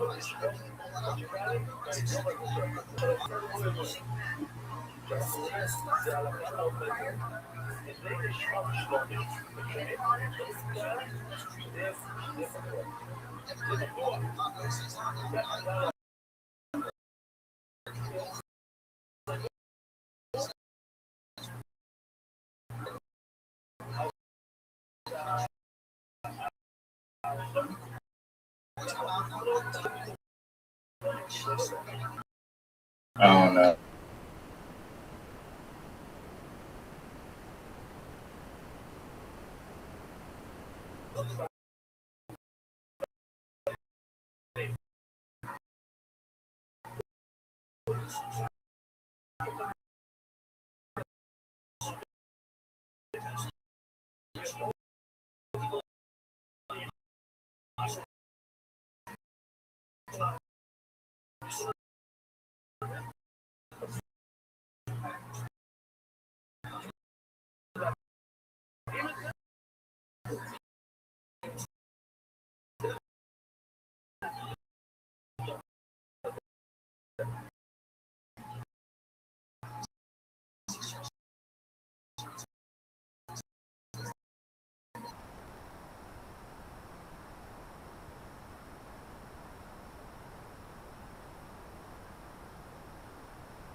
Oh, that's a word.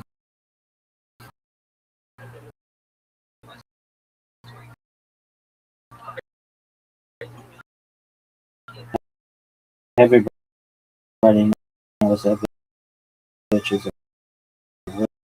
word. I know it's a word.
Um, fossilized. How do you say it though? How do you pronounce it? Like rhymes with. It's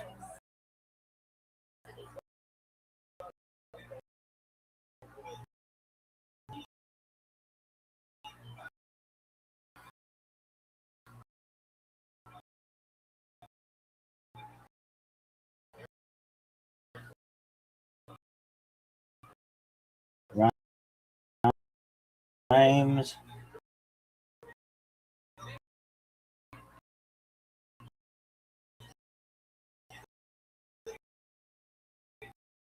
With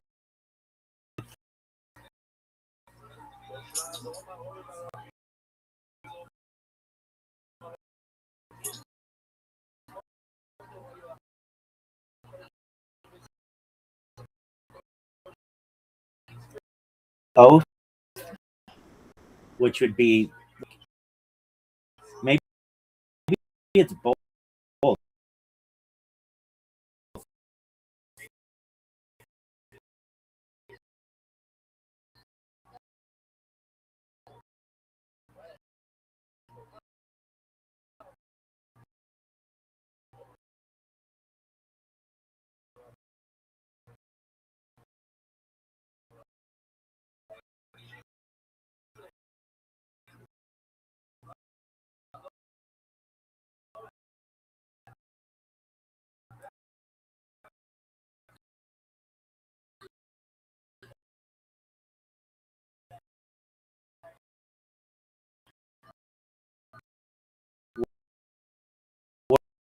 Words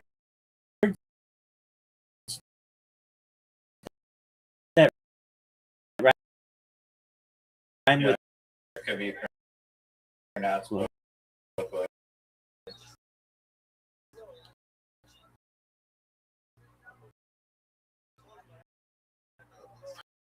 perfect rhymes.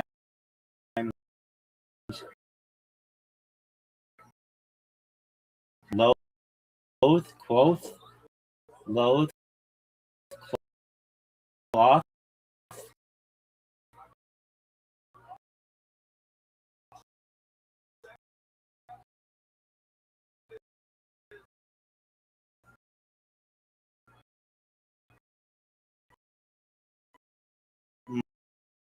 Moth,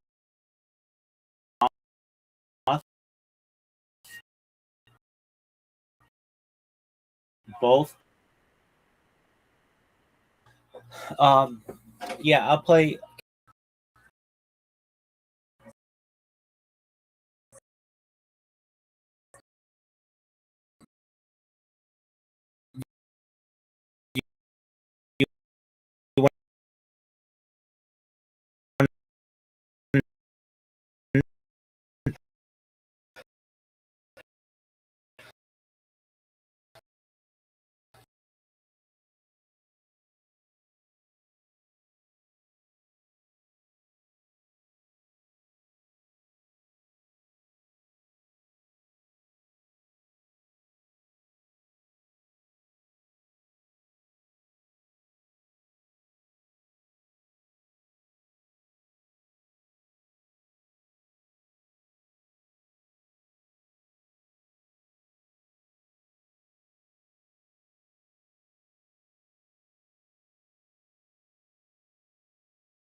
would be a close up there too. The Toyota Land, if you get the right year, they're like fucking really, really strong.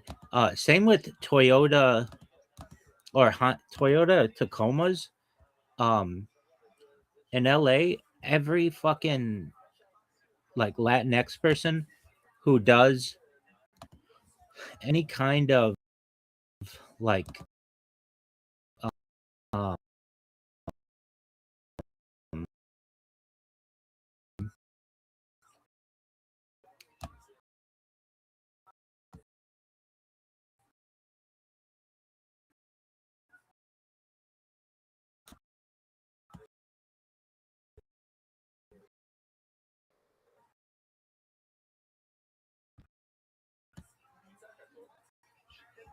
are the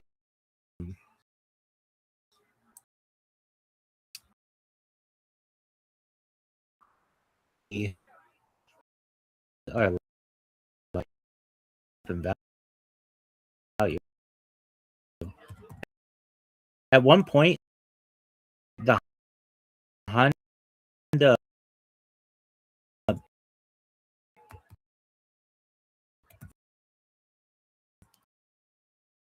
um,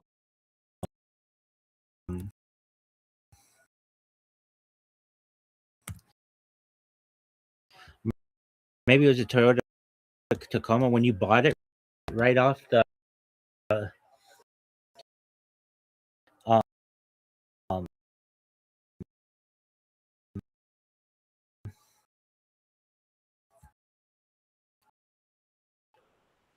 line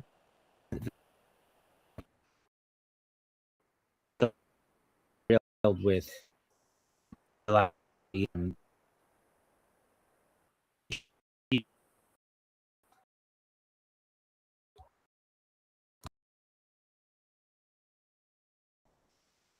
I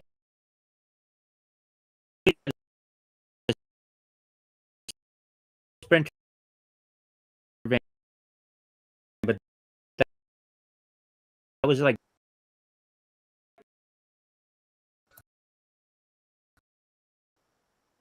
The like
a suit and tie.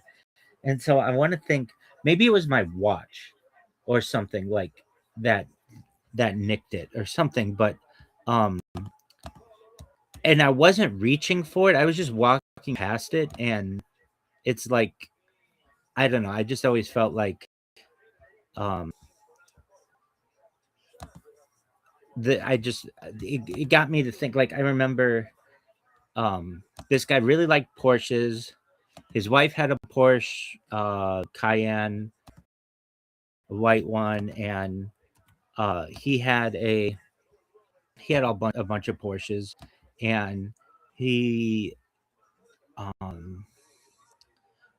oh, I know. He one time wanted to drive me in it, and I had somewhere I had to go, and he's like, "Come on, I just want you to. We'll go around the block." I'm like, "Just bring it some other time. I've got to go."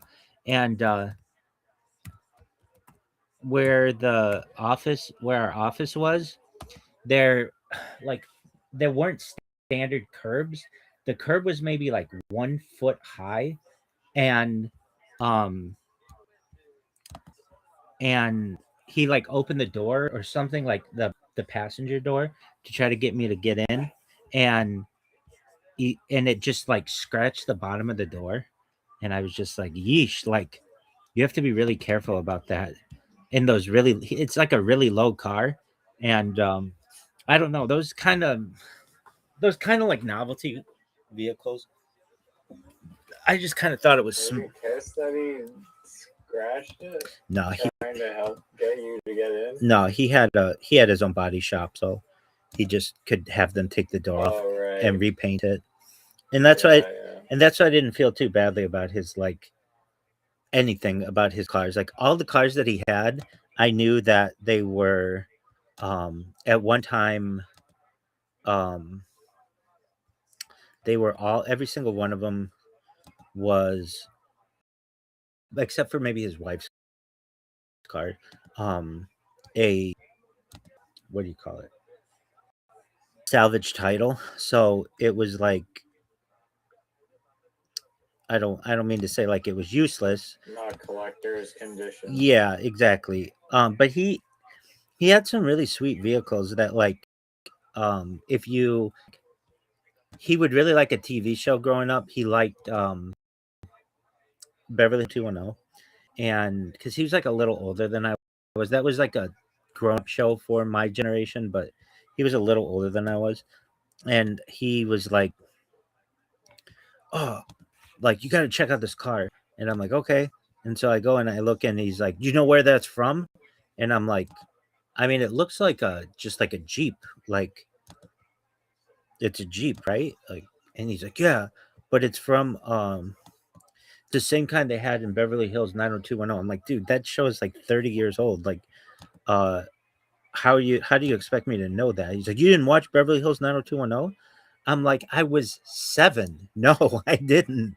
Like, he's like, "Oh yeah, I always forget." Like, that we weren't the same age, but he had this really nice old Cadillac that I liked a lot.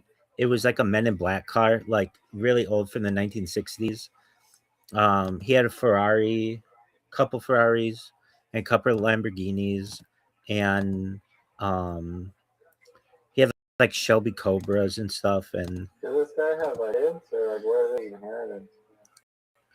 he's a self-made person. I really think at the end of the day, he was the Armenian mafia, and I think his dad was the head of the Armenian mafia, though they didn't come off as having like extreme wealth. They came here from Armenia without a lot of money. His dad like was like an ice cream man, but not even like an ice cream man with like a truck, but like there's this thing you can do in LA when you first get here. If you're an immigrant, you can get like an ice cream cart and then just go in populated areas and sell ice cream as like a vendor. And they started that way, and then this guy, they were poor, and they went through high school. Like, so Armenia, there was this huge immigration of Armenians to Glendale, California, and like all the Armenians live in Glendale, California. To the point where it's a joke, like on Kill Tony, if anybody says Glendale, it's like, "Oh, you're fucking Armenian," and it's not necessarily true, but it is. Like many years ago, my great grandmother, she owned an apartment building, the entire building in Glendale, but this is like in the 1920s or something. but since then it has become like extremely Armenian.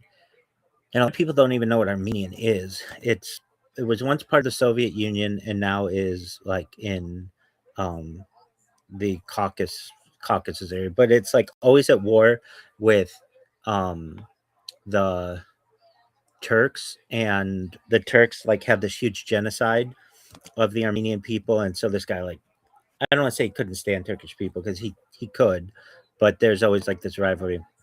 Anyway, um, Armenians got into some industries, and automobiles was a big one of them. And the way that this guy made his money, he first started out as a valet, and then he got into like insurance scams where he would basically, I don't know exactly, but I just remember he would say uh like he would ask me like this corner way in the valley. It was like the corner of like I forget exactly where it was, but it was like Van Owen and Van Nuys or something. It's like he's like, when it rains at that intersection, if you drive your car through there, it will flood the car, and then you can get the car, you can get it, you can get it. You can get the insurance money for it. So if anybody was ever any of his friends, like here's another huge stereotype of Armenian people: they all drive white BMWs, and it kind of is a stereotype. Like everybody in Glendale's Armenian drives white BMWs, smells like a ton of cologne. All the women want to look like the Kardashians. All the men look like Persian, like gangsters, kind of like The Godfathers. yeah, kind of. And but I really like Armenian people. So for anybody who's watching this, love us because that means what's up in fucking Armenian. Um, but ask anybody. This is like a stereotype on Family Guy.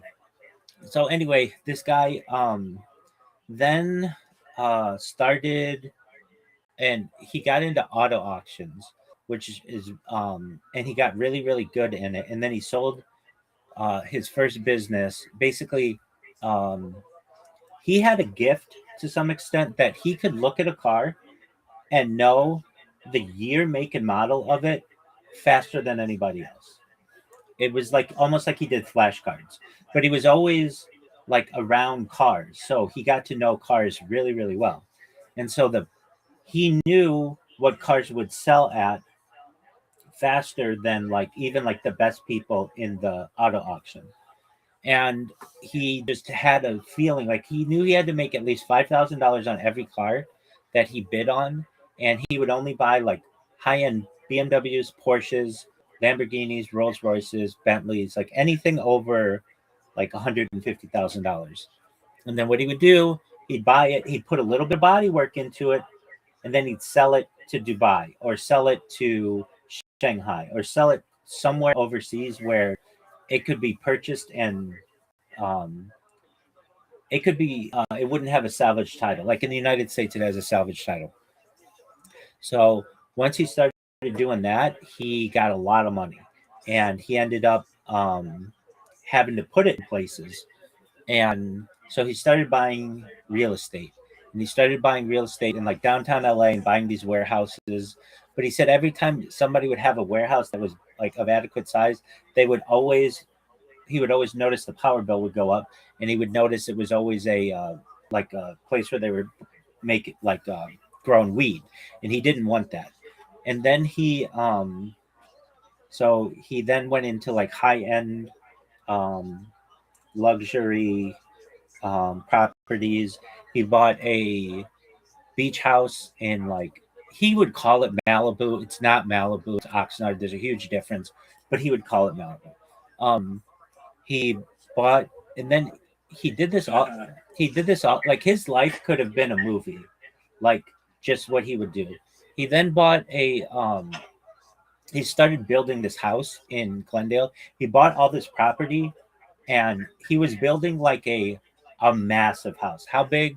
It was maybe the biggest house in Glendale, California. Like maybe it was huge, and he was building it, and the pandemic hit, and or maybe it was a little before the pandemic, but basically he would spend like 2 days building the house, overseeing the general contractor and stuff, and like putting like really specific of what kind of countertops he wanted and all this other stuff.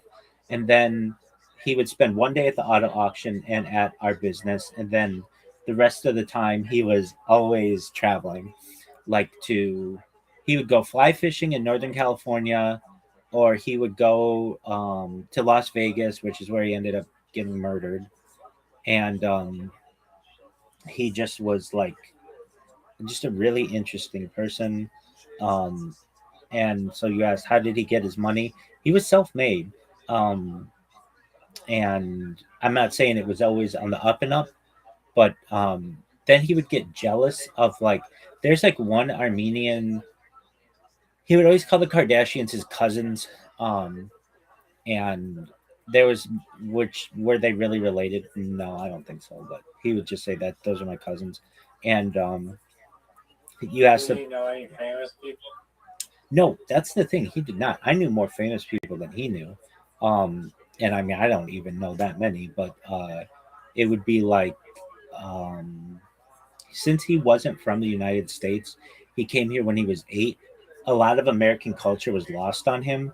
And so he depended on me because, like I know Hollywood pretty well, and I know American culture extremely well. And just overall, like, I'm not saying I know every movie by any means or every actor or actress, but I know Americana really well. And because I'm American, and so it's just kind of ingrained in you. So like there would be like songs and things like that he wouldn't know, but I would know, or a movie or something. He was really into movies though. He built an entire like theater just to watch movies. Anyway, he was just a guy who could never get enough. Excess was just always a thing. Um, he always had to have control though over absolutely everything in his life, and I was just like the one. I don't want to say the one thing he couldn't control, but Was he making $5,000 per car flip or $50,000? no, he had to make at least $5,000 per car flip. So he would maybe flip like he was making, okay, if you want to know, I think he was making $1 million a month just on one of his businesses. So that's like $12 million a year. That was just in the car business. So that doesn't include all the rent he was getting. And he was an inventor. An interesting thing that he invented. I could have you sit here all day long and you would not guess what he invented. So I will tell you. It's this thing called the Titan stem.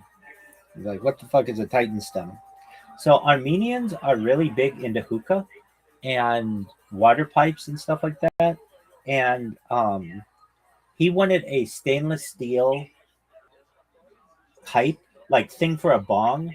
Like the thing you smoke out of, that like where the cherry goes, that little stem. You know what I'm talking about? Yeah.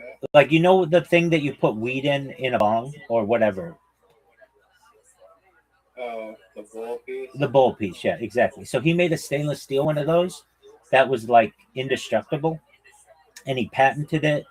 And it was just like the most perfect, like he was high one day and wanted to come up with like a better mousetrap, so to speak. And he did. And this thing was considered like the best bowl or whatever you want to consider it in the world. It didn't. There weren't that many sales. There were some. I mean, but here's the thing: there's always somebody who's going to come through and make a better one. So, they were doing well for a while, but then somebody just started to make that same thing in a disposable form, and that basically put that out of business. Like a plastic bowl that you could use. It was something like that, and it basically put them out of business. And I mean, he wasn't out of business completely, but what else did he do? He had just a lot of businesses. He never wanted to share them. He was like, when you first met him, he would never tell you his real name. He would until you got to know him. Like then he would start to share some of his life, and like I got to meet his children and his wife and his. I knew his dad really well.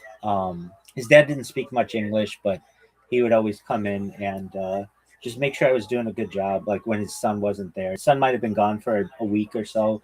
In like I don't know, they would travel to um, just all over the world, and his dad would come in and just ask why we.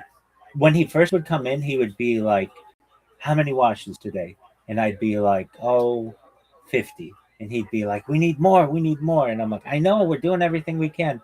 And then he would come in and he'd like, how many washes? I'd be like, 250. Be like, okay, that's pretty good. Like I was finally like he was happy where the business was going. Um and I I met his cousin, I met his brother. He like slowly would let me into his the closeness of his family. In fact, one time he saw me really dressed up. I would dress up, but like this one time in particular, he's like, "I would let you date my daughter. I would let you date my sister." And I was like, that was the highest compliment he was going to bestow upon me because he was just like he would never say something like that, but he did.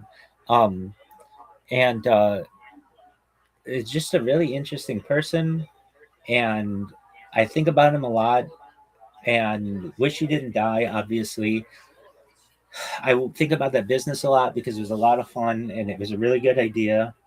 And he taught me a lot about startup, the grind, the business aspect of advertising. We went into this.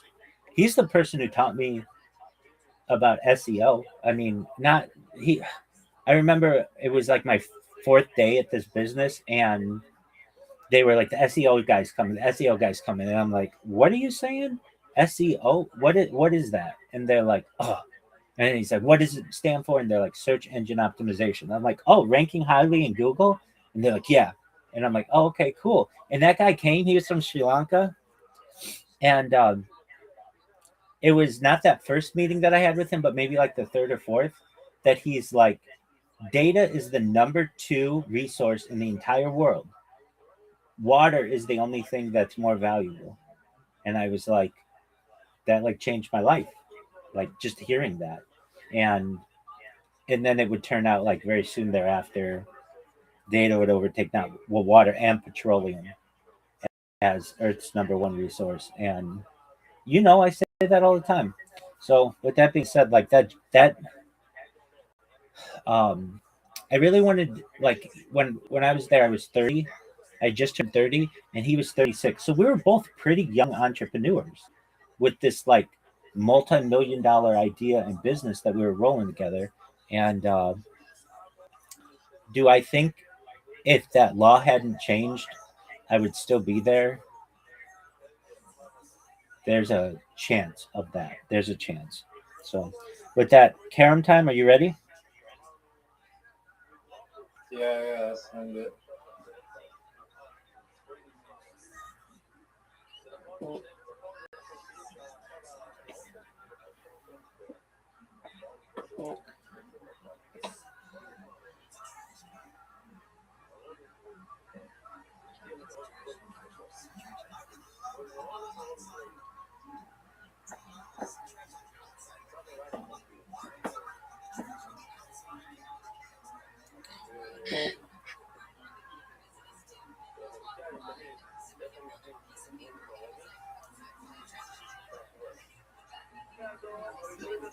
Are you proud of that shot?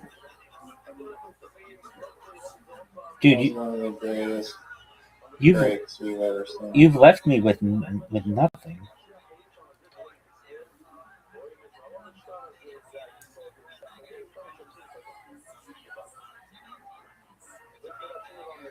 Garbage.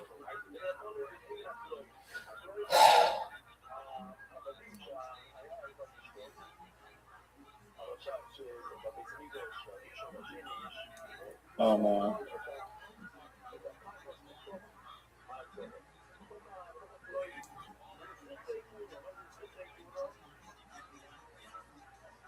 The actual like real carom table looks so sick. It's like 6 by 6 feet. That was a cool move. Thank you. I'm multitasking, baby. What are you multitasking with? Uploading like 50 fucking podcasts simultaneously. Oh, make it. Nice.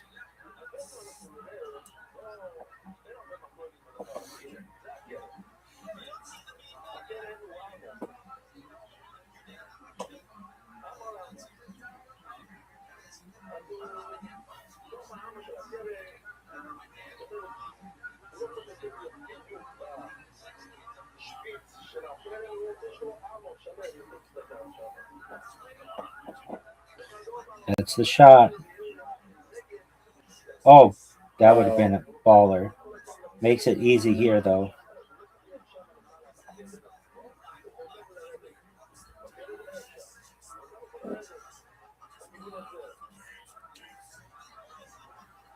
Dude, and you make that shot really difficult.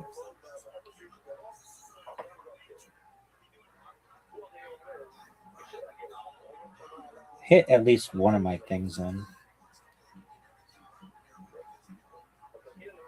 Hit at least one of my things in.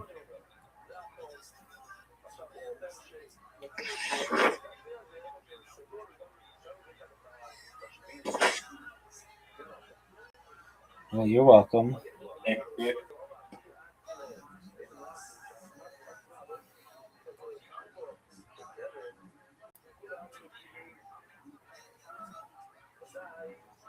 What the hell is that? Newfie. Oh, what does the other finger say? See, on your finger Yeah, slam? bring it back. Give me it back. Backwards.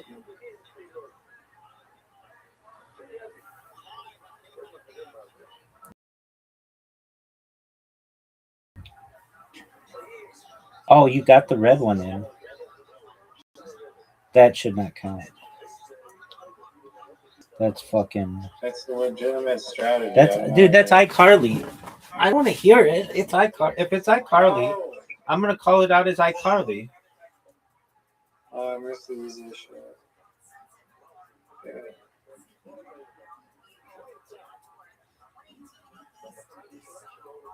I should not have missed that shot. Why are you trying to go for random use shots? You up already? What are you gonna do here? That's not in. That sucks. That's terrible. Oh, you're going for the red one? That was garbage.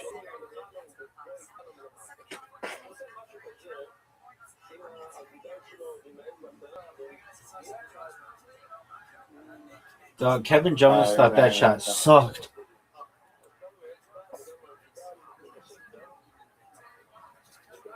Yeah, I'm trying.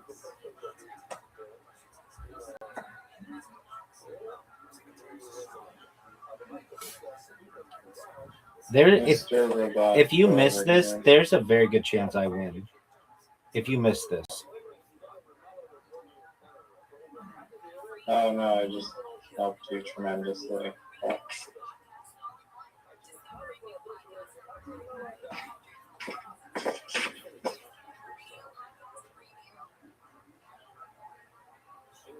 These are like the 6 easiest shots ever.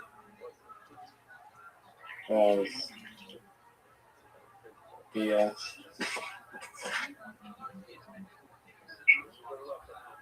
Oh, went the wrong way. Devastating.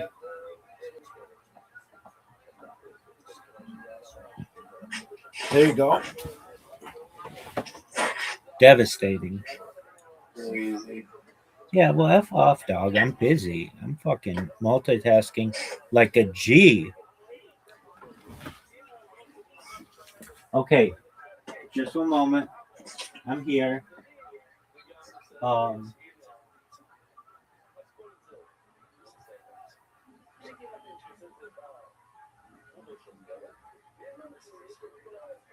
What the fuck?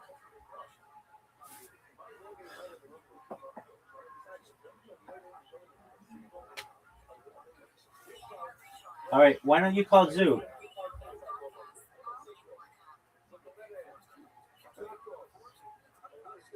Well, I mean, I'm gonna go to sleep soon. Okay, go to sleep, big dog.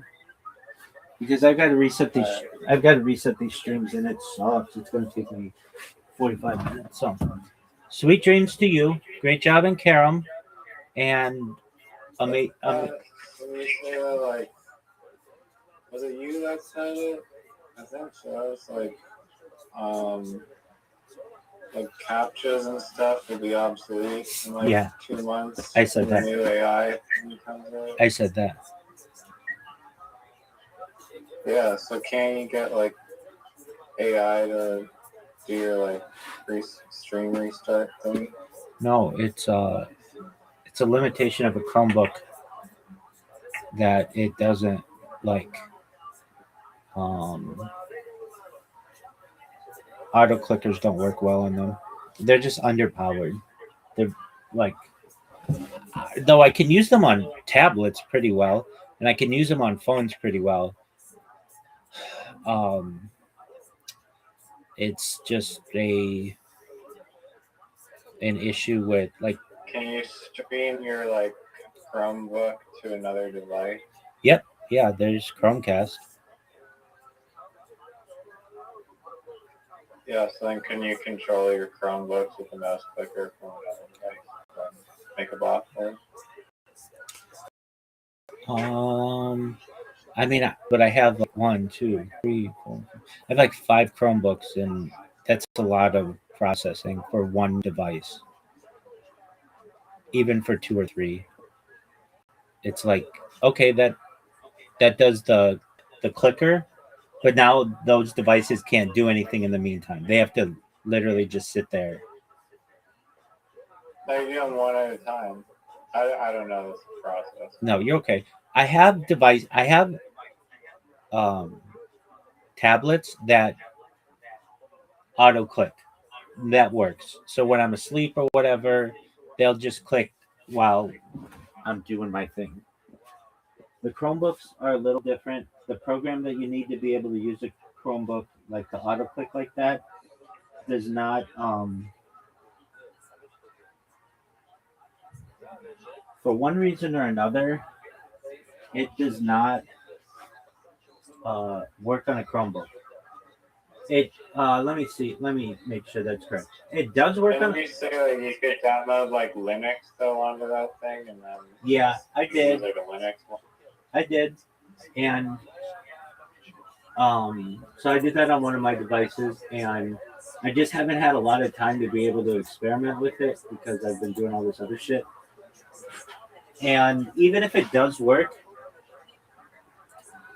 I've been told it doesn't work well. There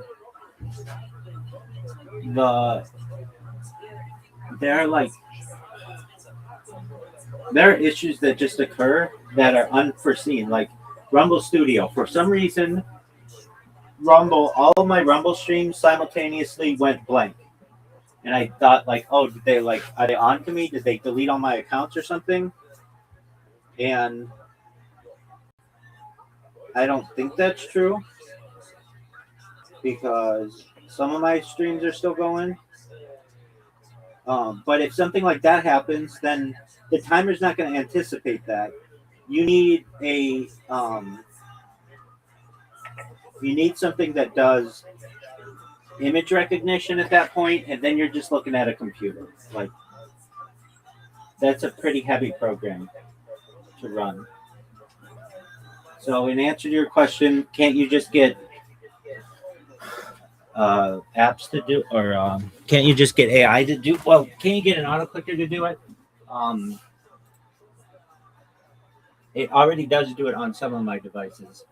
Just some of my other devices, they're just not powerful enough to run that type of program. So all of the ones that I'm like, I have to reset my thing or whatever. it's because they're not powerful enough to do that and to like restart themselves. And there are just other issues that occur. You kind of have to babysit them. Like what happens? You'll get like I'm sure you get this sometimes. Chrome just crashes for whatever reason. Have you ever gotten this?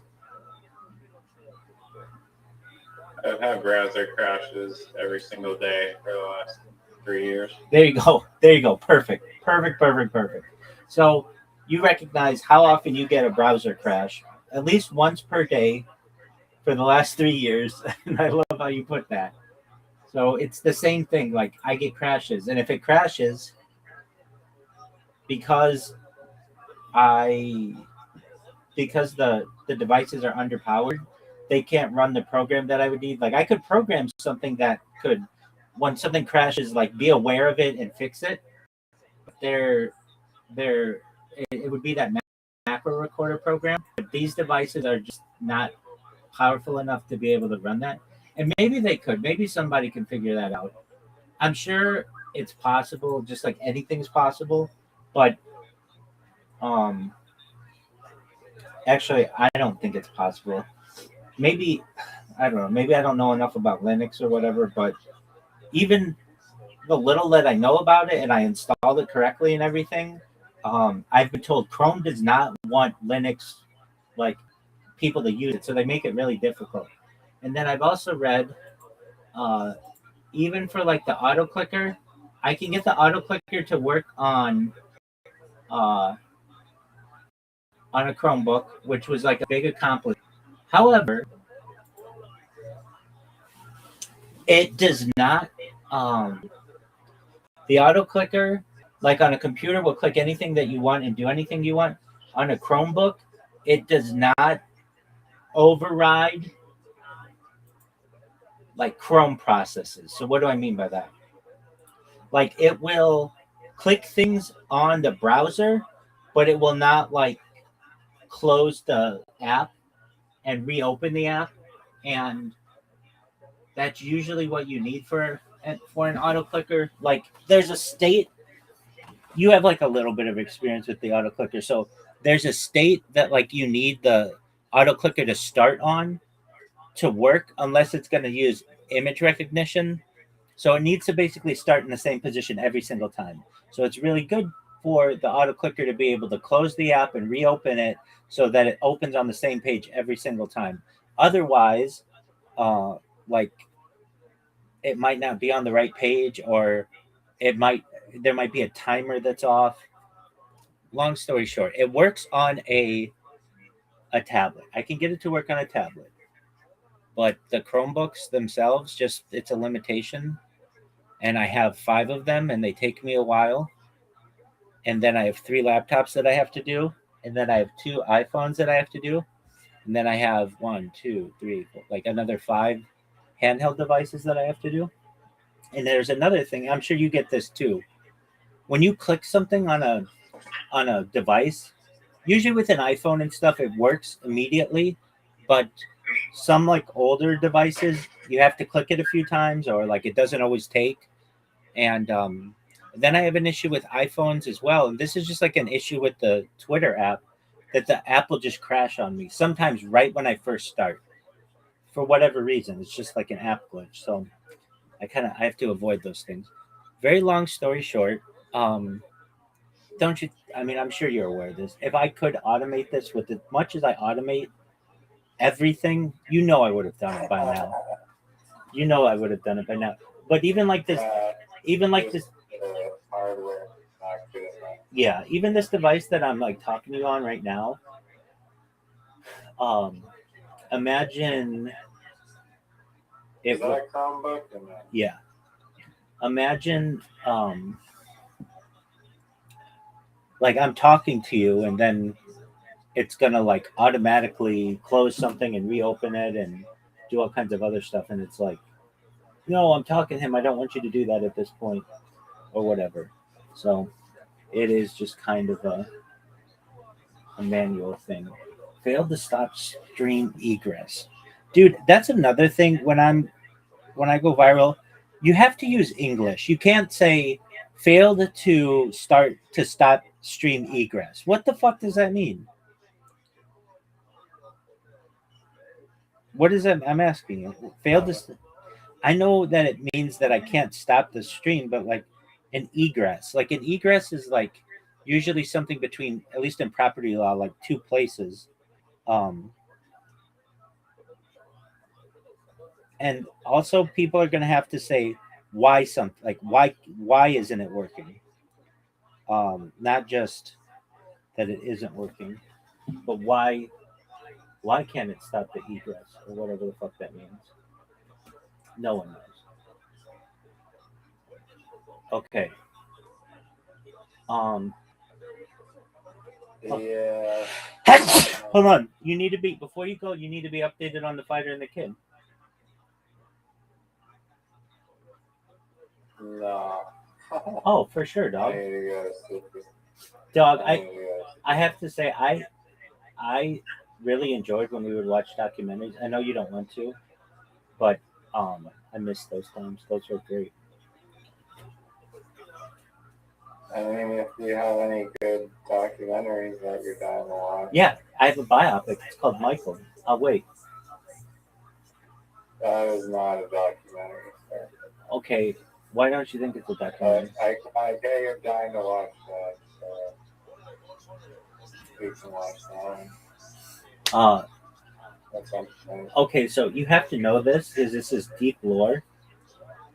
Let me just ask if you could answer this. Okay, so many years ago, like maybe, I don't know, 7 or 8 years ago, something like that, The Fighter and the Kid put out something called The Fighter and the Kid 3D.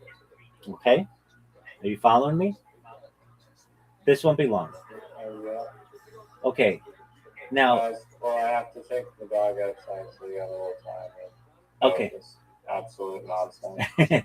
Okay, so if I were to tell you, like, hey, you're gonna make a movie and it's called I'm Taking Yellow Out to Go to the Bathroom 3D, what would be something that you would expect to be a part of this movie? Yeah, 3D. Oh, that's a brilliant answer, right? So they made this movie that's called The Fighter and the Kid 3D, except it's not in 3D, and everybody shits on them. Like, why would you call your fucking podcast The Fighter and the Kid 3D, but it's not in 3D? I just thought, I think that's like a perfect summary of something that they would do. And they also did this thing, which is... Do they have any explanation for it when people ask? No. Not to my knowledge. I've never seen it, frankly. Like, there's this deep lore. Like, this show has been on for 14 years, and I've obviously only been into it like for 2 years or so, and so I don't know all of the. I've seen part of it. Dude, there's this fucking hilarious scene of Brendan. Schaub has been on Kill Tony. Yeah, he's been on like 2 or 3 times. Sometimes with Brian Callen, sometimes not. You watch those episodes, or is he like bad? He's not exceptionally bad, but he's pretty quiet during that. He's not funny. Like he's one of those guests who's just kind of sits there. Brian Callen, on the other hand, is super creepy. He's like, and I do this impression of other people who do impressions of him, where he's like, exactly, like they feel my primal energy. I hunt. I'm a hunter. I like to track my prey and then slaughter it and eat the meat. It's like a fudge consistency. It's like, dude, who the fuck do you think you are?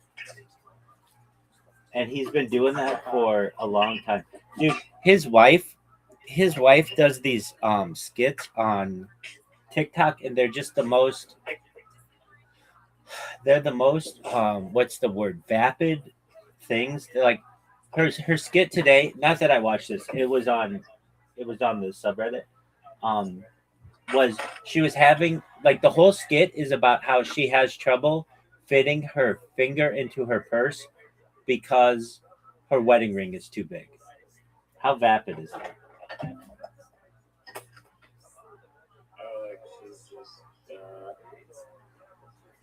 Like opulence oriented. Oh, completely. And part of the reason why their downfall is so enjoyable is because she's obsessed with brands. She's absolutely obsessed with brands.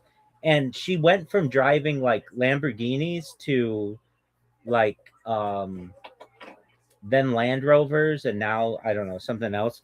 And they went from like being able to afford, you know, like a beautiful house in Los Angeles to moving to Austin to moving into a house that they can't afford either, and now they're having to move again, and just everything is like a downgrade, and yet she payment or no, that's Brian Callen's wife. So that's what we're talking about. No. Brendan Schaub's wife is the one who's vapid with the ring. Brian Callen's wife is never wants to be on camera with him, basically. Like I've never seen her. Maybe I've seen like one picture of her or something, but like in comparison, she's not. She wants to stay behind the scenes, as does his ex-wife. They don't want to be in the spotlight. I think they find it embarrassing. Well, the one girl finds it embarrassing because he was cheating on her with all these other women. And when it came out, and he has 4 rape accusations. I didn't know that. I thought it was only 3. Perhaps it's 4. I don't know. Any more than 0 is an issue. So, and he, what else about him? He's just like not necessarily a good dude, and he wants to be like friends with his son. Not really a father to his son. So his son doesn't really respect him that much. So his son is like 14 or something, 8th grade, and will call his dad and be like, "Hey, Dad, what's a rusty trombone?" And his dad will be like, "Oh, you really want to know?" Like this is not a conversation that you have with your dad. And he'd be like, "Well, it's like when you're eating the butt from behind, and you start like, and the girl's like jerking off the guy, and then." Like they're not having this conversation in person. They're having it because the son lives in Santa Monica in LA, and Brian is in Austin, and the son is recording all of this, or like has all his buddies around, and they're just making fun of him. Like they show no respect to him. And well, they're the one asking the question though. Aren't they? Like, how's just answering the question they ask even a troll? Well, because they think it's funny. Like, hey, let's get your dad to answer like what we find to be like funny questions that are sexually promiscuous, I guess. How is that a good troll? It's like barely a troll. Yeah, I mean, how old are these kids? 14. Like 11? No, 14. Okay. And they're just like, I don't know. It's just not something that I think I would ever discuss with. Like, you're old enough, you could figure out how to use the internet. You know, like to look up something like that.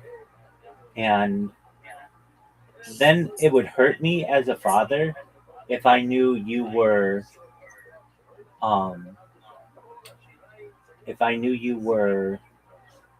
showing this to your friends. Like that would be you would be like violating our relationship. Like, you mean to tell me that you were streaming this or you were recording this? Like, I'm an actor. My career depends on us like being successful, and like if that got out, it just would cause issues. So I don't know. It's no one cares about Brian Callen. So. right, and the fighter and the kid. Everybody says it's going to end soon. If it is, I'm sure you'll be the biggest fan. Actually, you enjoy it more than Zoot does. Zoot hates when I talk about it so much. And dude, they had this guy on Kill Tony. I know these are the only things I talk about, but they're of interest to me. They had this guy on Kill Tony on Monday night. Nobody knows who these guests were, and this guy I felt was such a dick to this one guy. This one guy goes up and gives his stand-up comedy and whatever, and he I can't believe I'm talking about this. He gives his like spiel or whatever, and then they go to the panel, and one of the panel guests is like, "You're just not funny, and I can't believe you would come up and do this. Like, just not cool," or something like that, and totally fucking derailed the guy, who I thought was actually pretty funny. And the people in the Kill Tony subreddit thought it was funny too, and they're like, "Whatever person that guy was, he's a dick." And I just wanted to say that. With that being said, have you been in the William Montgomery? Have you been in the William Montgomery subreddit recently? Did you hear about his new sponsorship? Everybody knows about it. No, I'm being serious. Did you hear about it? Everybody knows about it, dog. What is it? His new sponsor is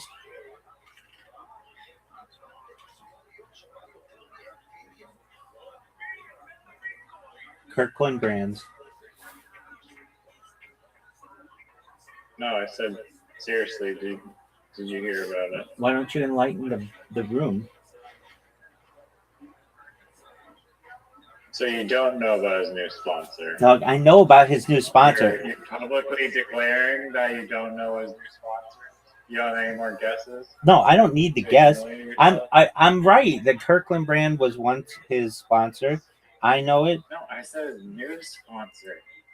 Okay, well, new is subjective.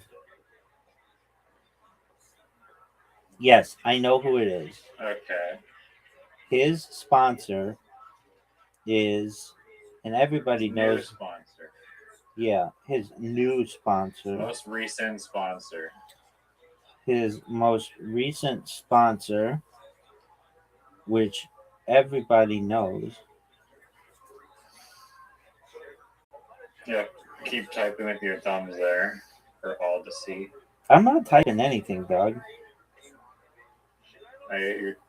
You're literally frantically searching it up right Doug, now. you didn't even know his podcast had ended. It didn't end. It's still going. Because he got a new sponsor. Which you don't even know about. Doug, why don't you just hold on?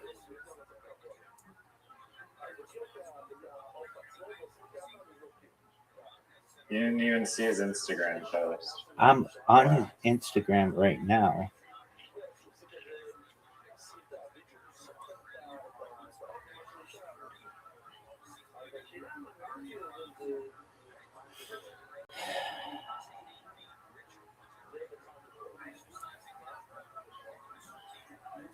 It was like a story from yesterday. I don't know if it's still.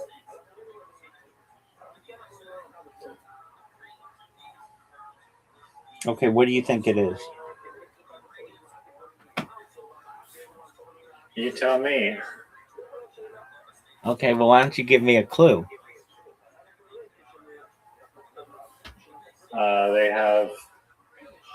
They have like snorkels. They sell snorkels and stuff. Got a sponsorship from a snorkel company? Yeah, there's like boxes with like snorkels and stuff. There are boxes with snorkels and stuff? Yeah. Dude, are you sure that it's a real company? You didn't hear about this? Nobody What heard the about. hell? Nobody heard about this, dog. Dude. It's this car company called Grenadier. You punk. They're You saving the William Montgomery. dog. I knew I was fucking. I had my finger on the pulse of that, and so it is over.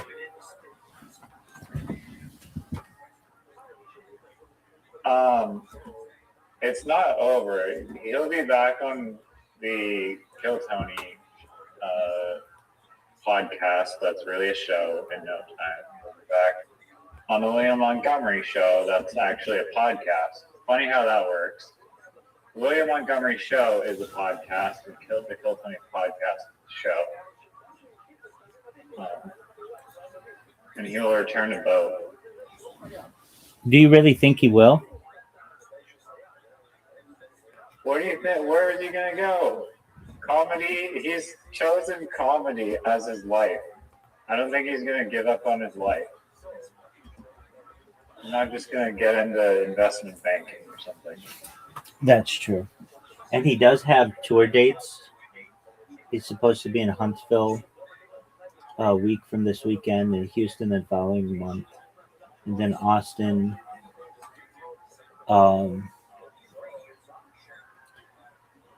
Hey, yo, stop. Do you think, Come here. dude, his Instagram is so shitty. He has no content. He should have all his fucking bits up there.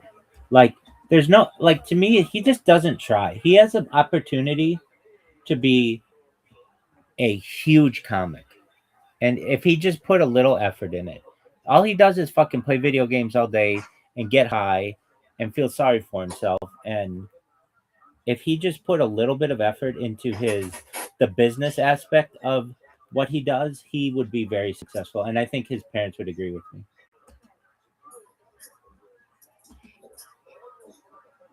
Yeah. Well, I don't know about the marijuana thing, if that truly is what's holding him back or not. Like Joe Rogan does marijuana.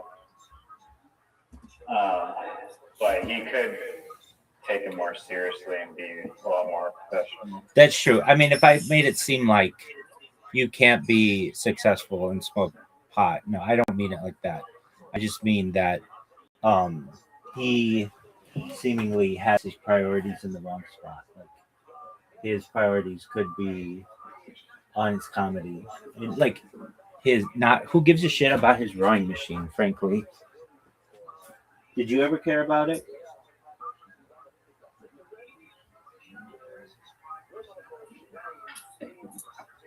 I have a question for you.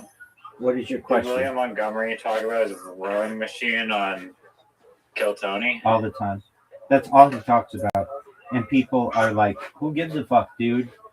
Nobody else thinks that, like, their exercise is that interesting. I heard people say, well, I read it to you that, like, people were like, he should talk about, like, his journeys to places and what he's doing in terms of, like, who he's meeting and everything. There's a reason why Joe, like, once you open for Joe Rogan, I'm not saying he never stops having you open for him, but only once you like basically start to headline for yourself, or like, okay, so Joey Diaz opened for Joe Rogan. Joey Diaz, giant comic. Well, not giant, but pretty big. Tony Hinchcliffe, opener for Joe Rogan. Pretty big. And then William Montgomery did it for a little while, but for some reason Joe didn't have him on. Why do you think Joe Rogan never had William Montgomery on his podcast? Wait, William actually opened for Joe Rogan? Like on a tour or something? Yep. Wow, so they've actually like spoken. Oh yeah, they have pictures. They know each other. They have Well, I want to say they have a picture or two together.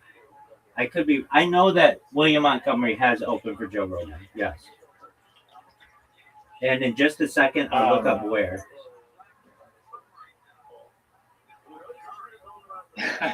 We spent so much time talking about William.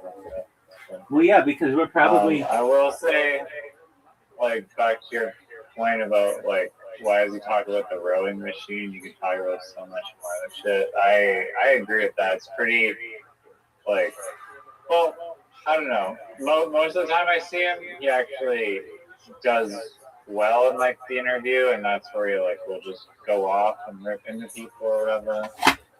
But it's almost like he is good at kind of, like, switching it up and not doing the same exact thing.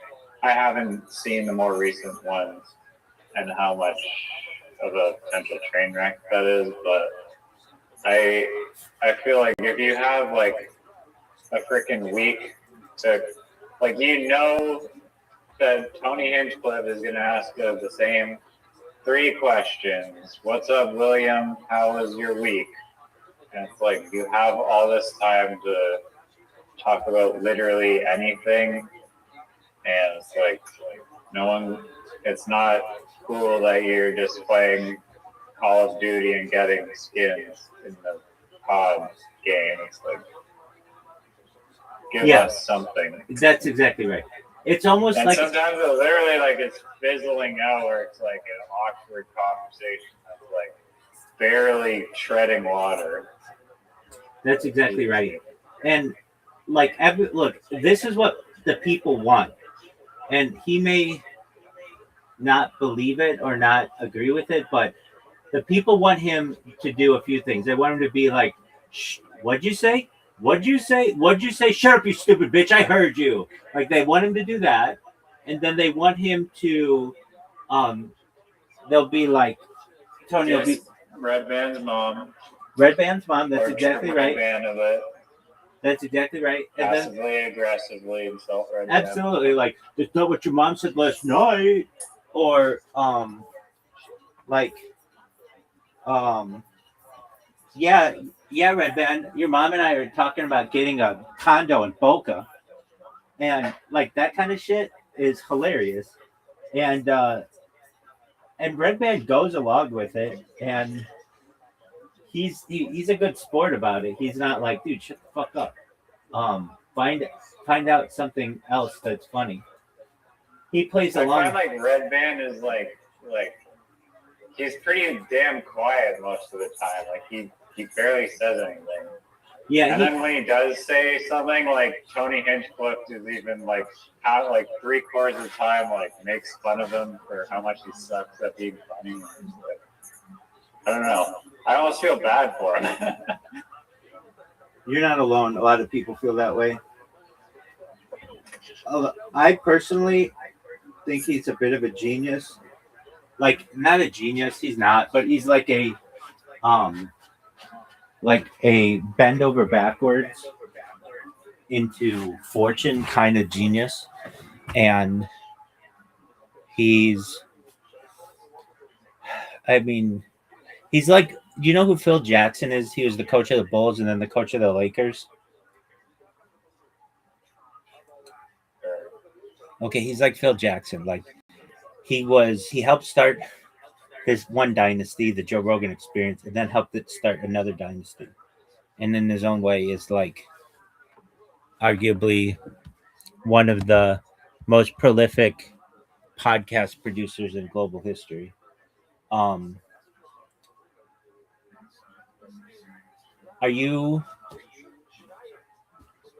So William Montgomery, though, to me, it's like Tony's the teacher, William Montgomery's the student. William, did you do your homework? Fuck no, I didn't do my homework. I ain't never gonna do my homework. Like those are the things that people want to hear. I ain't never gonna stop. If he just played that up every fucking week, people would shit themselves. They would lose it. They would fucking love it. Red Band's mom, I ain't never gonna stop. Shut the fuck up, bitch. And Aphex Twin. Like if he did that, those four things, he'd still be the closer. and now they have a new closer, and you don't even know who he is. I know that he'll never fill the shoes of William Montgomery, and the subreddit knows that, and that's all I need to know. I don't know. Even if he's professional, he won't be as like unique. Yeah, I mean, there's some. I agree with you. There's something to the point that William Montgomery did all this, and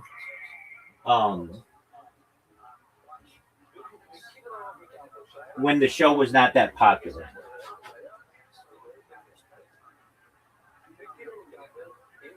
Yeah, he's in day one. There'll never be a replacement for him. Even though I say like the closest person to William Montgomery's like character is probably Uncle Laser, because I feel like they're kind of like on a similar wavelength. Do you not like Uncle Laser? No, I don't mind Uncle Laser at all. I don't either. And you didn't even know who he was before I told you about him. No, that's not true. I literally knew all about him. Okay, I saw him on Kill Tony. From where is he? I don't think you ever told me like, yo, you need to go watch this Kill Tony guy with Uncle Laser. You never said like I literally knew about him from Kill Tony and saw him perform on Kill Tony, and yeah, his career has gone up like so much. Like his career actually like took off. Yeah, I think he's gonna full-time comedy now. He's like really milking the Kill Tony universe for all its milk. Well, wouldn't you? Yeah, no, it's like almost like crazy. Like I don't know if he's doing tours or whatever. I feel like he probably like is. He's doing all these podcasts. He has his own podcast. He's doing like all this shit. He had sex with porn star. He had sex with a porn star on his podcast, or he got a BJ from a porn star on his podcast. Right. And that was on YouTube or like no, it was on somewhere else. And the porn star, I'm not kidding, looks like, I didn't see it, but I've seen this chick. She looks like she is 11 years old. That's but she's a little concerning. But she's really 26.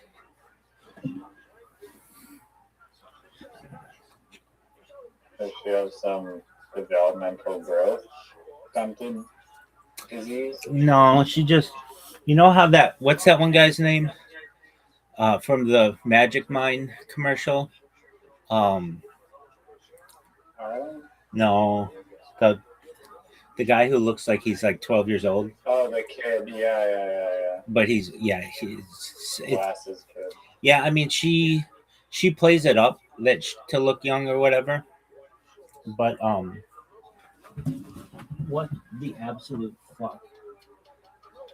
Dude, you hear me for like the last, I don't know, 45 minutes or whatever, restarting these streams. And then all of a sudden they all went out, but the internet didn't go out. It's just something on Rumble's part that went out. And I'm at the point where it's like, I don't know, Rumble, figure out your shit, because I get all the streams going really well, and then they just fucking go out. They don't go out, but the like camera shut off. Were you just using one Rumble stream before, like yesterday, when you decided to go? No, I have 60 Rumble accounts. You've always been streaming on 16 Rumble? No, 60. No, I've been streaming on like 14. Oh, but you've been doing that for a long time? For years, yeah, for like at least 2 years. Oh, okay. So then it's fine then. I think so. They've never once said anything to me, and I've even emailed them before, and they got back to me right away. They were like really pleasant to deal with. They didn't fix the issue, but well, later on they did. If it's fixed now, they have this issue that if you stream for more than like 6 hours, only 6 hours of it would save, and that's not good. And I tried to make them aware of it, and they were really nice. They're like, oh, we'll pass this along to our team. Thank you so much. Please let us know if anything else is an issue or whatever. And then the lady sent me nudes. It was tight. They were really nice.